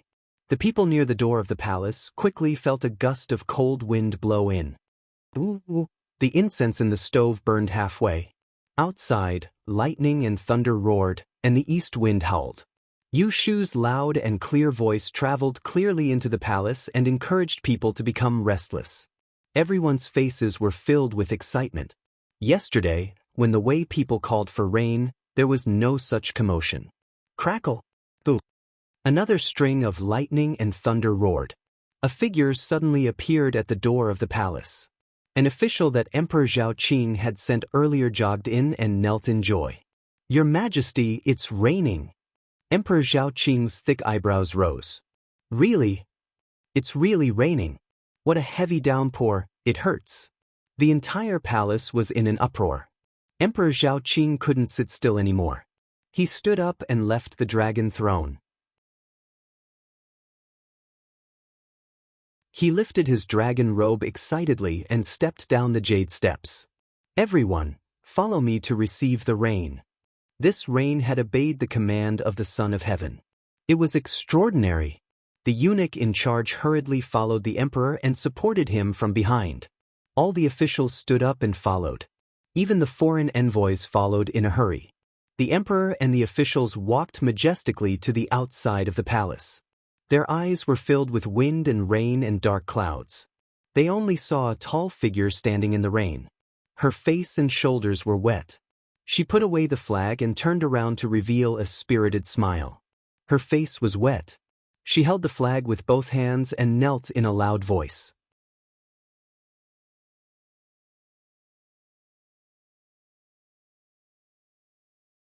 Chapter 607. There was a storm outside the palace, but the main hall was a scene of joy and harmony, ignoring the words of the Dongying people. Yushu's heavy rain could be said to have taken advantage of the right time, the right place, and the right people. The right time was the face of God, the right place was the rare occasion of the Land and Water Conference, and the right people was the desire of Emperor Zhao Qing. With the true dragon command in hand, she could summon the wind and rain. First, she solved the dilemma of the Celestial Commissioner and saved the reputation of the D&E Master. Second, she suppressed the limelight of the Dongying on Myoji's resurrection. Third, she made the emperor so happy that he actually led the officials out to welcome the rain. Yushu's wise ruler entered Emperor Zhao Qing's heart. Since ancient times, what did emperors want in life? They only wanted peace and prosperity for future generations, and a wise ruler was not a self-proclaimed title. There was no stronger proof than the will of heaven. Today's Land and Water Conference, foreign countries paying tribute, the female celestial commissioner holding the emperor's command to summon the rain, and the blessing from heaven would definitely be recorded in the Da and historical records. Back in the hall, everyone returned to their positions. Emperor Zhao Qing's face was flushed with excitement. He pointed at Yushu and said to the officials, "This woman is an extraordinary person." Everyone praised her. Yushu knew that she had shown off her abilities, and it was impossible for her to be humble. However, there was an important point that still needed to be reviewed. Your Majesty is too kind with your praise. Your humble servant's ability to summon the wind and rain can only be used by a wise ruler. This is the will of heaven. She had done everything she could. As long as she could make the emperor happy, she would be able to reap both fame and fortune. Yushu started the conversation, and naturally a group of officials followed up. Who didn't know how to sing praises and please the emperor? Even the foreign envoys expressed their allegiance again and again. Haha. Emperor Zhao Qing laughed heartily. In such a situation, among the Celestial Commissioner's side, someone looked at Yushu with a deeper meaning. Yushu didn't notice it at all. When Emperor Zhao Qing was happy enough, she turned the spearhead and pointed it at the Dongying people whose faces were stiff and unsociable. Your Majesty, I have something to ask the Japanese envoy. Only then did Emperor Zhao Qing remember the annoying Wei Nation man. His smile faded a little and he raised his hand to give her permission. Yushu pointed at the half-extinguished incense stick in the incense burner and asked Yamada Jiro, "Yamada-sama, how does my rain compare to the Onmyoji's rain yesterday?" Many people laughed in a low voice. Wasn't it obvious? Yesterday's drizzle, compared to the lightning and thunder outside, was almost the same as the sky accidentally sneezing. There was a saying that people would die if they compared themselves to each other, and goods would be thrown if they compared themselves to each other. Yamada Jiro was infuriated. These Den people were very cunning. They clearly had such a powerful person, but they hid it so well that he was completely unprepared. "This sir is very capable," he replied reluctantly. He glanced at Abe Kuei, who was sitting beside him in a daze, and suddenly had an idea. "I wonder if you can summon the wind and rain." Do you also know how to bring the dead back to life? Oh right, they also knew how to bring the dead back to life. These stern people definitely didn't know how to do that. Unexpectedly, Yushu laughed. Before she could speak, someone behind her said loudly, Yamada-sama, you of our celestial commissioner, although she can't bring the dead back to life, she can determine the life and death of people. Does your Onmyoji know how to do that? The person who spoke was Xenya, who had always disliked her. Determine the life and death of people? Yamada Jiro looked confused. Obviously, he didn't know the realm of the Den people. Yushu kindly told him, I can't bring the dead back to life, but I can tell when a living person will die. Yamada-sama, do you need me to tell your fortune? Let's see how long you can live. Although she asked the last sentence with a smile, the way she stared at the other party didn't show that it was the case. Yamada Jiro nodded and shook his head. He could only try to be brave and said, even if you can predict the time of death, it can't be compared to bringing the dead back to life. Our Onmyoji are still better. Someone hissed, obviously dissatisfied. Someone said, your resurrection requires taking the life of a person. It's not the right way. If you don't take the life of a person, you'll be reborn as a dog. That's better than death. Seeing that Emperor Zhao Qing was in a good mood, Kong Qi, who didn't agree to the exchange of the Diaoyu Islands yesterday, stood up and said, Your Majesty, in my opinion, the two Onmyoji from Japan are not good. Firstly, there are people with extraordinary talents in there, and secondly, bringing the dead back to life is a sinister act. If news of it spreads among the people, it will cause them to panic. Let's drop the previous proposal of exchanging the islands. Everyone agreed. Yushu heaved a sigh of relief. She thought that this scholar wasn't useless. Emperor Zhao Qing wasn't stupid. Although bringing the dead back to life was magical, there was only one way to live. If he kept them, people would criticize him sooner or later. So he hesitated for a moment and said to Yamada Jiro, Arden has many capable people. They don't lose to your Onmyoji. I don't want them. What he meant was, I have a better one. I don't want you, this inferior one. Yamada Jiro was so angry that his mouth was almost crooked. His plan was ruined. How was he going to explain when he returned? Your Majesty, a monarch doesn't go back on his words. In a moment of desperation, he couldn't care too much. He knelt down and said, Your Majesty promised yesterday that after seeing the resurrection technique, you will give the small island to the small country. Are you going back on your words now? Emperor Zhao Qing's face suddenly turned cold. Yushu's eyes flashed. Just as she was about to speak, she heard a clear voice from outside the hall. Your Majesty naturally doesn't go back on his words. But your resurrection must be real.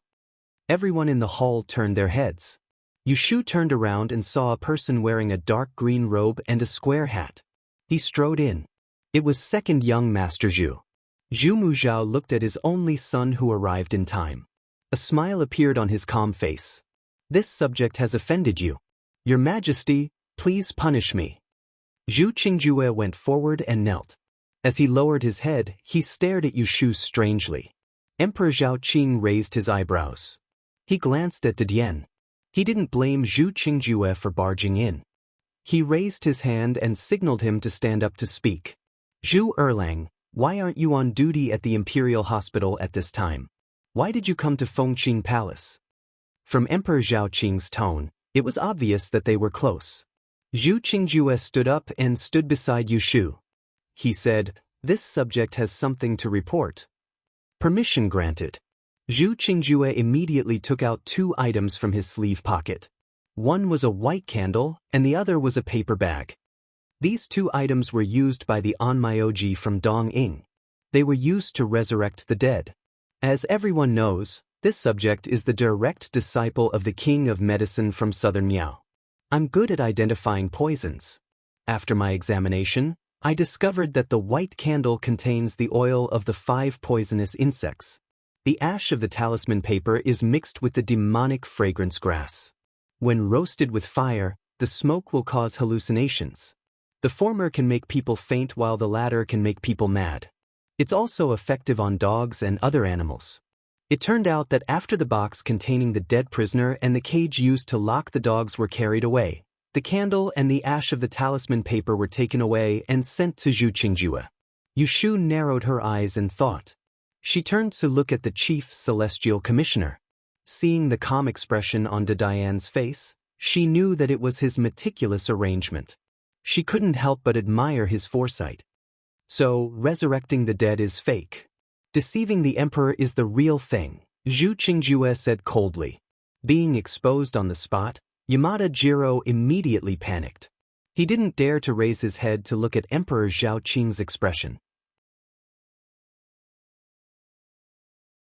He could only bluff and shout at Zhu Qingjue, "Don't slander me. I'm the envoy from Dongying. I'm here to congratulate the emperor. How would I have the guts to deceive the emperor? Summoning the wind and rain is real. Resurrecting the dead is also real. You're framing me. You're being wrongly accused." Zhu Qingjue couldn't be bothered to argue. He directly opened the bag of ash and threw it at him. Yamada Jiro was caught off guard. He inhaled the air through his nose and sneezed violently. The next moment, everyone saw his face quickly turn red. His whole body trembled twice, and as if he was possessed, he spun around on the spot, shouting and screaming. His manic appearance reminded people of the dog in the cage that had fallen for the trick. The fair-skinned and delicate Dongying youth looked at this scene in a daze. Facts spoke louder than words. "How dare you?" Emperor Zhao Qing was furious. A mere envoy dared to play with him, an emperor, like a monkey. Fortunately, they didn't succeed. Otherwise, he would have become the biggest joke in the world. When the emperor was angry, the few people from Dongying's side were so scared that their faces turned pale. They all knelt down. Only Abe Biki seemed to be haunted by a ghost and didn't move. "Guards, take them all away and put them in prison. Then send people to the post house to arrest their accomplices." As soon as he finished speaking, the imperial guards rushed in from outside the door and swiftly dragged the group of people out of the hall. The envoys from the other countries felt a chill down their spines. Now it was quiet. However, things weren't over yet. Duke Jing was also a person who couldn't hold back his anger. He immediately scolded the Dong nation for being disrespectful and harboring evil intentions. He proposed to send troops to suppress them. This proposal was supported by a few people, but there were also voices of opposition. "I think that we should first investigate the whole matter. Who ordered the Dongying envoys to do what they did and why they coveted the fishing islands? Then we can decide whether to send troops or not." This was the first time in 2 days that Yushu heard Shui Rui's grandfather, the right Prime Minister Shui Lingnan, express his opinion. "I agree." The kind-looking Prime Minister Yin also spoke up. After the two sides persuaded, Emperor Zhao Qing calmed down. He immediately ordered the Supreme Court to interrogate them. The Ministry of Justice and Swan Temple would assist in the investigation, and Shui Lingnan was appointed to supervise. After dealing with the group of Dongying people, Emperor Zhao Qing looked back at the two young people who were still standing in the hall. Hearing the sound of rain outside, he felt a little better and drank some tea. He said, "The Celestial Commissioner is meritorious for summoning the rain, and the Court of Imperial Physicians is meritorious for exposing the matter. How do you think I should reward them?" Although he was asking everyone, his eyes only glanced at 3 people: Zhu Muzhao, Prime Minister Yin, and Right Prime Minister Shui. The 3 people looked at each other. To avoid arousing suspicion, Zhu Muzhao naturally didn't say anything. Shui Lingnan also didn't say anything. Finally, Yin Tianho stood up and said, "Deputy Physician's Song of the Court of Imperial Physicians is about to retire. Imperial Physician Zhu is young and promising and can be promoted. As for the Celestial Commissioner, the miracle of summoning the rain and wind will be known by the people in the future. She should also be promoted, but she has just been appointed as the Imperial Physician of the Kunling Bureau and is still inexperienced. Why don't your Majesty bestow a title on her as a reward and let it be passed on?" Some people were shocked.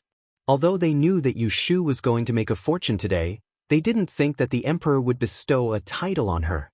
According to tradition, only third-class nobility and above in the dynasty would have a title.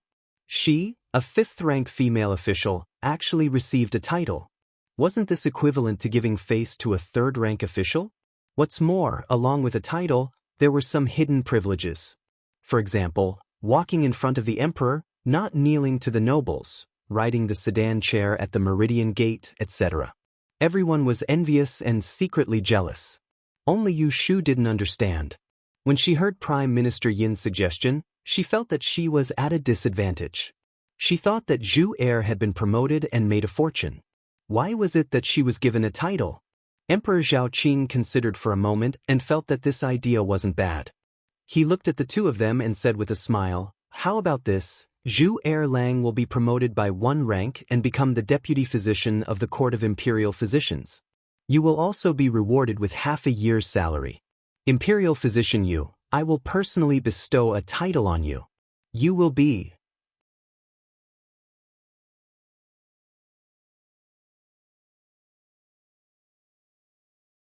Chapter 608. The rain did not lessen. Emperor Zhaoqing named a few officials to accompany him and brought the envoys to the rear hall for the banquet. He left the others to wait for the rain to stop before leaving the palace. Yu Shu, the newly titled Miaoling emissary, was first taken to dry her clothes, and then followed. The palace banquet was exquisite and delicious, but with a group of people sizing it up, it was somewhat tasteless.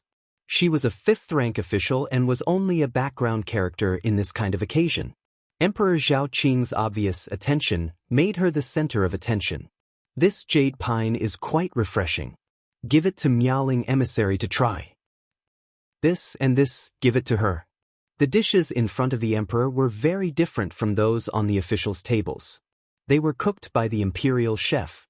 Emperor Zhaoqing's act of bestowing dishes was a show of care for his officials, but not everyone could enjoy it. The 5 bestowed dishes on Yu Shu's table took up the entire table. There was one more plate than the one on the table. She couldn't blame everyone for looking at her. However, no one felt that Emperor Zhaoqing was being overly generous. After all, Yu Shu had turned the tide of today's water and land conference. She had summoned the wishes of the emperor and his officials with a storm. She had stabilized the scene and prevented the court, which had always ruled by the way of Yi, from losing face in front of the foreign envoys. Otherwise, no one knew how to deal with the result. Even if Zhu Qingjue found out that there was something wrong with the resurrection spell, that was a matter for another time. Official Yu, do you often use the spell to summon rain? Emperor Zhaoqing did not doubt Yu Shu's ability. He just wanted to confirm if she could summon wind and rain at any time. Yu Shu already had an excuse. She put down her chopsticks and stood up to answer. Your Majesty is a wise ruler who rules the world. The will of the heavens belongs to you, so the order of the true dragon can reach the will of heaven. However, this official's body is of a mortal body. Even if I have the ability to reach the heavens, I cannot use it fully. My teacher is an otherworldly master. Before I traveled, he taught me this spell and warned me not to use it without permission. Otherwise, my lifespan would be shortened. I cannot disobey my teacher's orders, so yesterday in the palace, this official could not act in time. Your Majesty, please forgive me. With that, she knelt down. She had thought of this excuse thoroughly last night. On one hand, it prevented the possibility of Emperor Zhaoqing making her summon the rain on a whim. On the other hand, it explained why she didn't stand out at the Water and Land Conference yesterday, so as to prevent others from talking behind her back. Moreover, the more powerful the means, the more restrictions there should be in order to convince people. When it came to lying and deceiving people, she admitted that she had never met a match. Get up. I forgive you. Emperor Zhaoqing was a little regretful. He couldn't help but yearn for the master that Yu Shu spoke of. Yu Shu said, My Shifu is a Taoist disciple. He has already passed his prime. He is well versed in astronomy. He understands geography. He knows fortune and misfortune. He can judge life and death. It's a pity that your humble servant's aptitude is lacking. Even with the old man's careful guidance, I only managed to learn 1 or 2 things before daring to barge into the capital alone.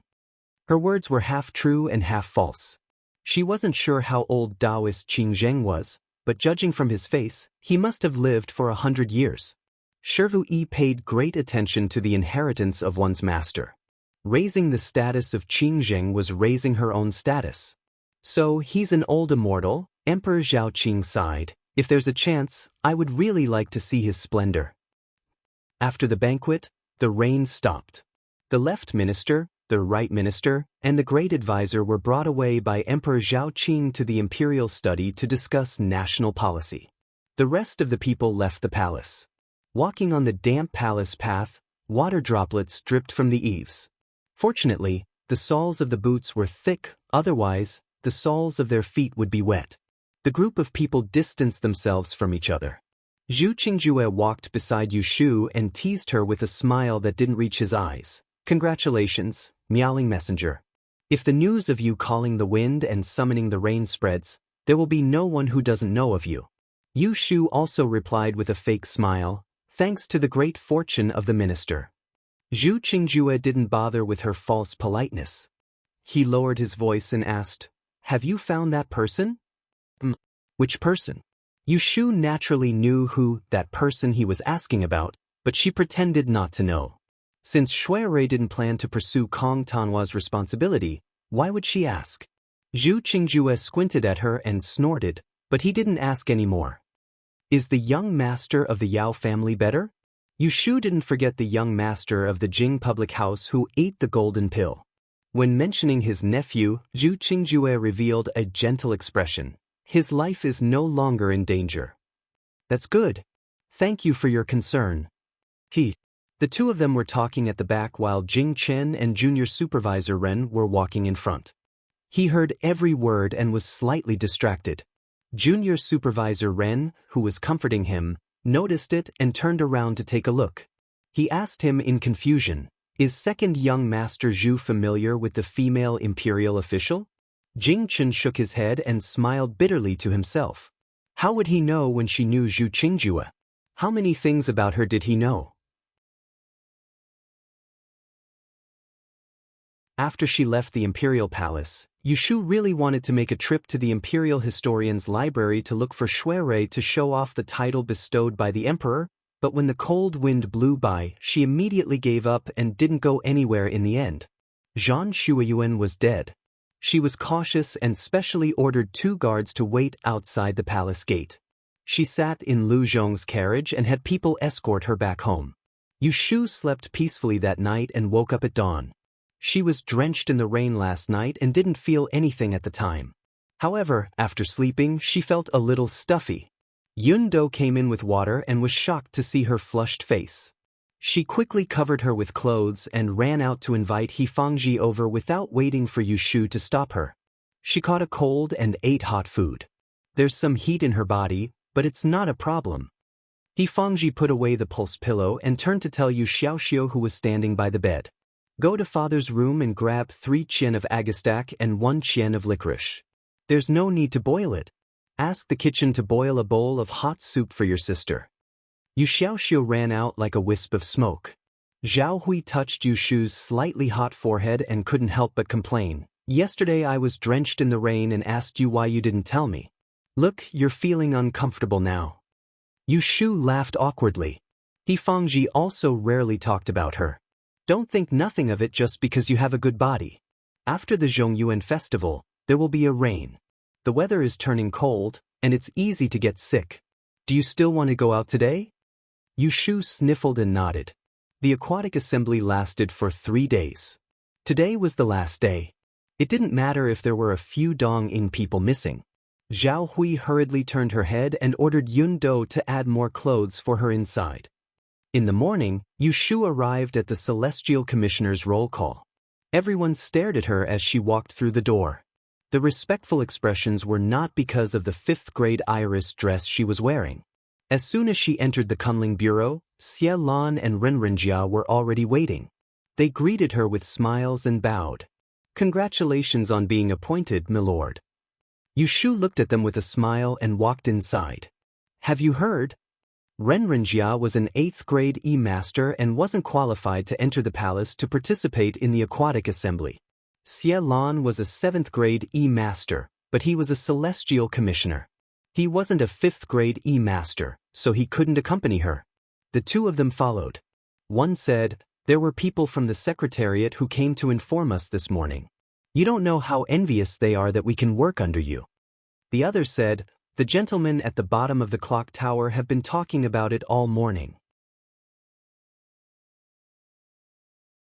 It's a pity that this lowly official doesn't have the fortune to personally see Milord holding the true dragon command and summoning the wind and rain.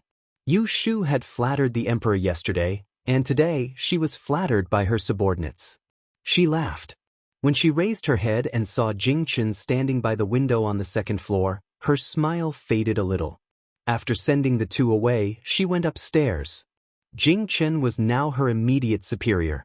No matter what their relationship was, she wouldn't be careless with the etiquette she should have in front of others. Right, Commander? Jing Chen was still standing by the window. Half of his body was shrouded in light and shadow. He looked at her with an unclear expression and bowed. He stopped her, saying, "You have a title bestowed by the emperor. When you see me in the future, you don't need to bow." The so-called great etiquette included kowtowing and bowing. Yu Shu was 2 ranks lower than Jing Chen. When they met, she should bow and call him lowly official or lowly official to show respect. Yu Shu hadn't thought that the title the emperor had casually bestowed would have such benefits. She was so happy that she straightened her back. If Milord doesn't have any other orders, I'll go and prepare. Wait, I have something to say to you. Jing Chen stopped her and pointed to a chair at the side. Yu Shu thought for a moment and walked over to sit. Zhan Shuiyuan is dead. What are your plans? Jing Chen asked straightforwardly. Kuanling Bureau was located in the Celestial Commissioner. The spies couldn't follow them in. It was safer to talk behind closed doors than outside. I should be the one asking you this. Yu Shu looked at him coldly. What did you say to me in the beginning? In the end, Zhan Shuiyuan still died. I'm afraid the next one will be me. You can't find the murderer and are anxious. After a short silence, Jing Chen said something shocking. I found out that the book of Xiannu Lu Ren is hidden in the Celestial Commissioner. Hearing the book of Xiannu Lu Ren, Yu Shu's heartbeat couldn't help but speed up. What do you mean? Jing Chen stared at her, his expression cold. I suspect that the Emperor and the Great Tiandi are deliberately hiding something from me. Maybe my identity as the Great End's disaster has other secrets. Hearing his suspicions, Yu Shu didn't know if she should be happy or not. Early on in the courtyard of Huixing Street, she had deliberately led Jing Chen to suspect that side. She waited for him to be suspicious, but it was only after Zhan Shuyan died. Didn't you believe it deeply before? Why are you suspicious now? Yu Shu sneered. Jing Chen lowered his eyes and thought, even the teacher who raised him would lie to him, let alone other people. So, you plan to find the book of Xiannu Lu Ren and see for yourself what's written on it? Yu Shu asked him. Jing Chen nodded. He rolled up his eyes again and said in a low voice, Before I see that book, even the Emperor can't force me to do anything to you and me. Yu Shu understood the meaning of his words. He was assuring her that even if the Emperor was anxious and wanted to act on her first, he wouldn't listen to righteousness and the Emperor's orders. She suddenly didn't know how to respond. Should she say thank you? Yu Shu stood up and left her seat. She looked at him deeply and said, Tomorrow night, come to Wang Ji Lu.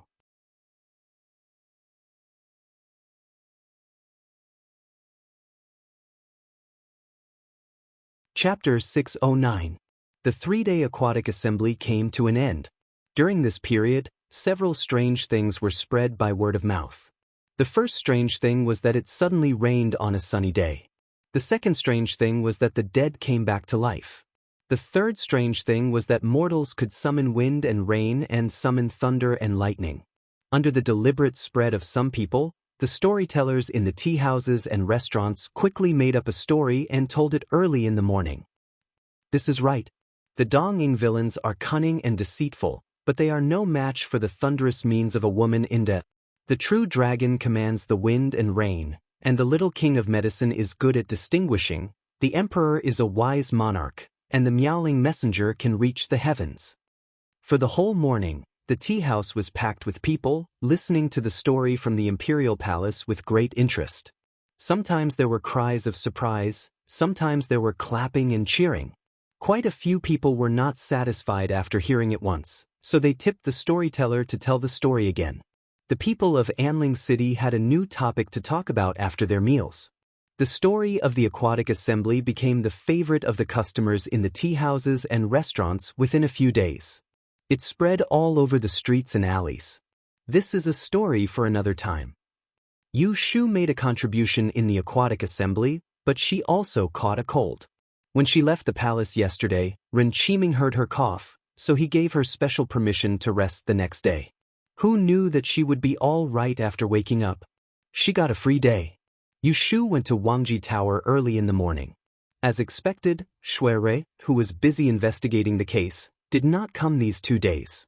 Thinking that she could see him at night, she did not plan to go to Taisher Library to look for him. Instead, she had another important thing to do. A month and a half ago, Xan Laowu entrusted Yunhua's relic, Zhugetong, to her and asked her to put it in the feng shui pool for 49 days.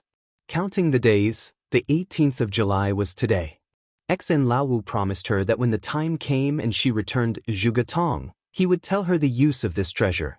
Yu Shu was sure that Yunhua was the eldest disciple of Taoist Qing Zheng, because she also had a black ring made of the same material as Zhugetong on her hand.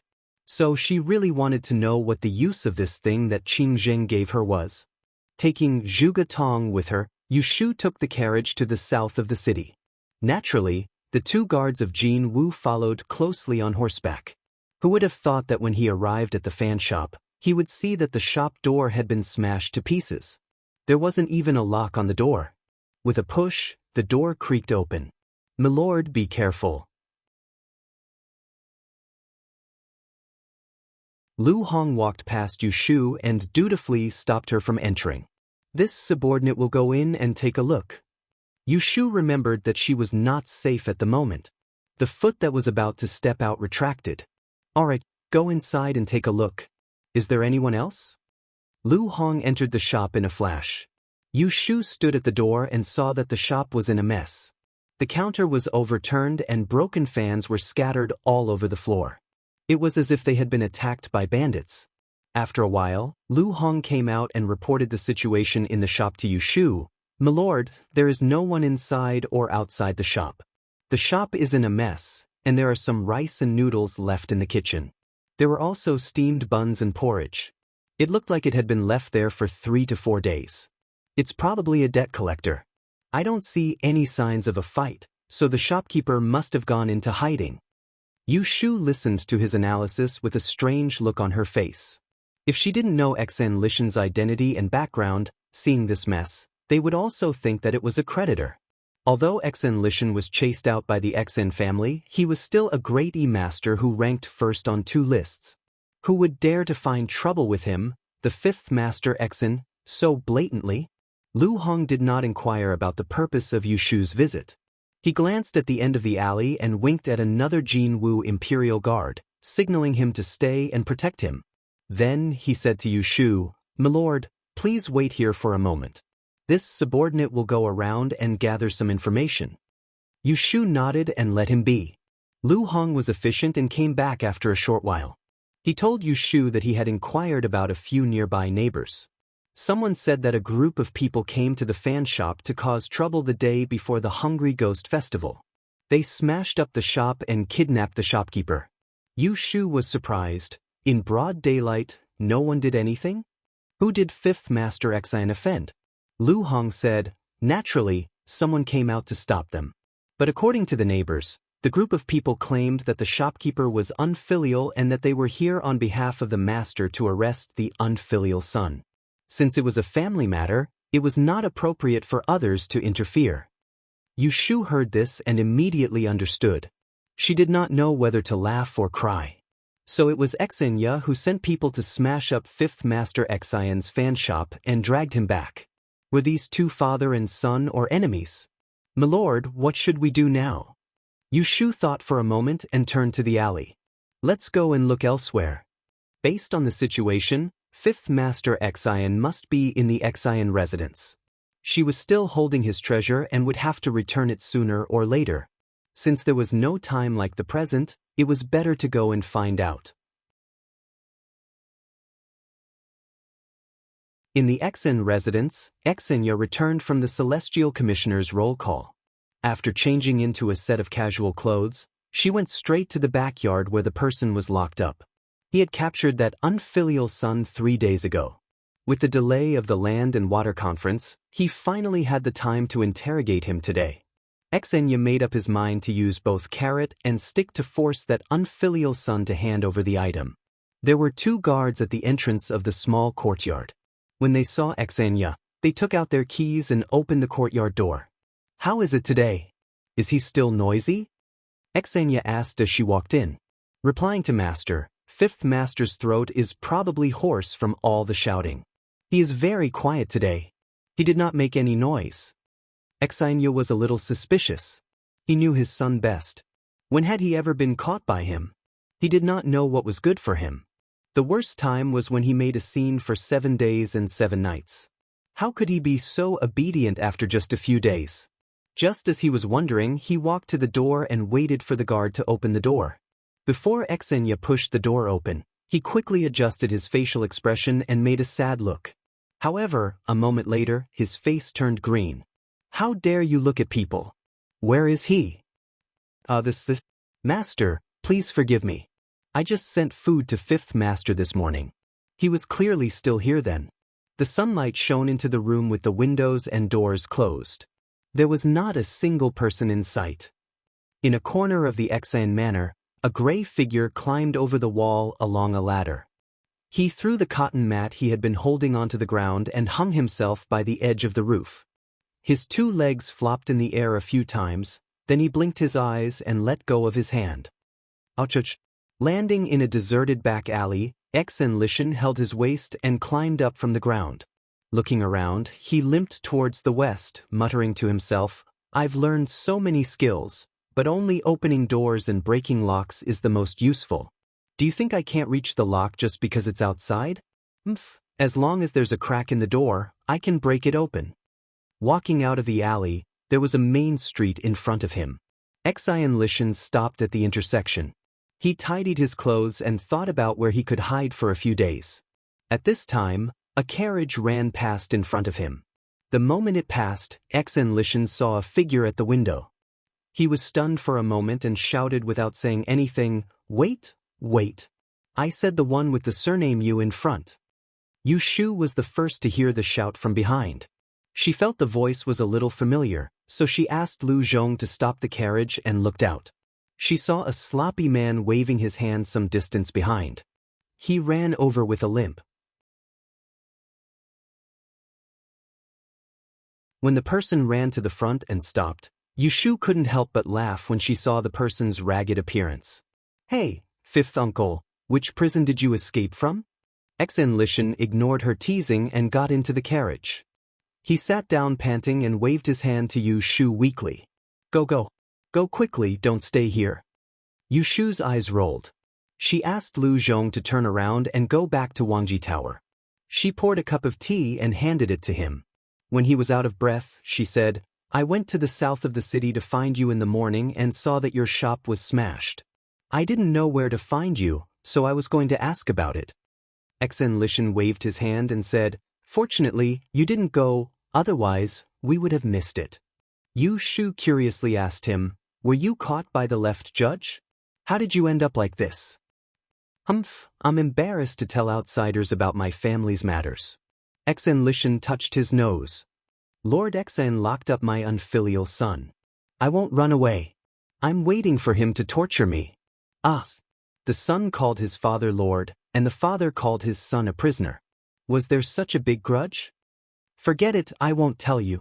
You don't need to ask about it. It's not a good thing." Exen Lishan perfunctorily said to her and then reached out to her. "Where's my treasure? Did you bring it?" He remembered the date clearly. Yushu took off the perfume pouch on her waist and held the Yu Ling Long with the black bead in her palm. She didn't hurry to give it to him. Instead, she smiled and asked, "Fifth Uncle, do you still remember that you promised me that I will help you take care of it for 49 days? You will tell me the use of this relic of Yunhua easy." Of course, Xen Lishan remembered and didn't plan to deny it. Looking at the jade bead in her palm, he was slightly lost in thought. He said, "It's not convenient to tell on the way. Let's go back to your place first." Yushu thought about the two guards who were with her and had good hearing. She couldn't trust them, so she nodded and agreed.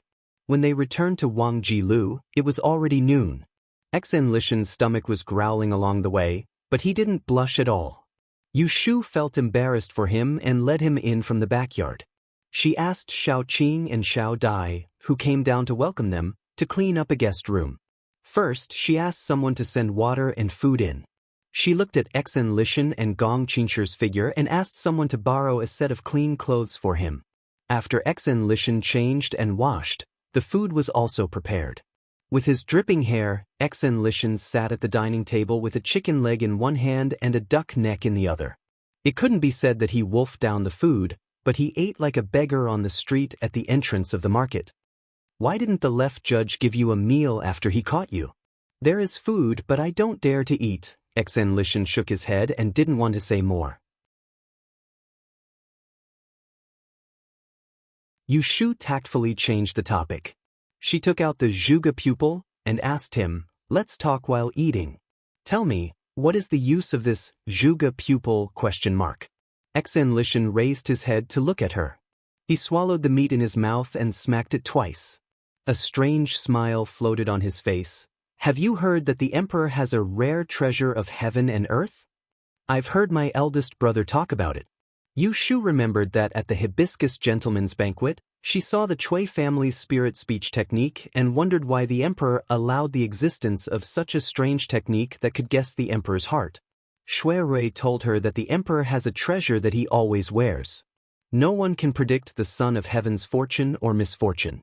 Xen Lishan pointed at the exquisite ball in her hand, leaned close to her ear and said in a low voice, "The pearl in this Zhuge eye and the strange treasure worn by His Majesty were cut from the same thing." Hearing this, Yushu's brain buzzed and she subconsciously asked, "What thing?"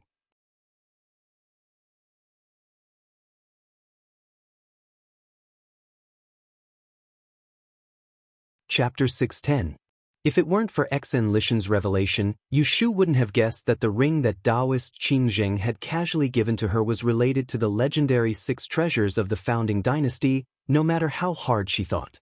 In this way, Yunhua's relic and the ring on her hand were the same as the secret treasure on the emperor's body. They all had the function of blocking people's schemes. The 6 founding artifacts were indeed heaven-defying. A replica of the clear Qi cauldron was able to allow her rotten bones to use the 6 lines technique, and the item carved out from the 7-star ruler was completely a multi-purpose shielding device. After the surprise, Yushu quickly thought of the big bet she won at the Cui family's gambling house. Cui Xian's spirit-speaking spell didn't work on her. It turned out that this was the reason. Back at the hibiscus gentleman's banquet, she had to wear a full set of crystal jewelry, and the silver ring she used to cover up her ring was too conspicuous. Thus, she had taken it off at the last minute. Thus, Cui Xian's spirit speech still worked on her at that time. Yushu suddenly felt a little strange when she understood what was going on. She had won such a large sum of money because of Taoist Qin Zheng. Otherwise, even with 2 strings of crystal beads, she was afraid that she wouldn't be able to resist Cui Xian's schemes. Wait, she seemed to have forgotten something important. Yushu furrowed her brows and finally thought of the key point. Wasn't it said that the 6 founding weapons were buried with Empress Ningzhen? They should be guarding the imperial mausoleum. It was fine if the emperor had them, but where did old man Qingjing get them to give to his disciple? Could it be that the master had some relationship with the Dan royal family? Yushu's eyelids twitched. She vaguely felt that she had glimpsed a corner of the truth, but she couldn't figure it out. She looked at Xen Lishan, who was pouring wine cup after cup after cup after cup. She reached out and pressed the wine pot in front of him. She asked suspiciously, "Since it is such a treasure, why did it fall into the hands of 5th uncle?" Moreover, Xen Lishan knew the origin of Zhuge Tong. It was hard for her not to think of something bad. She questioned it. However, Xen Lishan didn't panic at all. He just had a bitter expression. It was probably because he had drunk a few mouthfuls of wine, and some things had been suppressed in his heart for too long. He always wanted to pour it out. In the past, I had a close relationship with Yunhua Ez. Before he passed away, he had asked someone to give Zhuge Tong to me. However, due to a series of circumstances, I only managed to get my hands on him after more than 10 years. Hence, I missed out on some things. Yushu only understood half of what he said and thought that he was hiding it on purpose. He thought of the rumors about Xan Lishan. He couldn't help but imagine, 20 years ago, when the talented Yunhua appeared in the capital, the disciples of the aristocratic families were either trampled under his feet or subdued by him. Xan Laowu was one of them. Later, Yunhua predicted that he would face imminent disaster. Thus, he gave the secret treasure to the other party. However, the treasure didn't fall into Xan Lishan's hands. Instead, it was taken by his father, Xanya. When Yunhua died, Xan Laowu was kept in the dark. Later, he became famous in Dian.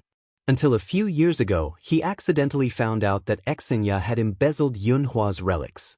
So, he turned against his father and stole Zhuge Tong and left the family. In order to recover the treasure, Xanya searched everywhere for the whereabouts of Xan Lishan. Fortunately, Xan Lishan had this item with him. It was not easy for Xanya to predict his whereabouts.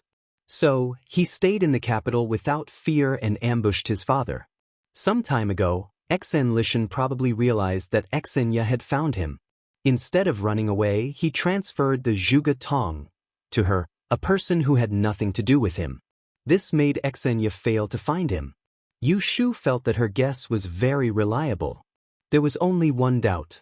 How can you be sure that Yunhua's relic is the same as the one on the emperor's body, that it came from the Seven Stars ruler?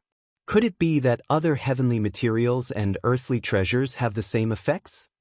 Xanya had told her before that the 6 founding vessels had been buried for a long time. It was also a taboo topic. There were not many records in the history books. In the past 200 to 300 years, there were not many people in the world who could call out their full names. This time, Xan Lishan did not answer her directly. Instead, he pondered for a moment. His face revealed a hint of mockery. You should know about my Xian family's list of strange and rare objects. Yushu nodded.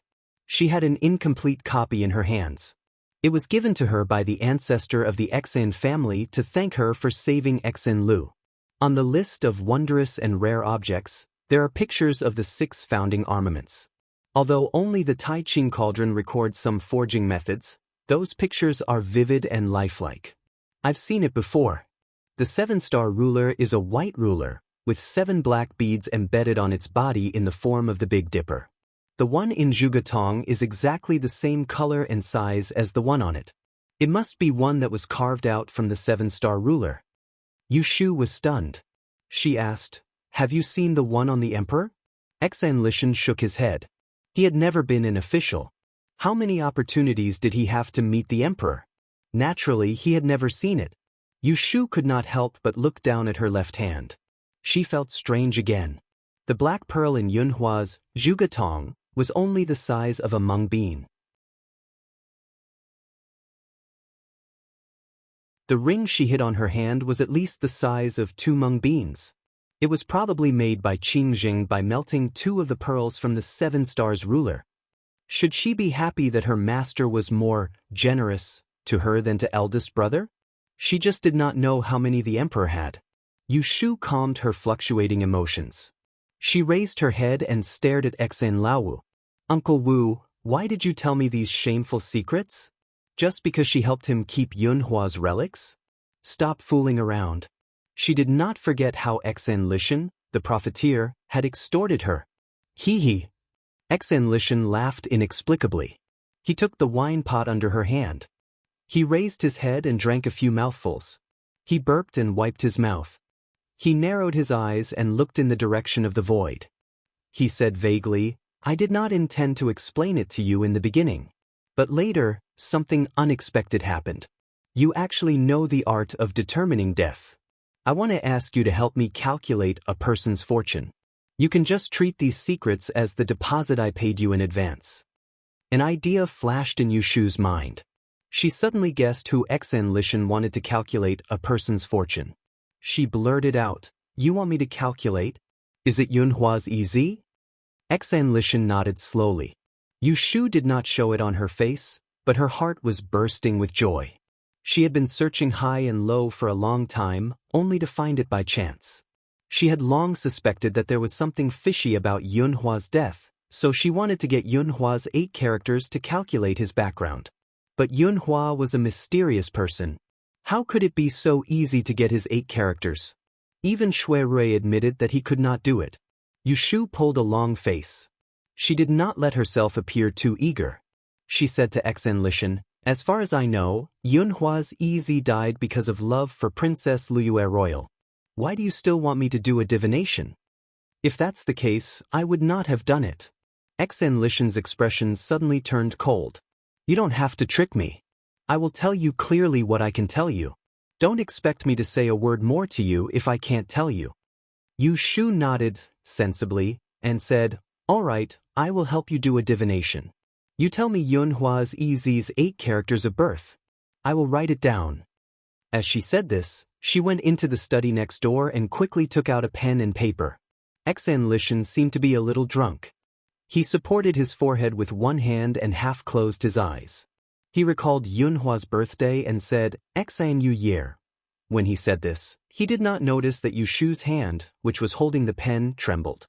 Looking at the familiar 8 characters on the paper, Yu Shu held her breath. She felt that her heart was beating so fast that it was about to jump out of her throat. Wasn't this the Mr. Xan Yu that Xan Yu wanted her to do a divination on? So, Yunhua was Mr. Xan Yu. The person that Xan Yu wanted her to do a divination was also Yunhua. Why Yunhua? Was he still alive?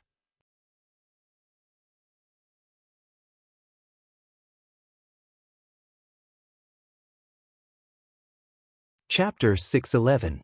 After settling Xan Lishan down, Yu Shu returned to her room with a heavy heart. She ordered the maids outside the door not to disturb her. In the dark of the study, she found the record of her prediction of Mr. Shinyo's death date and checked it several times. How could there be such a coincidence in this world? The Xian father and son asked her to predict the person's birth date, and 8 characters were exactly the same. Everyone knew that Yunhua's son had died for his wife after Princess Liyue died of illness. Yu Shu had gotten a lot of information from Xian Lishan. Back then, he had told outsiders that Liyue had passed away in less than half a month after giving birth to Jingqin. Yunhua followed closely behind and died in the 4th month of the 13th year of Bao. Xan Yu told her that Mr. Shinyo's death date was between February and May. It was also after April that he heard the news of his death. The father and son's statements coincided with each other. It was obvious that Yunhua Yi's son was Mr. Xan Yu. Looking at her prediction, Mr. Shinyo met with 2 disasters in the 13th year of Baotai. The first was a fire in February, but he survived and didn't lose his life. The second was a bereavement at the beginning of May. He lost a relative. This relative was undoubtedly his wife, Princess Liyue. In the eyes of the world, Yunhua was a legend who had died many years ago. The date of his death was also a special day. It was the 5th of May, the Dragon Boat Festival. However, Yu Shu did not find any disaster on this day. There was no sign that he was about to die. Obviously, Yunhua faked his death. However, everyone thought that he was really dead, regardless of whether they thought that he had been killed or that he had committed suicide for love. She tried hard to guess what happened 20 years ago. She guessed that Yunhua disappeared after the fire. So Xan Yu said that the last time she saw him was in February. She guessed that after Yunhua disappeared, the royal family could not find him, so after Princess Liyue died, they made up the story that he died for love. They let him die. So was Yunhua still alive? Yu Shu was not sure. Only when she used the law of time of calamity to predict the disasters for him in the past 20 years could she confirm whether he was dead or alive. 20 years. This isn't something that can be calculated in a day or two. It will take at least half a month. Yu Shu rubbed her forehead anxiously. Suddenly, her fingers paused and she opened her eyes with a happy expression. Right, I can use the 6 lines. The art of 6 lines could not determine life and death, but the art of 6 lines had a section on good or bad luck. It could use the birth date of a child to determine whether the parents were healthy or not. Yao Yin only needed to get the date of birth of his parents. The 8 characters of Jing Chen's birth. Long after he regained his memories.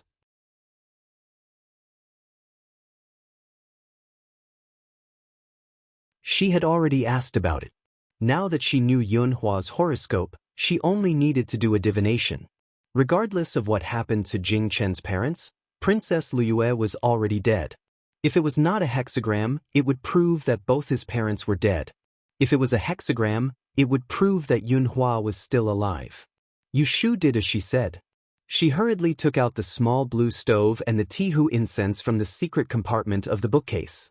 In the afternoon, after reporting to Guohuayan the progress of the investigation of the new murder case in Taisher Shuyuan, Shui Rui walked out of the Supreme Court alone. The sun above their heads made people dizzy. The patrolling guards were already sweating. Shui Rui slowly waved the Mujiang fan in his hand, but he did not feel hot. At this time, his mind was not thinking about the case, but the off-topic words that Guohuayan had said to him just now. Just in time for this murder case. You were not able to come for the 2 days of the aquatic conference. Did you hear that the Celestial Commissioner's female officer Yu was appointed as the Miaoling messenger by His Majesty? The day before yesterday, it really shocked this old man. I didn't expect that in my lifetime I would be able to see with my own eyes the magic of a mortal who can summon wind and rain. Your sworn sister's ability is really amazing. Shui Rui had not heard the news that Yushu was given a title. He had been investigating the case in Taisher Shuyuan for the past 2 days and did not go home. He did not know that Yushu had quietly made such a name for herself. Even he was taken aback by this. After the surprise, he fell into deep thought. Shui Rui dared to say that other than Yushu herself, he was the one who knew her best. Whether she could summon wind and rain or not, how could he not know? Presumably, it was the same as the death sentence strange art. It was a battle that she had used opportunistically. And the trigger that forced her to be eager to show off was probably the tragic death of Zhang Shuiyun. Alas! Shui Rui sighed softly, closed the fan, and touched his forehead. He knew that she would not behave herself and wait for him to come up with a plan. But after not seeing her for a few days, she had already made such a big move. She was really swift and decisive, which made him feel both relieved and worried. Shui Rui returned to Wangji Tower. Hearing that there was a guest in the backyard, he did not disturb them. He changed into casual clothes downstairs and went to the 2nd floor. As soon as he entered the door, he saw Yushu sitting in the living room, holding a teacup in a daze. He could not help but stop and look at her. Probably because she had thought too much, she had clearly lost weight in the past 2 days. The apricot-colored silk dress fitted her waist and shoulders, making her look even more delicate from head to toe. That plain face that did not have much femininity always had an inexhaustible spirit. Even if she was in a daze, it would not dissipate. When Yushu came back to her senses, she found that Shui Rui was standing at the door. She did not know how long he had been standing there looking at her. His eyes were so focused that she immediately felt embarrassed. Cough, Big Brother is back. Yushu cleared her throat, stood up, moved her numb legs, and sat back down. Shui Rui walked to her side in a few steps, put away his fan, and sat opposite her. Did you not sleep well last night? Yushu shook her head. Shui Rui raised his finger and swept it under her eyes and said, Your eyes are red, and you still say no. Yushu smiled and said, It was not because I stayed up late. I was just touched by the incense just now. It is not a problem.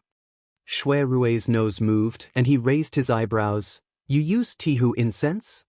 You have a good nose? Yushu lifted her sleeve and sniffed. There was a little smell, but he could smell it even though they were separated by a few feet. She did not know that Shui Rui was raised by Shui Lingnan since childhood. What he learned was not only temperament and strategy. In order to prevent the eldest grandson of the Shui family from being assassinated, Shui Lingnan's education could be said to be in all aspects. What should be the smell of spices and herbs, what should not be the smell, Shui only smelled it once, and he would remember it in his heart. Why do you need to use the 6 lines divination? Shui. Yu Shu crossed her hands in front of her stomach, and her eyes changed. In the morning, I went to Xen Mansion to visit, and guess who I met on the street in front of the door? Shui shook his head and said, I heard that you brought someone back, and he is resting in the guest room. It is the 5th master of the Xian family who was expelled, Xan Lishan, the top of the 2 rankings. Shui heard something strange, and his body leaned forward slightly, and his eyes stared at her. What happened? Yu Shu's lips moved a few times, and she suddenly stood up, went forward to close the door, and returned to her seat. She gritted her teeth and whispered to him, Big brother, I told you not to be too surprised. I have calculated that the eldest Shixiang whom I have no chance to meet, Yunhua Yitzi, is still alive.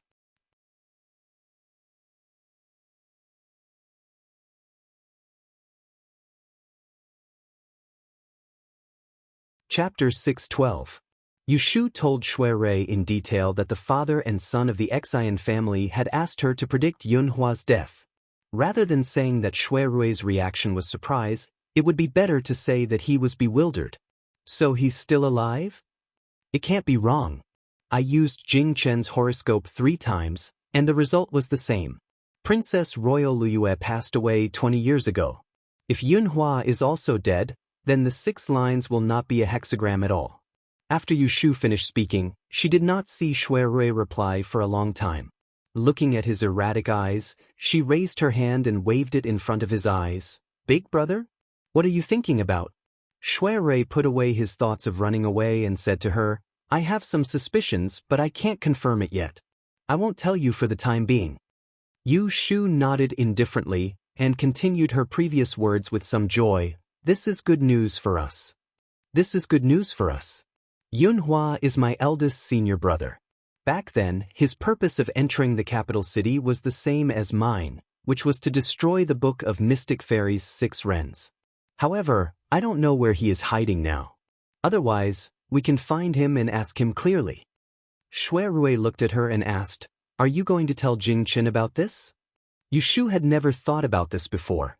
After thinking for a while, she nodded gently. I asked him to come to Wangji Tower tonight. I will tell him then. Shui said slowly, Jing Chen will be surprised when he hears this news. Yu Shu said, I didn't tell him because I wanted to give him a surprise. I just think of it as repaying him for not hiding the matter of the life breaker from me. Moreover, Yunhua is Jing Chen's biological father and his closest relative. He has a reason to know that his father is still alive. As an insider, what right do I have to hide it from him? Shui's eyes darkened a few times, and he said to himself, Does he have a reason to know? Why, do you think it's inappropriate? Shui shook his head and said, It's a good idea to tell him. Let him know that there is something fishy about Yunhua Yizi's death back then, so he won't blindly listen to the arrangements of that side. The more suspicious he is, the better. Yu Shu suddenly thought of yesterday morning at the Kunling Bureau. Jing Chen hesitated for a while before deciding not to mention it in front of Shui. It had nothing to do with whether she believed in Jing Chen's promise or not. She just felt that it was stupid to gossip about her ex-boyfriend in front of her current lover. After she shared this shocking discovery with Shui, Yu Shu also calmed down from the panic she felt when she found out that Yunhua was still alive. She was in the mood to talk about other things. Big brother, you've heard of my bravery in the aquatic conclave. Shui smiled. You're referring to the fact that you took advantage of His Majesty's tiger skin. Did you fool a bunch of people? What do you mean by bluffing?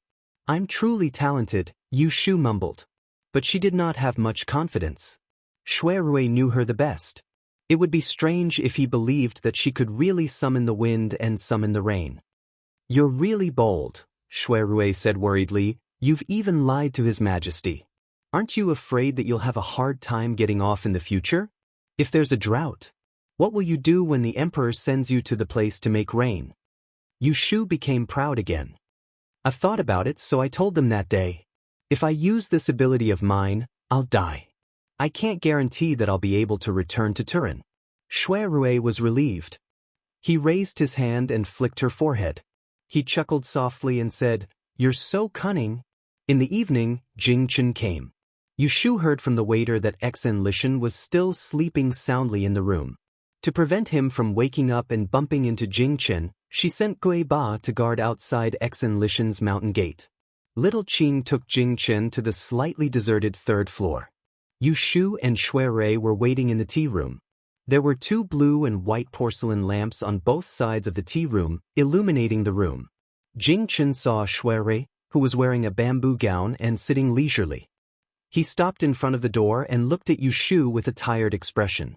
Shui Rui closed the lid of the tea and stood up.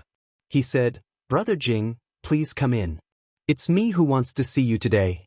I have something to discuss with you." Jing Chen looked at Yushu's indifferent face under the lamp. The light in his eyes dimmed and he stepped in. The maidservant closed the door behind him.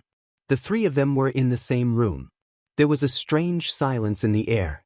The first to break the silence was Jing Chen. "Have you told him everything about me and you?" Of course, this question was asked to Yushu. He didn't mean to blame her, but he looked at her without moving his eyes. Yushu was silent for a moment.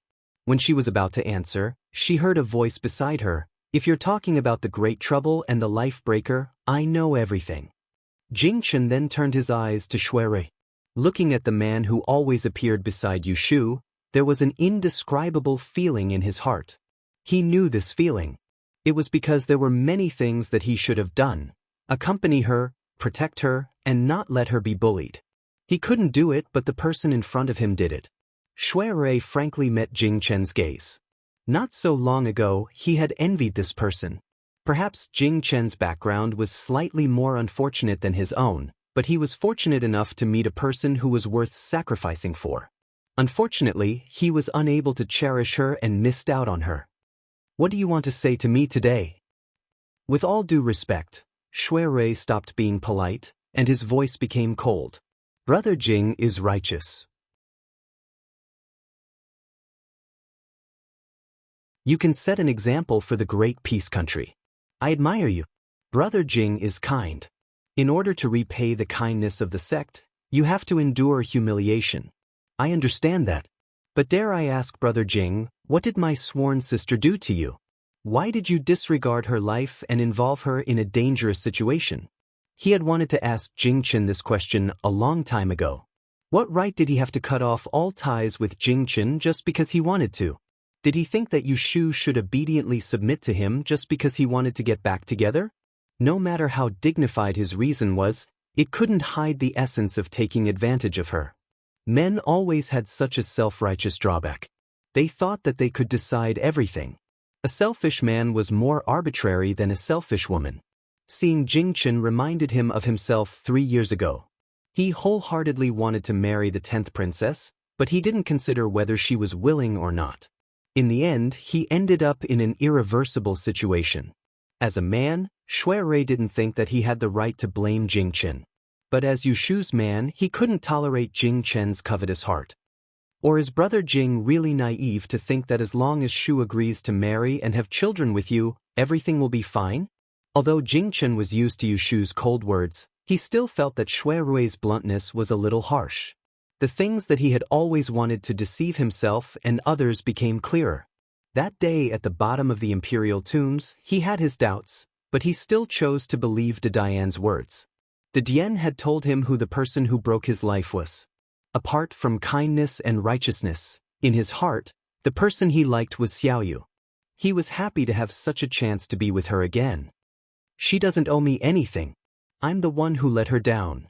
You didn't let me down. I've said that we're even." Yu Shu's voice was flat. She had long passed the stage of anger and unwillingness. Now, Jing Chen was no longer a friend to her, but he wasn't an enemy either. Hearing this, Jing Chen just turned to look at her. His handsome face didn't show much emotion. Seeing this, Shui Rui stopped and didn't continue to be aggressive. Instead, he changed the topic and brought it to the murder case in Taisher Shuyuan. The murderer who killed Zhan Xuan has not been identified. It's obvious that those people's goal is to target you, the Scourge of Dawn. That's why the woman close to you was implicated. I'm afraid that their next target is Shu. For her safety, I'd like to trouble Brother Jing with something. What is it? Go ahead. Recently His Majesty may send more people to protect Shu. If they mention it in front of you, I hope you can refuse on behalf of Shu. As for the excuse, I've already thought of it for you. Just say that Shu knows the death-severing technique and is not in danger of losing her life. You'll also protect her from the side. There's no need to do anything unnecessary. Originally, this wasn't what Xue Rui wanted to ask Jing Chen to cooperate with. Once Zhang Shuiyuan died, he was afraid that the emperor would disregard Yu Shu's life and arrange the marriage between Jing Chen and her ahead of time, using her to lose her life first. That was why he originally wanted to remind Jing Chen not to agree to their marriage and delay it. But now, the situation had taken a turn for the better. Yu Shu's performance at the Aquatic and Continent Conference had caused Emperor Zhaoqing to re-evaluate her weight. A title bestowed by the emperor spoke volumes. They wouldn't be in a hurry to send Yu Shu to her death. On the contrary, they would send more people to protect her. I don't understand. Jing Chen frowned. Why did you refuse? Yu Shu also didn't understand why Xue Rui was doing this. Wasn't it a good thing to have more people to protect her life? But she didn't question it. She believed that Xue Rui must have his reasons for making such a request.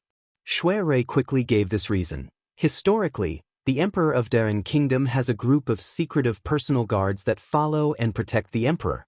They are not dispatched by the military, and there are only a few dozen of them. But in terms of martial arts, there are many people who can compete with Brother Jing. They are also very good at hiding and they are loyal. So since the founding of Darren Kingdom, although there have been many assassinations, there has never been a successful assassination. If my guess is correct, the Emperor will send more people to protect Shu in secret this time. He will definitely choose people from these personal guards. As Xue Rui spoke, he glanced at Yu Shu and said, if you don't want people to watch you when you eat, sleep, or go to the toilet, and report your every move to the Emperor, it's best to refuse. Yu Shu had too many secrets. If any one of them was leaked, it would be enough for her to lose her head. These personal guards were not protective talismans for her, but talismans that would lead to her death. Yu Shu's expression changed. She unconsciously changed her posture and looked at Jing Chen. Her expression clearly showed resistance. Jing Chen lowered his head and thought for a moment. He said, okay, I will pay attention. Regardless of whether the Emperor and the Great Advisor mention it to me, once I find that there are masters around her monitoring, I will come out to stop them. It better be so. Xue Rui said this and turned to Yu Shu and said, don't you have something to tell Brother Jing? Yu Shu didn't expect that it would be her turn so soon. She took a deep breath and looked at Jing Chen, who had been deceived for more than a decade. She couldn't help but feel pity in her heart. She unconsciously lowered her voice. That you're tuning in to the Passion Pages YouTube channel. We're so grateful for your support, and don't forget to subscribe to join us on this incredible journey through captivating stories.